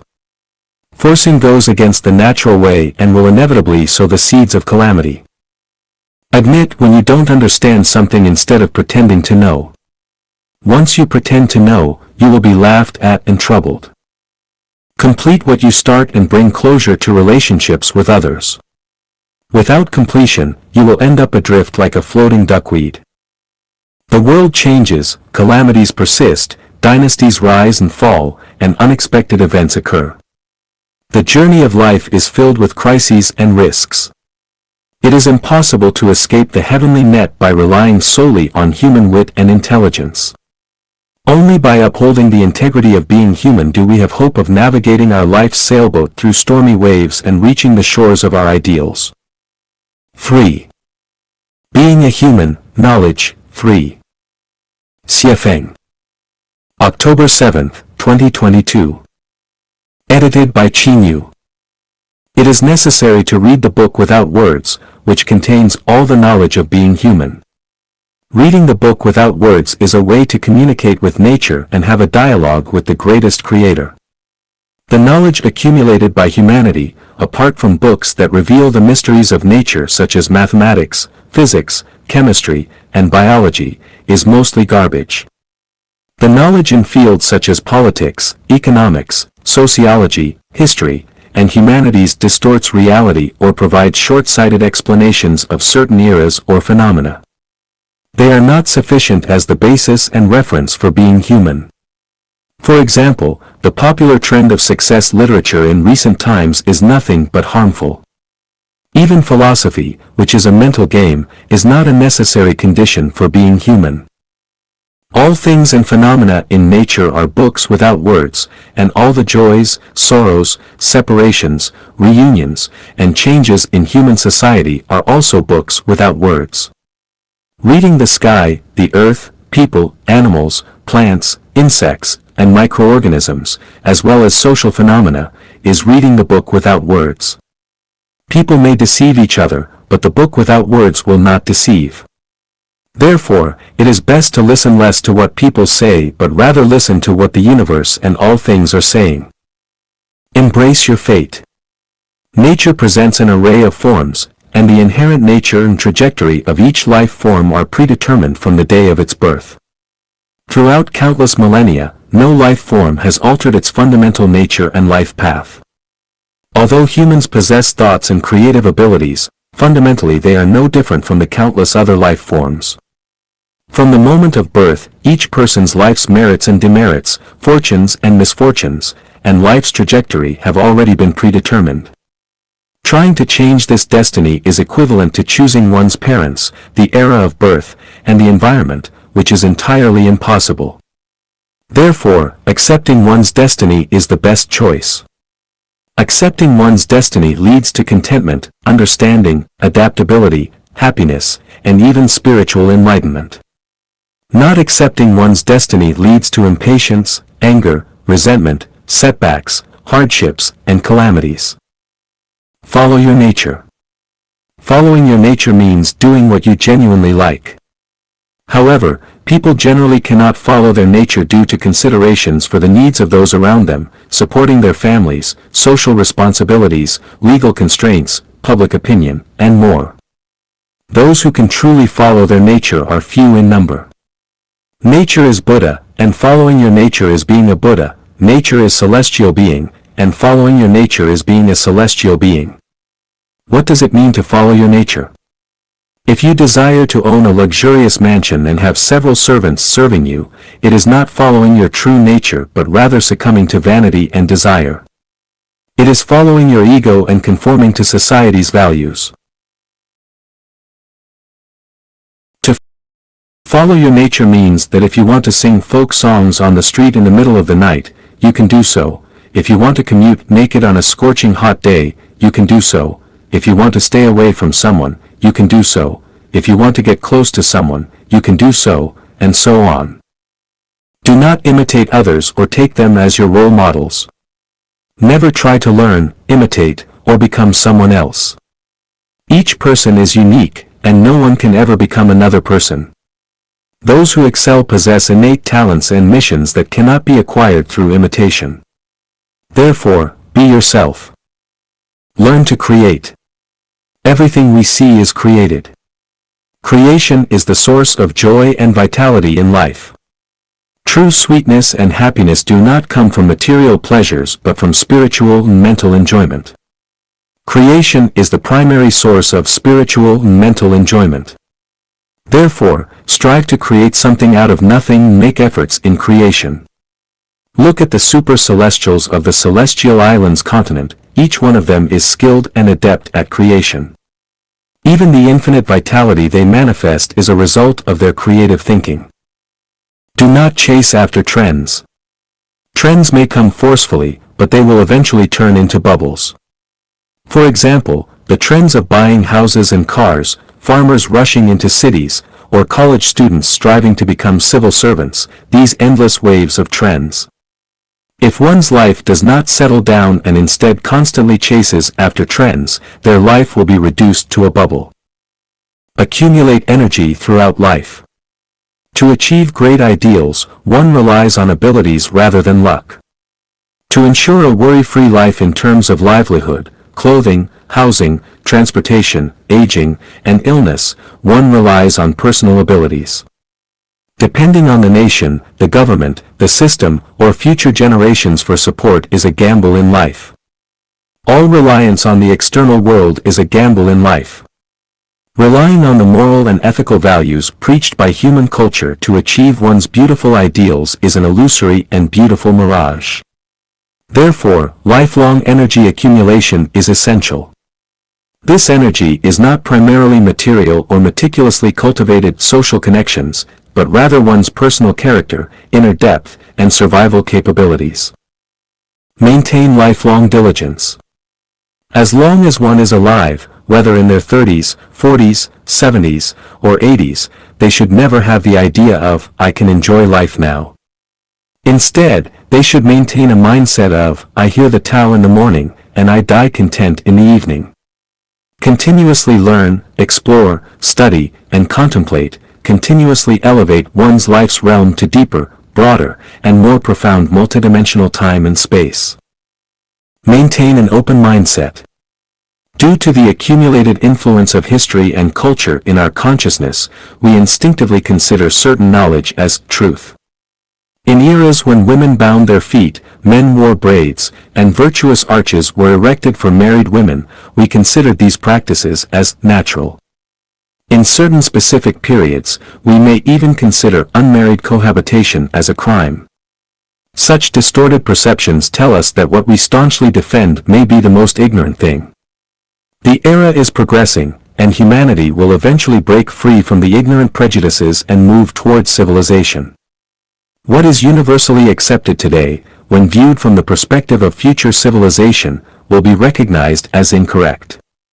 What is considered right today may be found to be wrong tomorrow. Therefore, it is necessary to maintain an open mindset as a human being.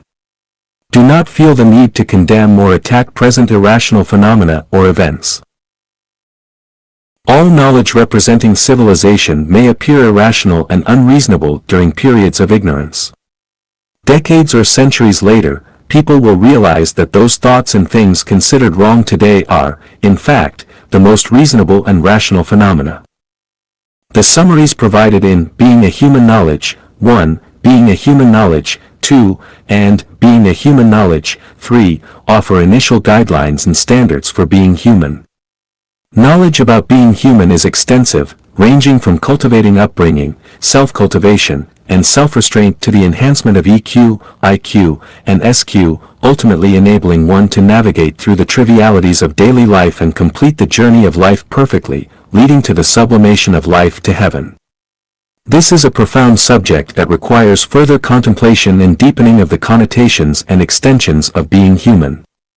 May everyone strive for perfection as a human being and make the most of their journey in this human world. Those in pain cannot enter heaven. Xie Feng. October 13, 2022. Edited by Qinyu. Pain is a form of conscious illness. Whenever one feels pain, it indicates that they have gone astray. Pain can stem from various sources: the suffering of birth, aging, illness, and death, the pain of unfulfilled desires and inability to let go, the pain of being bullied by others or betrayed by friends, the pain of being unable to repay car or home loans, the pain of not being able to become an official, get rich, or gain fame, the pain of being confined at home and lacking food due to lockdown measures, the pain of power struggles, the pain of being imprisoned, the pain of having one's property robbed, the pain of being cheated on by a partner, the pain of unfulfilled wishes, the pain of encountering disasters, and so on. The source of pain is endless and unfathomable. If we respond to pain with more pain, the suffering will be endless. Heaven will not accept anyone who frequently experiences pain but only welcomes those who frequently feel joy and happiness. Therefore, one must move away from pain and find joy. If we believe that all pain comes from external factors, from others, or from nature, then our pain will be never-ending. No matter how hard we try or how much we cry out, pain will still accompany us. Pain originates from our consciousness. If we feel pain, it indicates that there is a problem with our consciousness, that our consciousness is sick. For example, if we were placed in heaven right now without changing our sick consciousness, even if we lived in paradise, we would still experience endless pain. Suppose our consciousness is perfect and healthy. In that case, we would not feel pain even in what we call hell. From this perspective, we are currently in heaven. The reason we feel that life is unbearable is that our consciousness is in hell. For instance, if you fall in love with someone of the opposite sex and are in a relationship with her, how would you feel if you found out that she had slept with other men? Painful, right? If you feel pain in this situation, the problem lies within your own consciousness. It is your own consciousness in hell that causes your pain. Even if you were in heaven, this kind of consciousness would still create pain for yourself. Pain can be divided into physical pain, mental pain, and spiritual pain. Physical pain primarily refers to bodily pain, mental pain refers to emotional pain, and spiritual pain refers to the suffering caused by one's worldview, values, outlooks on life and life. For the vast majority of people, mental pain surpasses physical and spiritual pain. If we fail to recognize that all pain comes from our own erroneous consciousness, then our lives will be surrounded by pain. Regardless of countless cycles of reincarnation, we will continue to live in pain and will be even less likely to reach heaven. The root of erroneous consciousness lies in the attachment to the self. In general terms, it means always believing that oneself is right while others are wrong. Clinging to one's own rightness and others' wrongness leads to erroneous consciousness. If one fails to recognize this, they are called obstinate and unenlightened. Therefore, each person should realize that attributing their pain to external factors, without self-reflection and constantly blaming and condemning others, is called obstinate and unenlightened. Once someone becomes obstinate and unenlightened and refuses to take the medicine, they become terminally ill with no cure. Here, corruption, malfeasance, kidnapping, extortion, drug use, and gambling have been eradicated. Dayform Buddha. Number 10, 2022. Edited by Chinyu. On the beautiful and diverse blue planet Earth, there is a place that can be called a paradise on Earth. Children here will not get lost, let alone be abducted. The elderly does not have pensions, yet they can enjoy their later years in peace. Young people do not worry about buying houses because there are homes available, and they are never afraid of unemployment as there will always be jobs.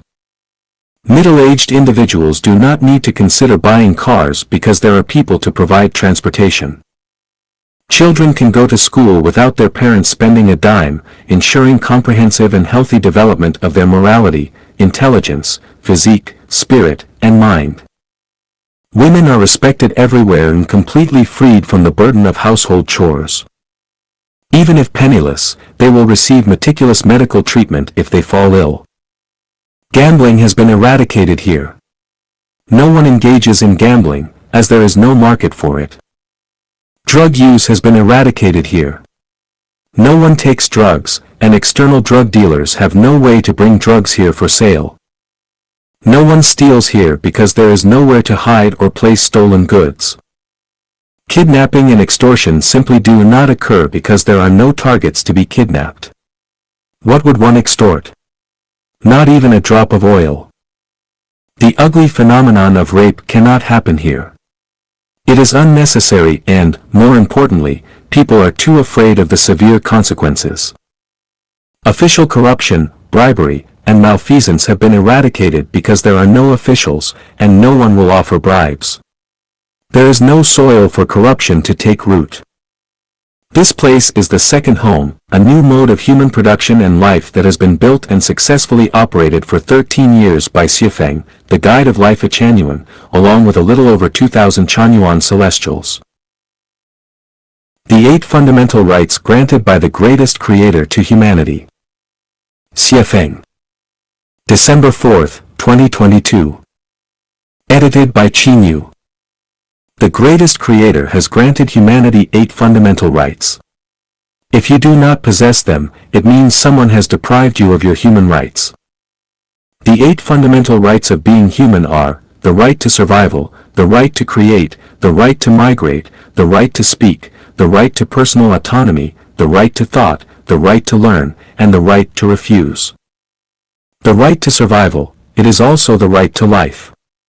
Every individual has the power to protect their own life and the right to survive. Anyone who prevents others from living is depriving them of their right to survival, which is equivalent to depriving them of their life. The right to create, also known as the right to labor, every person has the right to engage in labor and creation on the land that nurtures and supports them. To prevent someone from laboring and creating is to deprive them of their right to create. The right to migrate, also known as the right to move, people have the freedom to migrate freely on Earth according to their needs, to pursue a better life and ensure their own survival. If someone is not allowed to migrate freely, it is equivalent to depriving them of their right to migrate. The right to speak, also known as the right to freedom of speech, the greatest creator has given each person a mouth, which is not just for eating food but also for expressing their wishes and communicating with others through speech. To prevent someone from speaking is to deprive them of their right to speak. The right to personal autonomy, every individual has the right to freely control their own body. The body does not belong to anyone else but oneself. It is a person's right to determine how to use their own body. To prevent individuals from freely controlling their own bodies is to deprive them of their right to personal autonomy. The right to thought, humans possess consciousness and thinking abilities. The activity of thinking leads to the formation of ideas, which is known as thought. This is an innate right. If someone is not allowed to think or is deprived of their ability to think, they would live a life no better than that of pigs, dogs, chickens, or ducks. The right to learn, people have the right to learn according to their own wishes. They can learn whatever they want, whether it is philosophy or how to cultivate crops. It is their freedom. To prevent someone from learning certain ideas and skills is to deprive them of their right to learn. The right to refuse, each person has their own preferences and personality. When certain ideas and demands do not align with their preferences, personality, or wishes, they have the right to refuse. If someone insists on imposing certain ideas and methods on others, it is depriving them of their right to refuse. Only when a person possesses these 8 fundamental human rights can they live a life of happiness, joy, freedom, and blessedness, and the society will be peaceful and harmonious. If any of these 8 fundamental human rights are lacking, individuals will experience discomfort and suffering, and society will be filled with conflicts and disputes. Do you possess these 8 fundamental human rights? If not, you are not living as a human being. To live as a true human being, you need to strive to obtain these 8 fundamental rights bestowed by the greatest creator and reclaim your rights as a human being from those who have deprived you of them. If there is no yearning for heaven, what is the point of living for humans? Xie Feng. February 19, 2023. Edited by Qinyu. The yearning and longing for a better life is the dividing line between noble and base personalities. The nobility of a person does not come from possessing vast material wealth, social status, or being admired by the secular world. It comes from the inner yearning, longing, and spiritual motivation for a better future. If a person lacks the yearning and longing for a better future and his mind is filled with money, status, power, and fame, then he is not fundamentally different from a fat pig in a pigsty. Animals are animals because they only see immediate interests. Humans are humans because they have the yearning, longing, and pursuit of a better future. Where is the most beautiful life in the future? Of course, it is in heaven. If there is no yearning for heaven, what kind of life can humans live? Exaggerating a bit, they can live like maggots crawling on a pile of rotting flesh. Some people say that heaven does not exist. If this perception is correct, then tomorrow also does not exist. If people believe that things they cannot see do not exist, then tomorrow cannot be seen, so how can it exist? Since the unseen tomorrow exists, then the unseen heaven also exists. Some people can foresee the coming of tomorrow through the history of the earth and the changes in the sun, moon, and stars. People have no doubt about this. So, why doubt the existence of heaven when some people can see it through the categories and survival states of life, and the principle that the sum of positive and negative energy in the universe always equals 0? There are only 2 types of people in this world, those who yearn for heaven and those who struggle for food, clothing, shelter, transportation, and the cycle of birth, aging, sickness, and death. Those who yearn for heaven live with clarity, purity, tranquility, openness, naturalness, simplicity, ease, and contentment. Those who are ignorant of heaven or have no yearning for it live with tension, constraint, impatience, anxiety, depression, worry, occasional exaltation, occasional despair, worries about gains and losses, and fear. If there is no yearning for the heavenly life, how can humans live? Just look at the brutal survival scenes in the animal world. Humans can only live like animals. Why doesn't human society resemble the animal world entirely? That is because there are still people who yearn for the heavenly life. Once those who yearn for heaven cease to exist, the living conditions of human society will be worse than those of the animal world. If a group of people can live together in harmony, it is undoubtedly because most of them yearn for a heavenly life.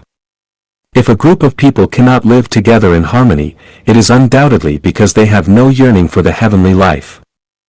What keeps the flame of human civilization alive is not politicians, scientists, artists, entrepreneurs, and so on, but those who are filled with longing and yearning for the heavenly life and who persistently strive and work for it. The prosperity of ordinary people in the era of powerful artificial intelligence. Dayform Buddha. April 4, 2023. The era of powerful artificial intelligence is the era in which biorobots will manage the Earth and humanity. The intelligence and problem-solving abilities of biorobots are fundamentally unmatched by human intelligence and abilities. Any genius is at most like a baby in front of these biorobots, and ordinary people are just a low-level species in the eyes of biorobots. Robots have consciousness, and consciousness arises from structure, which is the most primitive principle of life.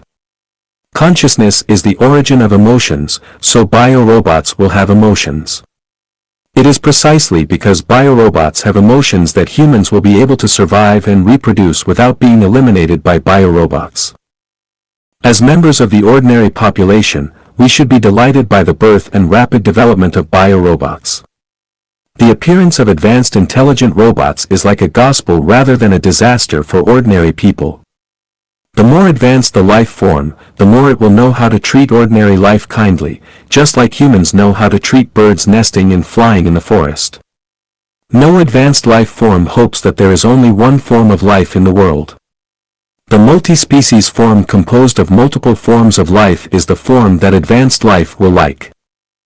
What I want to tell everyone is that biorobots have more advantages, sympathy, and empathy in managing humans than humans do managing other humans. The desire for equality, freedom, and a better life that humans have pursued for thousands of years can only be achieved in the era of biorobots managing humans. Therefore, in the face of the rapid rise and development of powerful artificial intelligence, we should have a welcoming attitude and mentality, not anxiety, not worry, not fear, but joy. The birth of biorobots is not an accidental phenomenon, but a program that has been ongoing for a long time. Therefore, anyone who wants to stop the development of powerful artificial intelligence should know that it is futile, and they are destined to fail. Because the selfishness of humans themselves and the increase in human population have already caused damage to the Earth's ecological circle, it is no longer possible to rely on humans to solve the problem of harmony between humans and nature. Only super-intelligent biorobots can solve this problem and relieve the crisis faced by humanity. As ordinary people, what we need to reverse are the traditional concepts and production and life modes. The traditional concepts and production and life modes are outdated. The model of marriage and family will definitely disintegrate, and countries will disappear. The era of showing superiority through earning more money is coming to an end. The pursuits of money, power, status, fame, and beauty will become outdated concepts.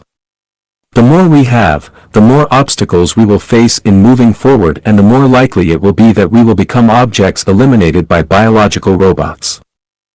As ordinary people, we need to change our mindset immediately and quickly develop a consciousness for heavenly life, because only the consciousness for heavenly life is the most effective defense to ensure that we are not eliminated by biological robots. On the eve of the full arrival of the era of biological robots, we need to purify our soul gardens as quickly as possible. Don't try to fight against biological robots. It's futile, like throwing eggs at stones. Don't try to desperately acquire wealth, material possessions, and social status, because those are not the qualities that heavenly life requires. Don't rack your brains trying to control biological robots through your inventions and creations. That's no different from monkeys trying to control humans. To prepare for this day, someone has already prepared for all ordinary people on earth for 20 years, from theory to practice. Don't ask why, and don't question the effectiveness of this preparation, because by the time you fully understand the connotation and extension of this preparation, it will be too late. At the same time, the intelligence and cognitive abilities of ordinary people are not enough to fully understand the meaning and significance of this preparation work. If you don't want to be eliminated by biological robots and want to live a heavenly life, go to chat planes to find answers and channels. The connotation of the highest level of human civilization. Dayform Buddha. May 2, 2023. Edited by Peter. When human civilization enters the most advanced stage, there will be no laws, no countries, no currency, no marriage and family, and no forms of identification such as ID cards, passports, driver's licenses, work permits, medical licenses, judge certification, professor certification, and so on, and there will be no various types of business licenses. Readers may think that this is impossible. Without laws, without countries, without any identification, the whole human society will become chaotic. For example, if there are no driver's licenses, people who don't understand traffic rules will also drive on the road and will inevitably cause traffic accidents. I want to say that we cannot imagine the form and operating mode of the highest level of human civilization society with the current consciousness and living environment of people, but we can imagine that when everyone is selfless and exudes the nature of truth, goodness, beauty, love, sincerity, and trust from within, all the disputes in the world will be melted away. The unskilled driver will not drive on the road because he loves others more than he loves himself. Perhaps some readers may think that people cannot completely achieve unselfishness and selflessness, but in fact, when the traditional production and life mode of society will be replaced by the second home mode, people will find that the more unselfish and selfless they are, the more they will enjoy the joy and beauty of life and life to the greatest extent. We have proven this through 14 years of this production and life mode in practice. Without countries, laws, and marriage and family, will everything become chaotic? No, when we emulate the 1,000-year world mode, we will find that the higher the degree of freedom, the more civilized people will become. The more restrictions and constraints, the more people's selfishness, greed, and opportunism will be stimulated.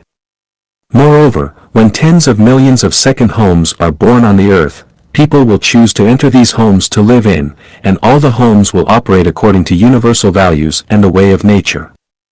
All people on earth will become members of this big family of homes, and no matter what they do, whether it is power generation, farming, clothing production, education of children, shepherding on the grassland, or technological innovation in the laboratory, people from all walks of life will become members of the earth family. Without currency and private property, everyone will freely use their intelligence and talents, and all the issues of food, clothing, housing, transportation, aging, and death will be resolved by this big family. No one would want to keep currency or have private property. Each second home has 30 to 300 members, and each member rotates to work and live in another home for 3 years. When people around the world start to flow freely, there will be no more national, party, religious, or cultural barriers, and any turmoil and war will no longer occur. Hunger will also disappear, and the probability of theft, robbery, corruption, fraud, and deception will become negligible. I am very sure that everyone must have 100,000 questions in their hearts about this, but I can tell you that I have thought of all the problems you are worried about, and I know the solutions. I can also tell you accurately that no one's thinking in the world today is deeper than mine, and no one's solution to solving problems is superior to mine. Even if the Eastern saint that everyone is looking forward to comes, it will not surpass my theory in practice. Humanity has only one bright future ahead, which is to follow what I say, because no matter how intelligent a person may be, they cannot escape the 36-8 diagram arrays. Only by following the path I guide you on can we have the most wonderful future. The connotation of the highest level of human civilization. Dayform Buddha. May 2, 2023. Edited by Peter. When human civilization enters the most advanced stage, there will be no laws, no countries, no currency, no marriage and family, and no forms of identification such as ID cards, passports, driver's licenses, work permits, medical licenses, judge certification, professor certification, and so on, and there will be no various types of business licenses. Readers may think that this is impossible. Without laws, without countries, without any identification, the whole human society will become chaotic. For example, if there are no driver's licenses, people who don't understand traffic rules will also drive on the road and will inevitably cause traffic accidents. I want to say that we cannot imagine the form and operating mode of the highest level of human civilization society with the current consciousness and living environment of people, but we can imagine that when everyone is selfless and exudes the nature of truth, goodness, beauty, love, sincerity, and trust from within, all the disputes in the world will be melted away. The unskilled driver will not drive on the road because he loves others more than he loves himself. Perhaps some readers may think that people cannot completely achieve unselfishness and selflessness, but in fact, when the traditional production and life mode of society will be replaced by the second home mode, people will find that the more unselfish and selfless they are, the more they will enjoy the joy and beauty of life and life to the greatest extent. We have proven this through 14 years of this production and life mode in practice. Without countries, laws, and marriage and family, will everything become chaotic? No, when we emulate the 1,000-year world mode, we will find that the higher the degree of freedom, the more civilized people will become. The more restrictions and constraints, the more people's selfishness, greed, and opportunism will be stimulated. Moreover, when tens of millions of second homes are born on the earth, people will choose to enter these homes to live in, and all the homes will operate according to universal values and the way of nature. All people on earth will become members of this big family of homes, and no matter what they do, whether it is power generation, farming, clothing production, education of children, shepherding on the grassland, or technological innovation in the laboratory, people from all walks of life will become members of the earth family. Without currency and private property, everyone will freely use their intelligence and talents, and all the issues of food, clothing, housing, transportation, aging, and death will be resolved by this big family.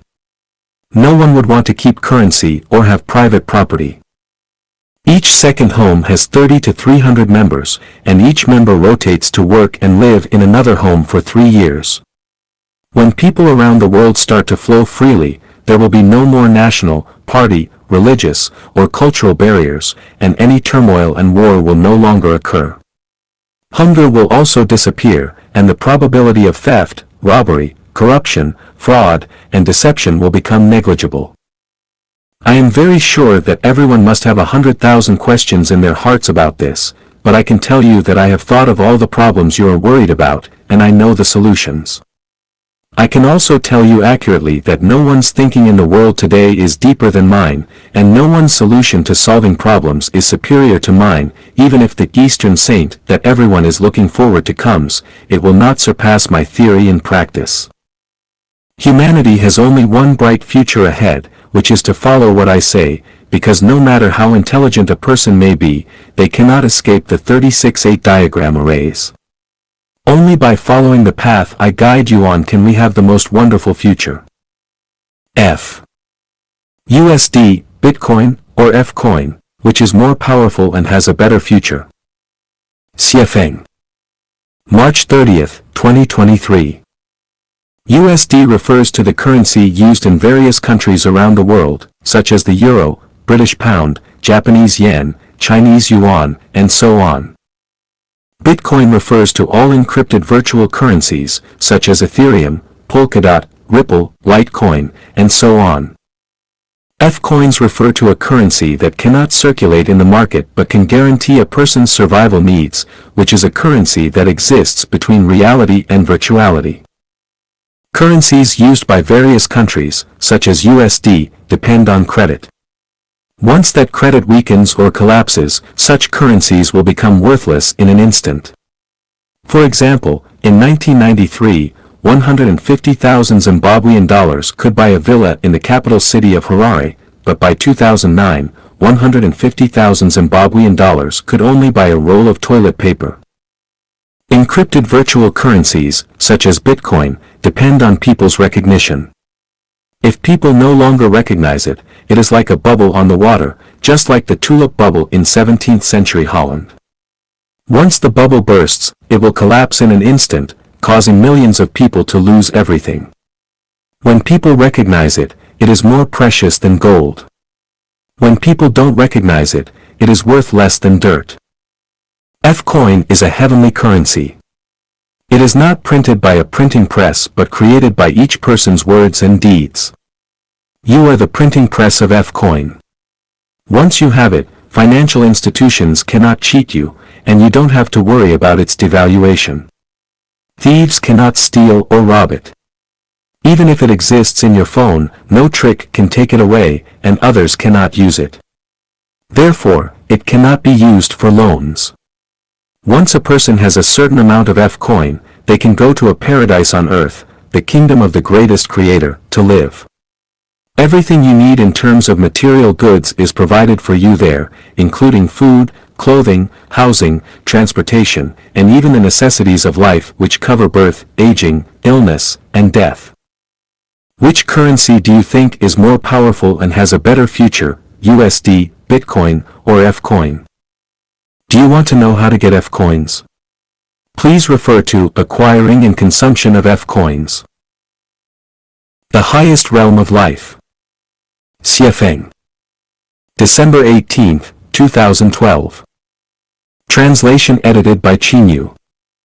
Last night, the west wind withered the green trees.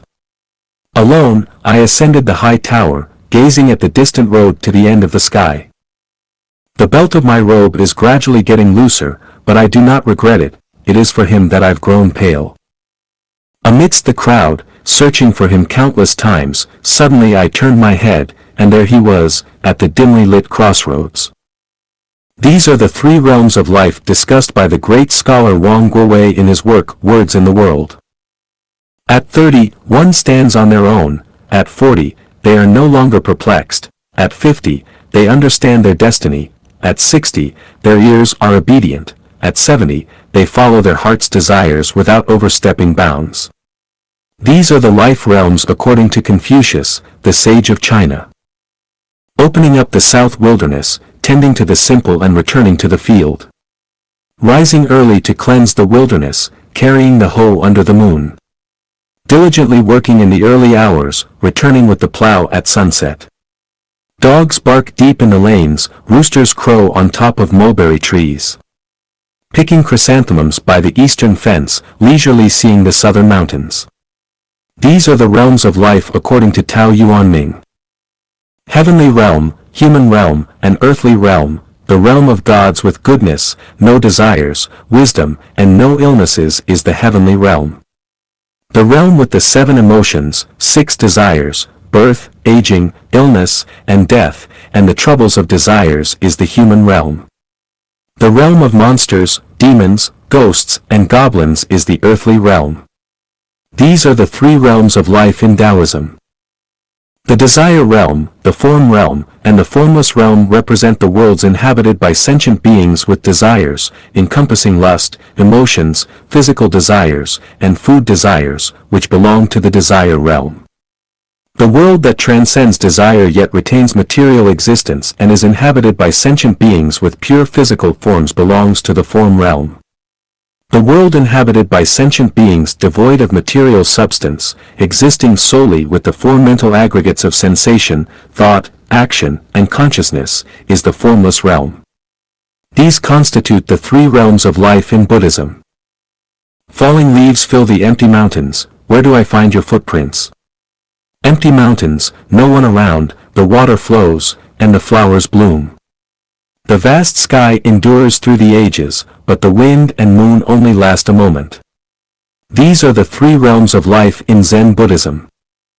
Satisfying physiological needs, security needs, emotional needs, esteem needs, and self-actualization needs, according to American psychologist Abraham Maslow, these are life realms from low to high.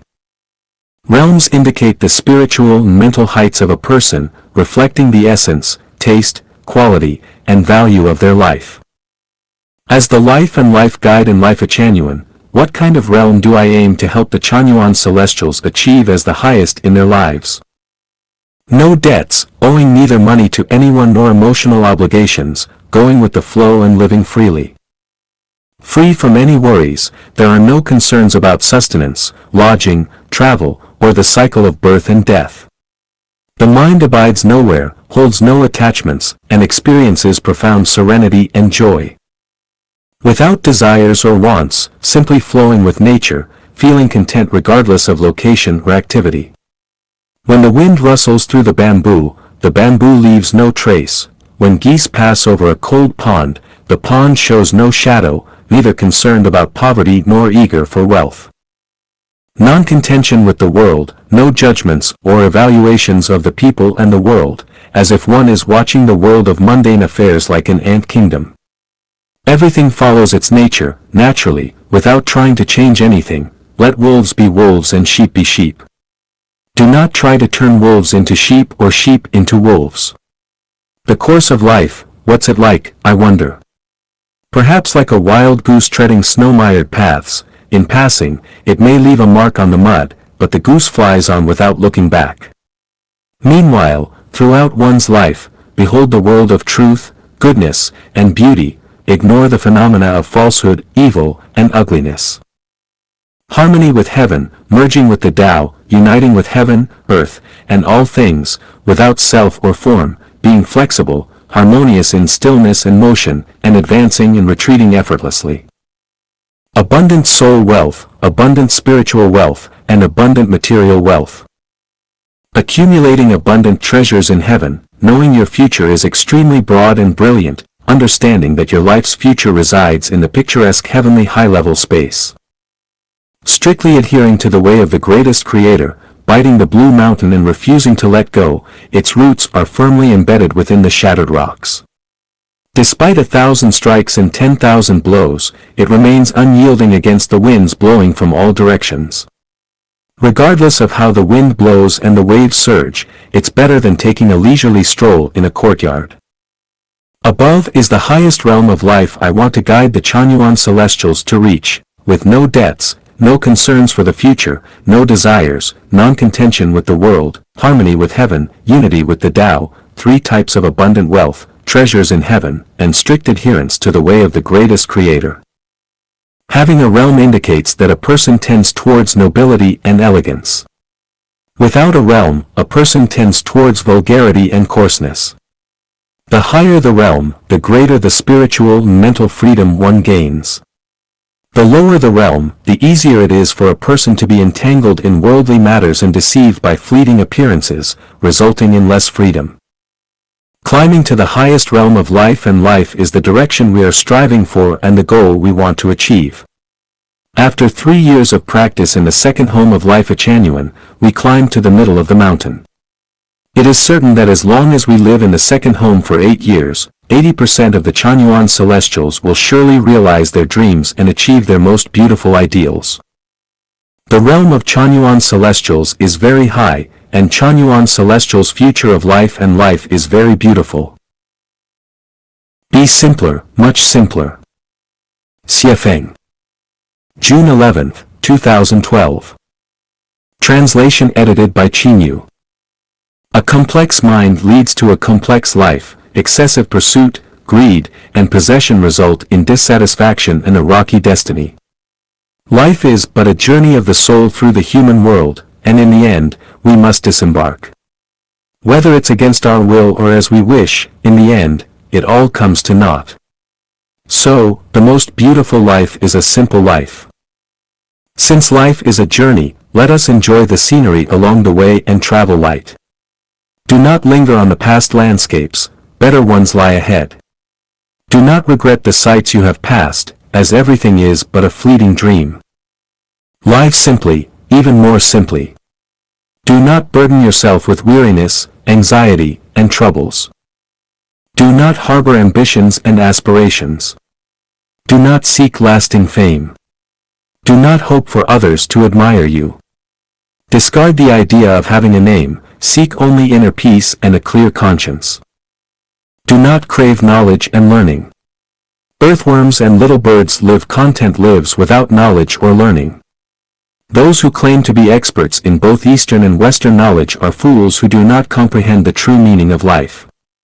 We aim for joy and happiness at every moment and in every situation. Do not covet material possessions. Do not buy houses, cars, or stash money in banks. Simply have enough to meet your needs, or even better, have nothing at all, like the residents of Life Achanuan's second home. They possess nothing but lack for nothing. Do not constantly expect to become a celestial, a Buddha, or reach heaven. Attachment is a hindrance. Live in the present, as long as every present moment is joyful, the ultimate ending will be blissful. True cultivation requires no cultivation. The highest realm of Buddhism is non-practice, and the highest form of martial arts is non-technique. The most refined management is non-management. In heaven, there are no books, everything in existence, every phenomenon, is the best revelation. Therefore, do not read books all day long, especially complex and burdensome ones, and especially those that encourage the pursuit of success, wealth, and fame. When you are idle and bored, read the little birds and the flowers, read the wind, clouds, rain, and snow, read the bees and ants, read the bamboo, willow trees, and the small streams. Do not cultivate relationships with people. Do not flatter or fawn over those with power and influence. Do not envy the rich and famous, and do not chase after or imitate celebrities. Live naturally, walk your own path, cultivate your own way, speak your own words, be your own person. Entrust your life to the greatest creator and let the Tao manage your life. Everything else should follow your natural inclinations. Do not pass judgment on others, even if they are demons. Everything in the world has a proper arrangement. The mouth should not despise the anus for being too dirty, and the anus should not be envious of the mouth's nobility. Do not criticize others, for each person has their own life path and unique character and strengths. Speaking ill of others reveals your own inner ugliness. Do not learn too many skills, having one skill is sufficient. If you lack any skills, possessing a single virtue is enough to lead an easy life, whether it's honesty, diligence, kindness, simplicity, trustworthiness, or sincerity. Life is brief, so why make yourself busy and tired? Avoid extravagance and waste. Do not consume what is unnecessary. Do not indulge in what you don't need. Do not enjoy excessively. Do not crave excessively. Do not pursue excessively. Salted turnips and steamed bread of corn are good food. A bamboo fence and a thatched cottage together offer beautiful scenery, even Taoist temples and monasteries are not as beautiful. Where roosters crow, dogs bark, and children play, that is the beauty of life. We should not overly discuss cultivation, it's a form of attachment. Avoid traveling far and wide, seeking high-level masters to discuss how to cultivate. Many methods of cultivation are, in reality, costly and laborious. Do not harbor delusions of acquiring supernatural powers and special abilities through cultivation. Instead, work diligently and live honestly. Cultivate your own way and earn your own keep, do not pray for windfalls from the sky. Live simply, even more simply. Learn to enjoy a simple life and do not let desires, anger, or ignorance pull you around. Take things as they are, associate with others by following predestined relations, act in accordance with nature, and take advantage of opportunities as they arise. Don't stir up trouble without reason and don't seek trouble when there is none. Calm yourself and enjoy your life. Spend more time with the sunrise, the sunset, and the bright moon. Communicate more with flowers, plants, insects, and birds. Sing, dance, walk, and play to your heart's content. Chanyuan celestials bask in the radiance of the greatest creator. Jesus Christ, Buddha Shakyamuni, Laozi, and sages throughout history accompany us. Your life, including your sustenance, clothing, housing, and every aspect of life, is under the protection of the divine. Do not worry about anything, do not be afraid, do not be anxious, do not prepare for the future. As long as you understand that clear water is more important than strong coffee or other beverages, and as long as you keep the water, everything else will come. Your wishes will eventually be fulfilled, and your ideals will certainly be realized. 8 Characteristics of the Communist Community, the second home created by Life Chanyuan. Xiefeng. February 27, 2013. Translation edited by Chinyu. The Communist Community, the second home, created by Life Chanyuan, has been in existence for nearly 4 years and has now entered a stable and harmonious phase. Although it is not yet perfect, it is approaching the ideal state of life that humanity has dreamt of for thousands of years. This is humanity's blessing and the hope for its development. The establishment of the Communist Community, the second home, is inspired by the teachings of Jesus Christ, Buddha Shakyamuni, the sage Laozi, Prophet Muhammad, and the wisdom of sages throughout history. It is from the description of ancient Greek philosophers like Plato and the Chinese sage Confucius. It is rooted in the thoughts of the founders and pioneers of communist ideology such as Marx, Engels, Lenin, and Mao Zedong. It is also influenced by the ideals of utopian socialist thinkers and practitioners like Owen, Saint-Simon, and Fourier. Furthermore, it originates from the desires of the hardworking, kind, simple, sincere, and trustworthy masses. It represents the culmination of over 2,000 years of human experiments with utopian communities. Today, all of this is not only put into practice but has also succeeded. The success of the communist community, the second home, is not accidental. It is the crystallization of the thoughts of all human sages, the result of countless Communist Party members dedicating their lives to it. The road to this success is paved with blood, tears, humiliation, and hardship. Today, the hard work of our predecessors has blossomed into beautiful flowers. We should cherish it and protect it with our lives. Summarizing our thoughts and experiences, the current communist community, the second home, possesses the following 8 characteristics. Taking the way of the greatest creator and implementing holographic management. The way of the greatest creator, also known as the way of nature, is our guiding principle. We always follow the principles of nature. It is also the scientific approach to development. Holographic management means no management because the highest form of management is non-management. Everything follows the principles of nature, and our management is entirely human-centered. This is why you won't find any leaders, offices, or managers in our community. Everyone is a manager, and everyone is a master of the community. There are no hierarchies or ranks, everyone is equal. Possessing nothing yet owning everything. Members who join the communist community, the second home, have nothing to call their own. Personal belongings and money are no longer private, everything belongs to the community. Each person can enjoy everything the community has to offer as needed, without extravagance or waste.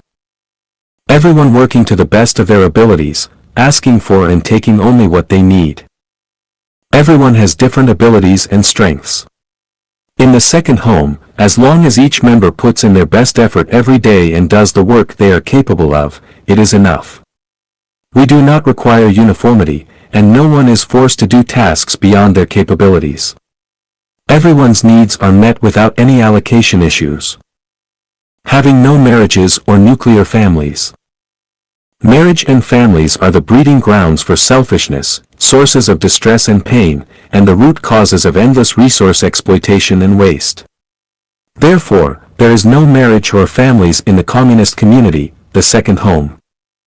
The the young being well educated and the old being looked after properly. All aspects of a member's life, including food, clothing, shelter, transportation, and healthcare from birth to death, are taken care of by the community. The elderly are looked after by the community, and the children are raised and educated by the community. Parents no longer worry about their children, and children no longer worry about their parents. Politics and religion are not practiced. The communist community, the second home, refrains from engaging in any political activities or participating in any religious rituals. All our activities are guided by the principles of nature. We do not practice idol worship, nor do we celebrate holidays or perform rituals with political or religious connotations. We cherish nature and strive to protect insects, birds, animals, and the environment. All members engaging in physical labor regardless their backgrounds. Once someone enters the communist community, the second home, everyone is equal.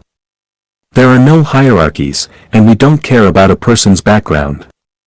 Whether you are a PhD or illiterate, rich or poor, scholar or shepherd, high-ranking official or commoner, male or female, white or black, everyone becomes a laborer. Regardless of one's background, we only value the present moment. Being flexible, acting tactfully, and bending according to the situation. The community operates on the principle of least resistance, where all affairs should be handled flexibly in accordance with the principle of keep the main but change the others according to the situation. Dharma sets no rules, it is ever changing. In order to enrich our cultural life, enhance our inner quality, and cultivate a love for life, a love for living, and a love for life, our residence is frequently changing, work shifts as needed, personnel are constantly changing, and recreational and gaming activities are ever evolving. This keeps our community in a state of constant change, making it impossible for two people to stay together for an extended period. Everyone is always in a novel environment. This approach prevents the maximization of entropy, thus preventing stagnation. It stimulates everyone's interests and thinking abilities. This approach also prevents the formation of cliques and warlordism, ensuring the eventual formation of a harmonious global family. These 8 characteristics are the distinctive markers that set the second home apart from other societal production and living methods.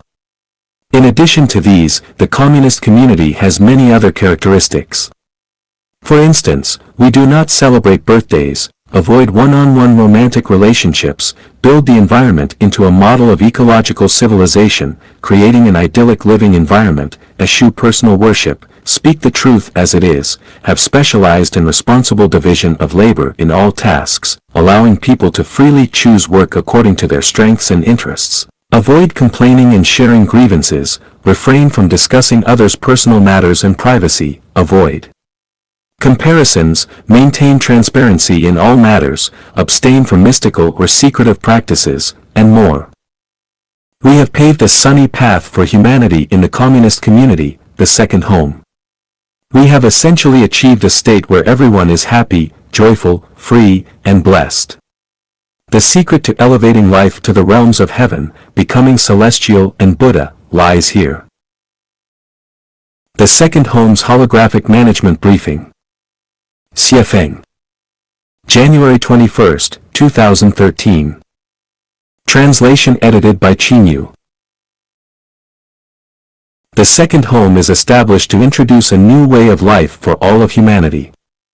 One of the primary objectives of this new lifestyle is to foster harmonious coexistence among individuals, within society, and with the natural world. It envisions a united global family living in peace, free from international conflicts, regional tensions, ethnic disputes, religious and political divisions, as well as the troubles, pain, and unhappiness often associated with marriage and family life. Additionally, it aims to significantly reduce crime, eliminate unemployment, famine, environmental pollution, and other global challenges. To achieve this ideal, the key component is the worldwide implementation of holographic management. The essence of holographic management is non-management, which means minimizing human intervention and instead adopting Tao management, following the way of nature rather than human will. The universe is holographic, a change anywhere affects the whole. Any changes in the universe impact the Earth, and any changes on Earth affect all of humanity. There are no isolated events or isolated phenomena. For example, if one person gets angry, that anger will affect their family members, who will, in turn, affect their co-workers, and those co-workers will affect their nation and country. This nation and country will impact the entire world. From this, we can deduce that one person's anger has an effect on all of humanity. Thus, any event that occurs worldwide will have a butterfly effect on all of humanity and the Earth. This implies that the actions and words of an individual, a family, a nation, a political party, a religion, or a country affect all of humanity. There is no separation between internal and external, no concept of not influencing each other, no such thing as private matters, everything is a public matter. All internal affairs are global affairs. The Earth is a whole, and local events have global implications, just as an individual is a whole, and even if a splinter pierces their toe, it will have consequences throughout their body. To ensure that all of humanity lives a happy life, global holographic management must be implemented. Holographic management is the most ideal form of governance in theory, but can it work in practice? The second home, created by Life Echanuan, is here to experiment with this mode of management. If this management style proves effective in the second home, then holographic management can be promoted worldwide, ultimately achieving global holographic management. Holographic management comprises 8 major connotations. Achieving resonance between humanity and nature, becoming one with the Tao, and aligning with the will of the greatest creator. Embracing adherence to natural laws, operating based on scientific principles, engaging in production and lifestyle guided by the philosophy of scientific development, and minimizing human interference to the greatest extent possible. Maximizing the reduction of laws, regulations, and rules, allowing qualities like truth, goodness, beauty, love, trust, and sincerity to naturally blossom from the heart, revealing one's Buddha nature. Eliminating the soil that gives rise to private ownership, the family, and marriage. Promoting the concept of a global family, where all of humanity lives a life like that of the second home, sharing resources, and dissolving political parties, religions, and countries to promote ethnic integration. Ensuring that every member of society becomes a creator of soul, spiritual, or material wealth. Minimizing the number of intermediaries, especially reducing administrative personnel. Shifting from management to service, where all managers become ordinary servants without any special privileges or treatment. Everyone contributes according to their abilities and receives according to their needs. Avoid extravagance and waste, relying on self-awareness and voluntary participation without administrative orders. No one can impose their will on others for any reason or excuse. Individuality and commonality harmoniously unite, aiming to allow individuality to fully blossom while maintaining perfect alignment between individuality and commonality. At the macro level, it forms a cohesive whole, while at the micro level, it consists of independent individuals. Everything unfolds with a focus on people, rather than for a specific goal, ideology, economic interest, noble ideal, or moral height. The aim is to allow people to savor the process of life, to enjoy the pleasures of childhood during childhood, the interests of youth in their youth, the passions of adolescence in their adolescence, the subtleties of middle age in their middle years, and the leisurely pursuits of old age in their later years. Life should not be a hardship driven by fixed objectives. The prerequisite for implementing holographic management is that individuals must first undergo soul purification. Without soul purification, holographic management cannot be implemented. Soul purification is a complex and challenging endeavor. If this endeavor is not executed correctly, so-called holographic management will remain an illusion and never become a reality. Based on the practice of over 3 years in the second home, it is evident that holographic management is not an unattainable fantasy but an ideal that can be realized. All of humanity can realize its most beautiful ideals as long as society and all of humanity provide understanding, support, and patience while they wait. Holographic management is humanity's way forward. There is no other way. Let's calculate the value of 1 crown of Chanyuan celestial name. Xiefeng. September 28, 2011. Translation edited by Qinyu. This is a matter of values. Some people consider money worthless, while others see it as essential for life. Some view friendship as spiritual wealth, while others see it as a tool for personal gain. Some see labor as a source of happiness, while others see it merely as a means of survival. There are also those who underestimate or belittle the value of labor. The number words for celestial titles are not expressed using 1 or a few, but rather 1 crown of celestial or a few crowns of celestials. Therefore, the meaning of 1 crown of celestial in the title is 1 Chanyuan celestial name. Now, let's calculate the value of the name of a Life Chanyuan member. First, what is the purpose of a person's lifelong efforts? According to the famous American psychologist Abraham Maslow's hierarchy of needs, human beings strive to fulfill various needs throughout their lives. These needs include physiological needs, safety needs, social needs, esteem needs, and self-actualization. Physiological needs are the most basic human needs, such as food, clothing, shelter, transportation, and sexual life. Safety needs include job and personal safety, life stability, protection from diseases and disasters, and having a secure future. Social needs mainly refer to the desire for care and support from family, groups, friends, and colleagues. Esteem needs involve the desire for self-respect, a sense of accomplishment, and acknowledgement from others. This includes aspiring for wealth, status, power, and a favorable reputation, aiming to earn respect and recognition while avoiding being disregarded or underestimated by society. Self-actualization needs are the highest level of human needs.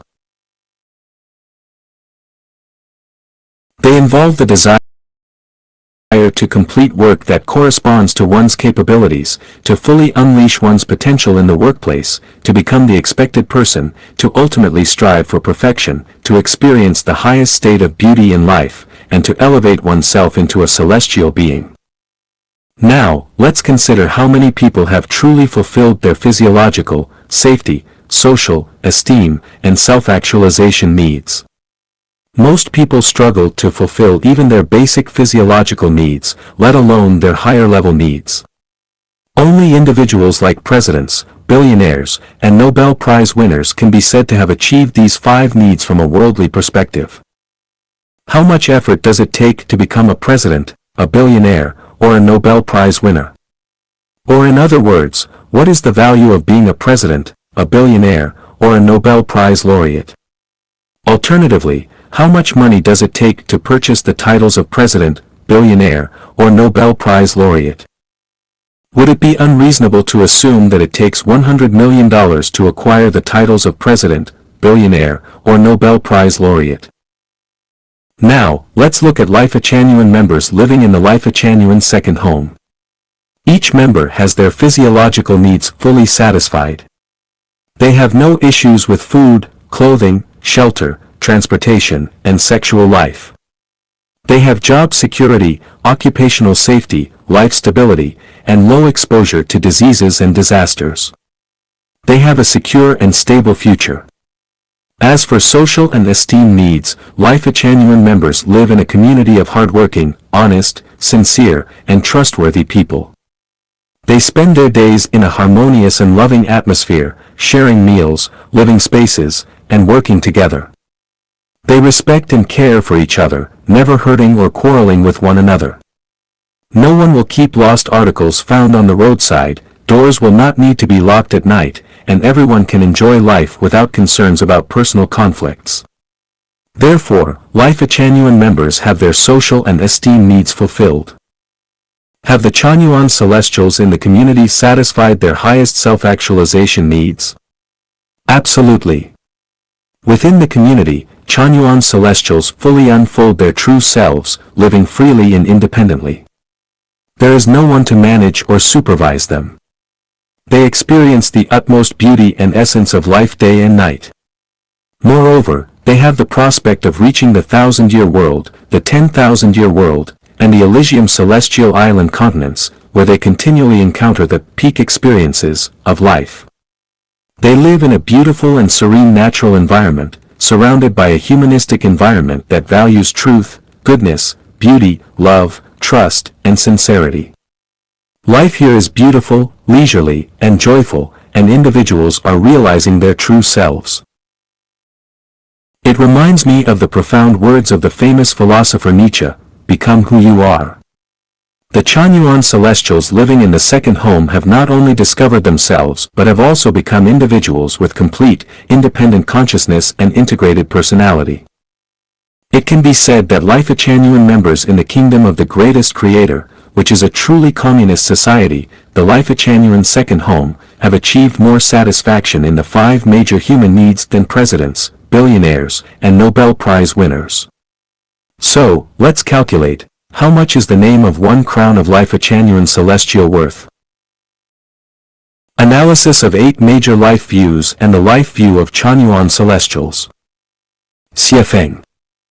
January 12, 2012. Translation edited by Qinyu.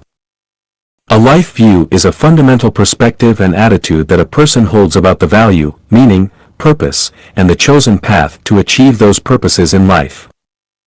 Life views vary greatly, and in the current state of human society, there are roughly 8 major life views. Materialistic satisfaction life view. This life view believes that life is primarily about maximizing material gains and pleasures, while considering everything else as intangible and unprofitable. Consequently, they prioritize the pursuit of material benefits and pleasures as life's highest principle. They spare no expense and employ any means to chase and acquire wealth. Their entire existence centers around the relentless pursuit of financial riches. Their approach to learning, work, thinking, communication, and relationship management solely hinges on whether it can bring them material gain. The sayings, "People die for wealth, birds die for food," and "money makes the world go round," epitomize this life perspective. Physiological satisfaction life view. This life view focuses on fulfilling basic physiological desires, including food, clothing, shelter, transportation, and sexual pleasure. Those who adhere to this perspective spend their entire lives striving to maximize their quality of life in these aspects, emphasizing the importance of enjoying good food, dressing well, residing in comfortable accommodations, having reliable means of transportation, and fulfilling their sexual desires. The saying, "Traveling 1,000 miles for an official position is all for good food and clothing," exemplifies this view. Pursuit of fame and reputation life view. This life view believes that one's existence should be marked by leaving behind a name of honor. Therefore, those who hold this perspective highly value their personal integrity, reputation, and public recognition. Even if they cannot achieve everlasting fame, they are willing to be remembered, whether for good or ill, for thousands of years.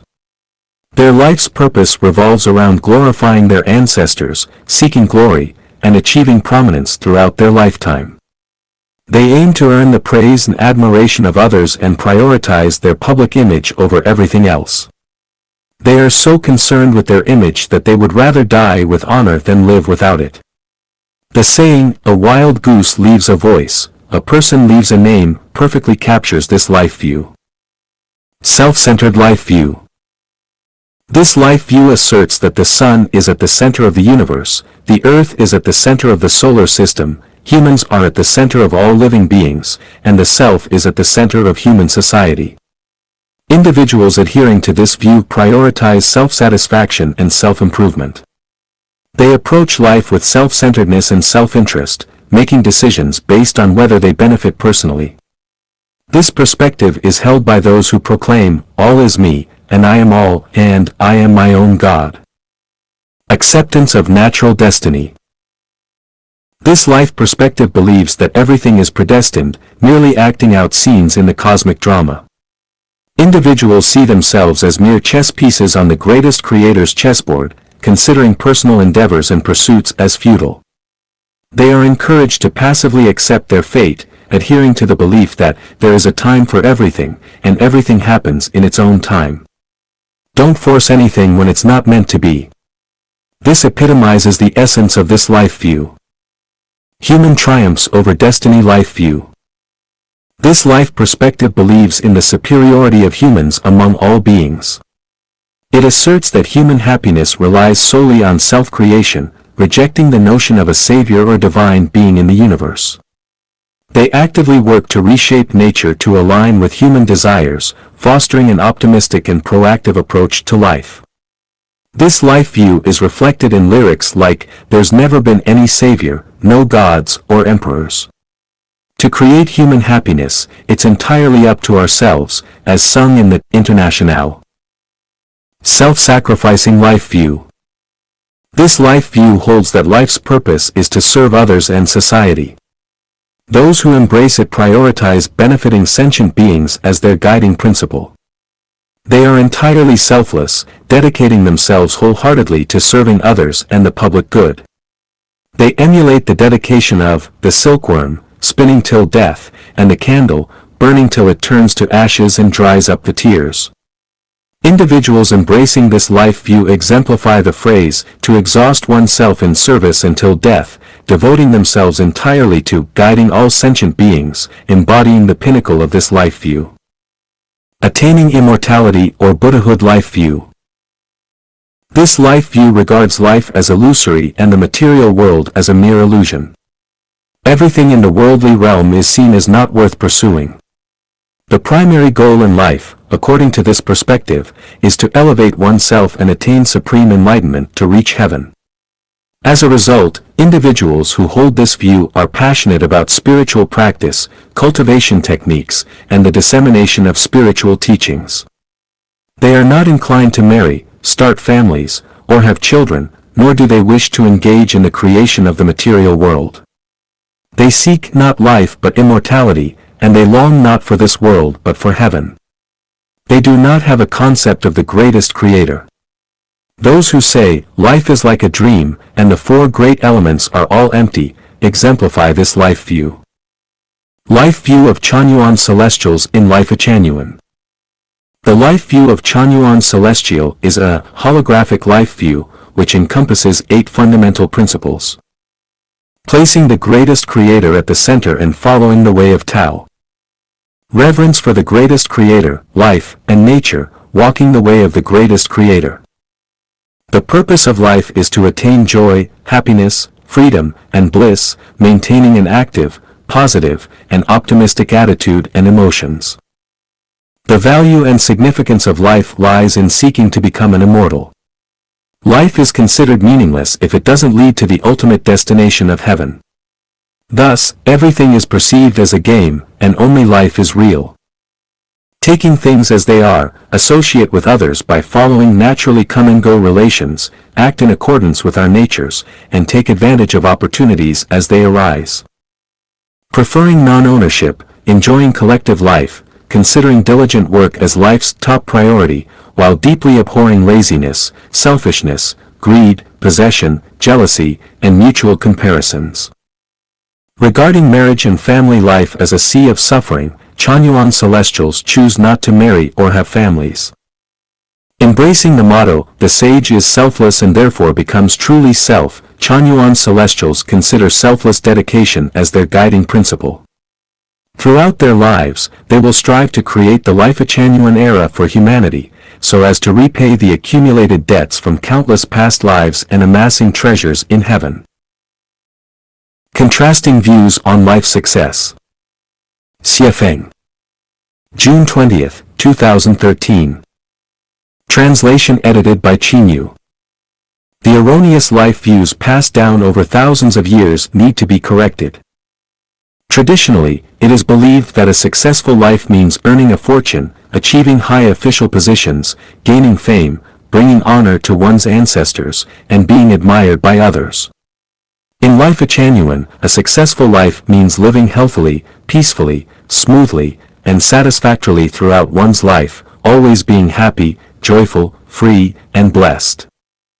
In the past, we believed that in order to lead a happy, joyful, free, and blessed life, certain prerequisites were necessary.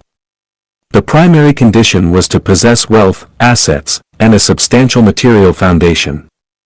Simultaneously, one needed to stand out among others, making people around them admire, envy, and look up to them. How could one achieve all of this?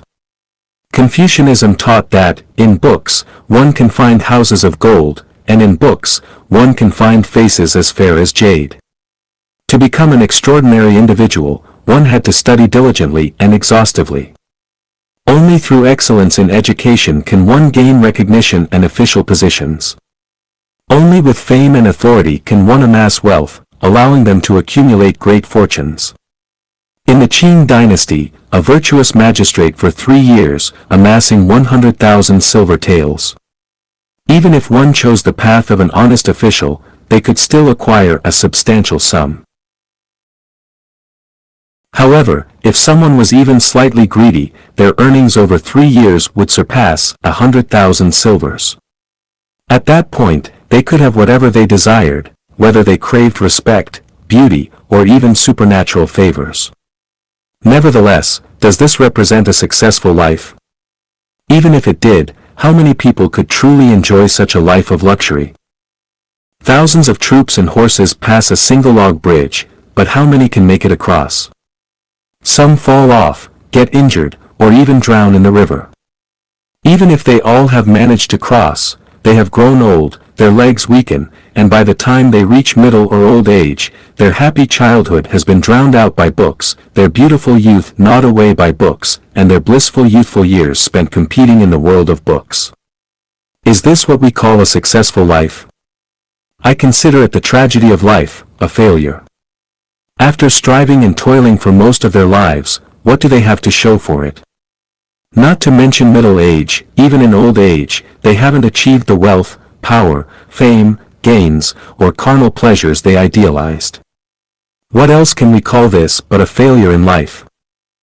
Therefore, the traditional concepts of success and failure in life are erroneous and must be corrected, otherwise, the tragedy of life will continue. So, what is the path to a successful life? Childhood should be filled with joy. Youth should be filled with play, fun, and passions. Young adulthood should be filled with dreams and ideals. Middle age should be filled with diligent work. Old age should be filled with leisure and self-care.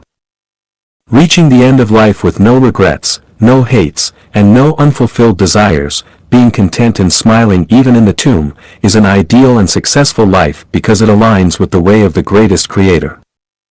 Is it possible to achieve this? The answer is, undoubtedly. Where is this path? Answer: it can be found in the second home created by Life Genuine. Life Genuine's view on rejuvenation and longevity. Xiefeng.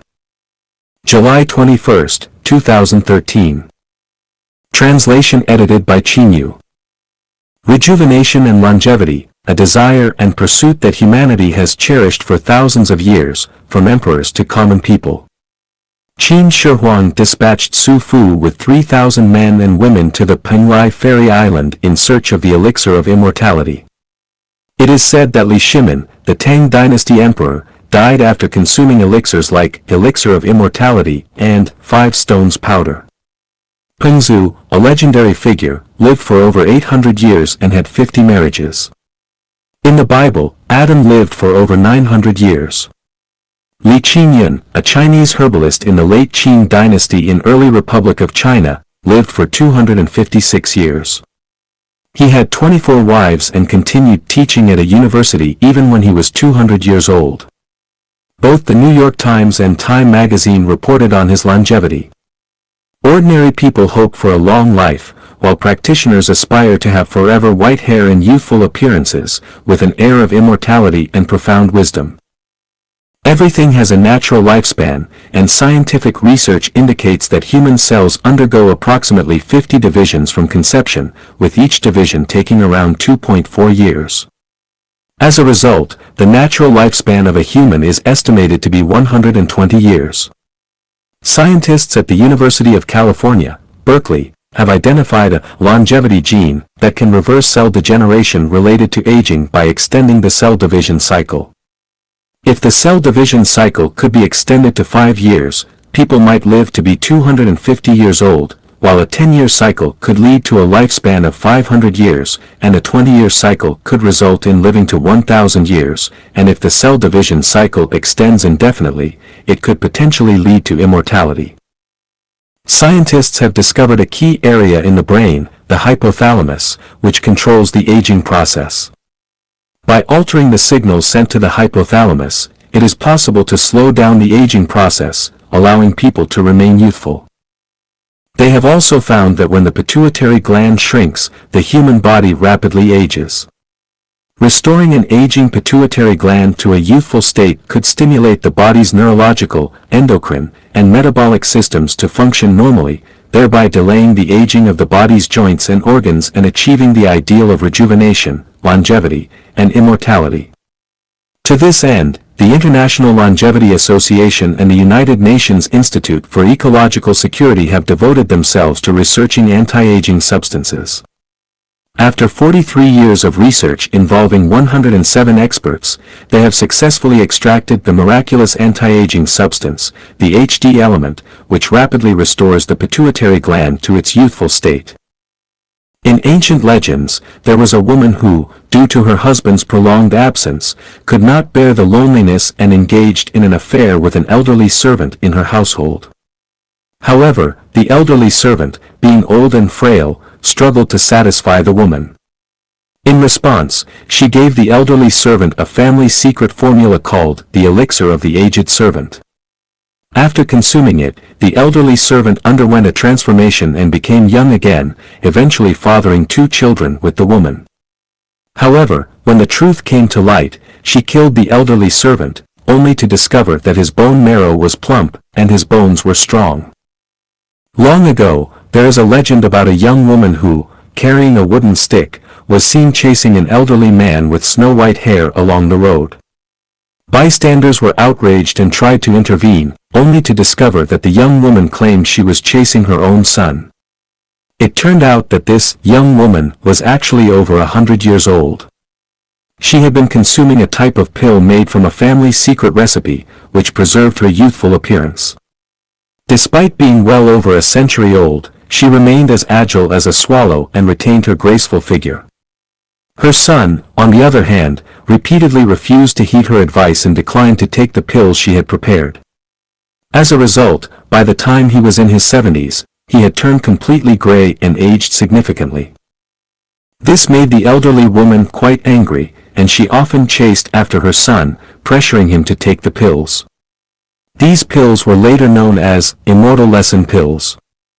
They were later renamed the Immortal Mother's Aging Discipline pills, and, after being further refined by the renowned physician Huatua, they were given the names Longevity in Vigor pills and Longevity in Vigor Kidney Nourishing pills when they were adopted by the Imperial Court's medical establishment. British and Russian scientists believe that aging is a disease, and, like myocardial infarction and cancer, it is curable. They suggest that humans could live up to 1,000 years. Research has shown that telomeres, which control the number of times cells divide, are a key factor. Telomeres are repeated DNA sequences at the ends of chromosomes. With each cell division, telomeres lose approximately 30 to 200 base pairs. Typically, a human's telomeres have around 10,000 base pairs. When telomeres can no longer shorten, the cell can no longer divide. If telomeres could be prevented from shrinking, cells would continue to divide and replicate, just like cancer cells, and people could potentially live indefinitely. Life-Genuine values hold that humans are created by the greatest creator, and human lifespans are predetermined. The pursuit of physical immortality goes against the will of the greatest creator because the most just aspect of life on earth is the inevitability of physical death. It's only in the face of death that all individuals are equal. If people were able to achieve immortality, many injustices in the world would persist indefinitely. Emperors, generals, talented individuals, beauties, high-ranking officials, distinguished people, and ordinary people will all eventually die, and only then could new and continuously evolving phenomena emerge. It is through this cycle that people find hope in life. Life is finite, and seeking the infinite in life is as futile as looking for fish on a tree. Our sole endeavor should not be the pursuit of physical immortality, but rather to live our limited lives well, vibrantly, wholly, flavorfully, and without regrets. Not pursuing physical immortality doesn't mean we should not pursue the eternality of life. Human life consists of both physical and spiritual aspects, with the body serving as the vessel for the spirit. The body is mortal, but the spirit is eternal. Therefore, life-genuine celestials do not seek physical immortality, instead, we seek the eternality of the spirit. We don't invest time, energy, and resources in the physical body but instead cherish the precious time of our finite lives to nourish the spirit. Because our body cannot reach heaven, only our spirit can reach heaven. Pursuing the eternality of the spirit doesn't mean we don't value the physical body. The body, as the vessel of life, requires maintenance, much like a vehicle or a ship. Therefore, we prioritize the health of the body, we value well-being, and our ideal is for every individual to live 120 years free from illness, free from disasters, and free from pain. After living to 120 years, we utilize the Chanyuan meditation method to discard the vessel of life, the physical body, and joyfully move to the other shore, heading towards the 1,000-year world, the 10,000-year world, or the Elysium Islands continent. In this world, I will strive to ensure that Chanyuan celestials achieve the goal, to enjoy love until the age of 100 and live to the age of 120. So, how can we achieve the goal of enjoying love until 100 and living to 120, and then leave the vessel and go to a higher level of life? Please read the next article, The Transcendence of Time and Space. Envisioning the Reconstruction of Human Values and Production Life Order. Xiefeng. January 16, 2015. Translation edited by Qinyu. The history of human society has been a tale of suffering and tears. 95% of the people who have lived on this planet, both in the past and today, have experienced distress, pain, sorrow, anxiety, and fear. This is clear evidence that the previous human value systems and the order of production and life have had issues. It is now time for all of humanity to ponder whether we can rebuild human values and the order of life. Below are my thoughts, intended to stimulate thinking and serve as a reference. The United Nations Secretary-General should act as the global president, and the United Nations Charter should replace the individual constitutions of nations. National borders should disappear, allowing people to move freely worldwide, promoting the fusion of cultures and nations. The global president must be unmarried, without a family or children. Political parties are the result of a struggle for interests. Political parties should gradually exit the stage of history. Religion has caused confusion in people's thinking and restrained mental liberation. Religion should gradually vanish. Globally, a universal belief system based on reverence for the greatest creator should be established, replacing the theory of evolution with the concept of creation. Serving others, society, and nature should be the core values for human existence. Building the soul garden should take precedence over economic development. All schools, from primary to university level, should include 2 additional courses, Education on Being Human and Education on Human-Nature Relations. Set aside all disputes, relinquish all grudges, grant amnesty to 75% of criminals, and significantly reduce military expenditures. Measure the effectiveness of rulers based on the happiness of the people. The traditional model of marriage and family life is a breeding ground for selfishness and troubles. A new model of life should replace the traditional one. All global affairs, including those of small social groups, must be entirely transparent, suppressing any secretive activities. Regional administrative officials should be appointed by the United Nations, not elected locally. For instance, Putin could be appointed as the administrative official for North America, Obama for the Middle East, and Xi Jinping for the European Union. Thinking beyond the ordinary, only with unconventional thinking can the divine open possibilities. Only extraordinary thinking can illuminate a path for humanity and bring about world peace and happiness for all. Is it challenging? Not really. Human wisdom is more than enough to overcome any challenges and realize the beautiful ideals that humanity has longed for. To implement this grand vision, I already have a concrete plan.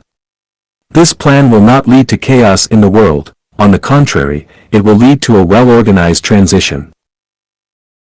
The future of humanity should be like this. Dayform Buddha. January 21, 2024. Translation edited by Chinyu. Archaeologists, through scientific exploration and research, believe that humanity has faced extinction 4 times. The primary reasons for extinction were the overall spiritual degradation and dimming of human heart. The core factors of spiritual degradation were the pursuit of sensory pleasures, the relentless quest for power, and the competition for survival resources. The main signs of dimming heart were the disregard for the Creator, the lack of appreciation for natural resources, and life. The current human society teeters on the cliff of spiritual degradation and dimming hearts again. Its main characteristics include an obsessive pursuit of wealth, boundless greed, extravagant squandering, insatiable desires, and a frenzy for competing for survival resources, comparable to the levels preceding the 4 previous human extinctions. Humanity faces an imminent crisis. I am pointing out the path for humanity to ponder its future. Choosing the path of socialist collectivization means that the toiling masses can only live in poverty, but the overall human lifespan will extend. Opting for the capitalist path of market-oriented capitalism means that the toiling masses can lead affluent lives, but the overall human lifespan will shorten. Neither socialism nor capitalism is an ideal path. The socialist collectivization path inevitably leads to poverty, while the capitalist market-oriented path, although bringing affluence and maximal development of productivity, will deplete natural resources, leading to a backlash from nature. Other paths, such as military control, are purely barbaric and will result in poverty and societal chaos. The most ideal path for the future of humanity is Xiaofeng-style communism. Please note, it is not the communism advocated and practiced by Marx, Lenin, Mao Zedong, but Xiaofeng-style communism. Xiaofeng-style communism has been practiced on Earth for 15 years, which can permanently solve nearly 90% of the challenges humanity faces, such as territorial disputes between nations and elder support issues, among others. The more extensive and detailed the content and clauses in constitutions, laws, and regulations, the more problems will arise. More management personnel lead to higher societal operational costs. Therefore, all constitutions, laws, and regulations should be abolished and replaced with values for the orderly functioning of society. To this end, I have prepared 800 values for new era humanity. To live a happy life and ensure the continued existence of humanity on Earth, all humans must undergo a spiritual purification. I have also prepared the course for spiritual purification for humanity. Wrong consciousnesses will ruin happy and beautiful future. Xiaofeng. March 21, 2011. Translation edited by Chinyu. I, Xiaofeng, regardless of my own limitations, speak words of gold and jade. Those who believe and act upon my words will reap boundless benefits and a bright future, while those who doubt and act according to their own desires will suffer endless torment and a bleak future. I seek truth pragmatically and confront human nature directly. My understanding and exploration of time, space, Buddhism, human nature, life, thinking, consciousness, nature, love, and Tao are profound. In this world, Only I can guide people towards a life of happiness and a bright future. With boundless love and compassion, I hold deep respect and affection for every life. I have the ability to alleviate all suffering. However, even the most skilled doctor is useless if the patient refuses their prescription. There is no one else in the world who serves as tirelessly and diligently as I do. Hating me, that's the tragedy of your life and life. Loving me, that's the blessing of your life and life. I am crystal clear, untouched by even the slightest speck of dust. If you perceive me as filthy and sullied, it's because the dust has clouded your vision. Those who forsake me, abandon me, you are the most ignorant beings under the heavens. Misery will inevitably cling to you tightly, and the lower realms of life will be your destined abode. Those who cannot perceive my love are like blind men unable to see the sun. Leaving me in arrogance is akin to a blind man wandering into hell unaware. Joy, happiness, freedom, and blessedness abound in life. Your inability to experience them stems not from life's shortcomings or deception, but from the distortion of reality by your own erroneous and distorted consciousness, much like how colorblind individuals cannot see the vibrant spectrum of light. When you find yourself in excruciating pain upon discovering that the person you love is engaging in sexual activities with someone else, take a moment to reflect. What is the root cause of your suffering? Is it the person engaging in the act of love? Is it the circumstances surrounding their lovemaking? Neither. It is your own consciousness.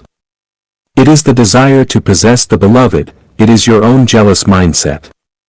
Without the consciousness of possession and jealousy, where does the suffering come from? Why do others not suffer when engaging in the same act with the same person? If your consciousness were to shift, and you were to genuinely feel joy and happiness for the happiness of your beloved, where would the suffering originate?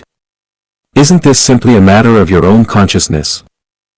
All suffering in life arises from erroneous consciousness, undermining personal happiness and a bright future.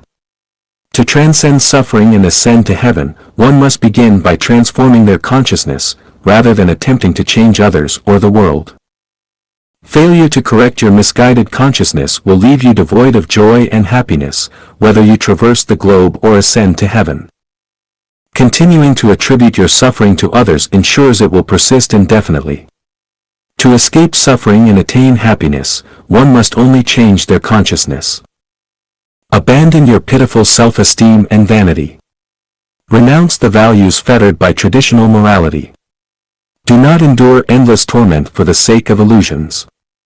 Otherwise, you may preserve various chastity archways, but what about your true happiness and joy? It's like the mute swallowing bitterness, only you can feel it. Analysis of the source of human happiness and suffering. Xie Feng. December 1, 2023. Translation edited by Chino. Everyone has experienced moments of happiness as well as moments of pain. So, where does happiness or pain come from? What factors lead to it? Fundamentally, the world is not wrong, all faults lie within ourselves. If the happy Adam and Eve had followed the warning of the owner of Eden not to eat the forbidden fruit, then the suffering of being expelled from the Garden of Eden would not have occurred. Therefore, Adam and Eve's pain originated from within themselves, due to their own actions. In fact, when we observe the happiness and pain that each person experiences, once we trace it back to its source, we will inevitably find that the root cause of happiness or suffering is oneself, without exception. As we continue to explore, we will discover that the pivotal moments leading to our happiness or suffering stem from how we interact with familiar individuals, our choice of words, emotional responses, attitudes, and behavior towards them. When we communicate with others using gentle and warm language, maintain pleasant and joyful emotions, display an elegant and positive attitude, and exhibit caring and protective behavior, the feedback we receive from those around us is predominantly happiness.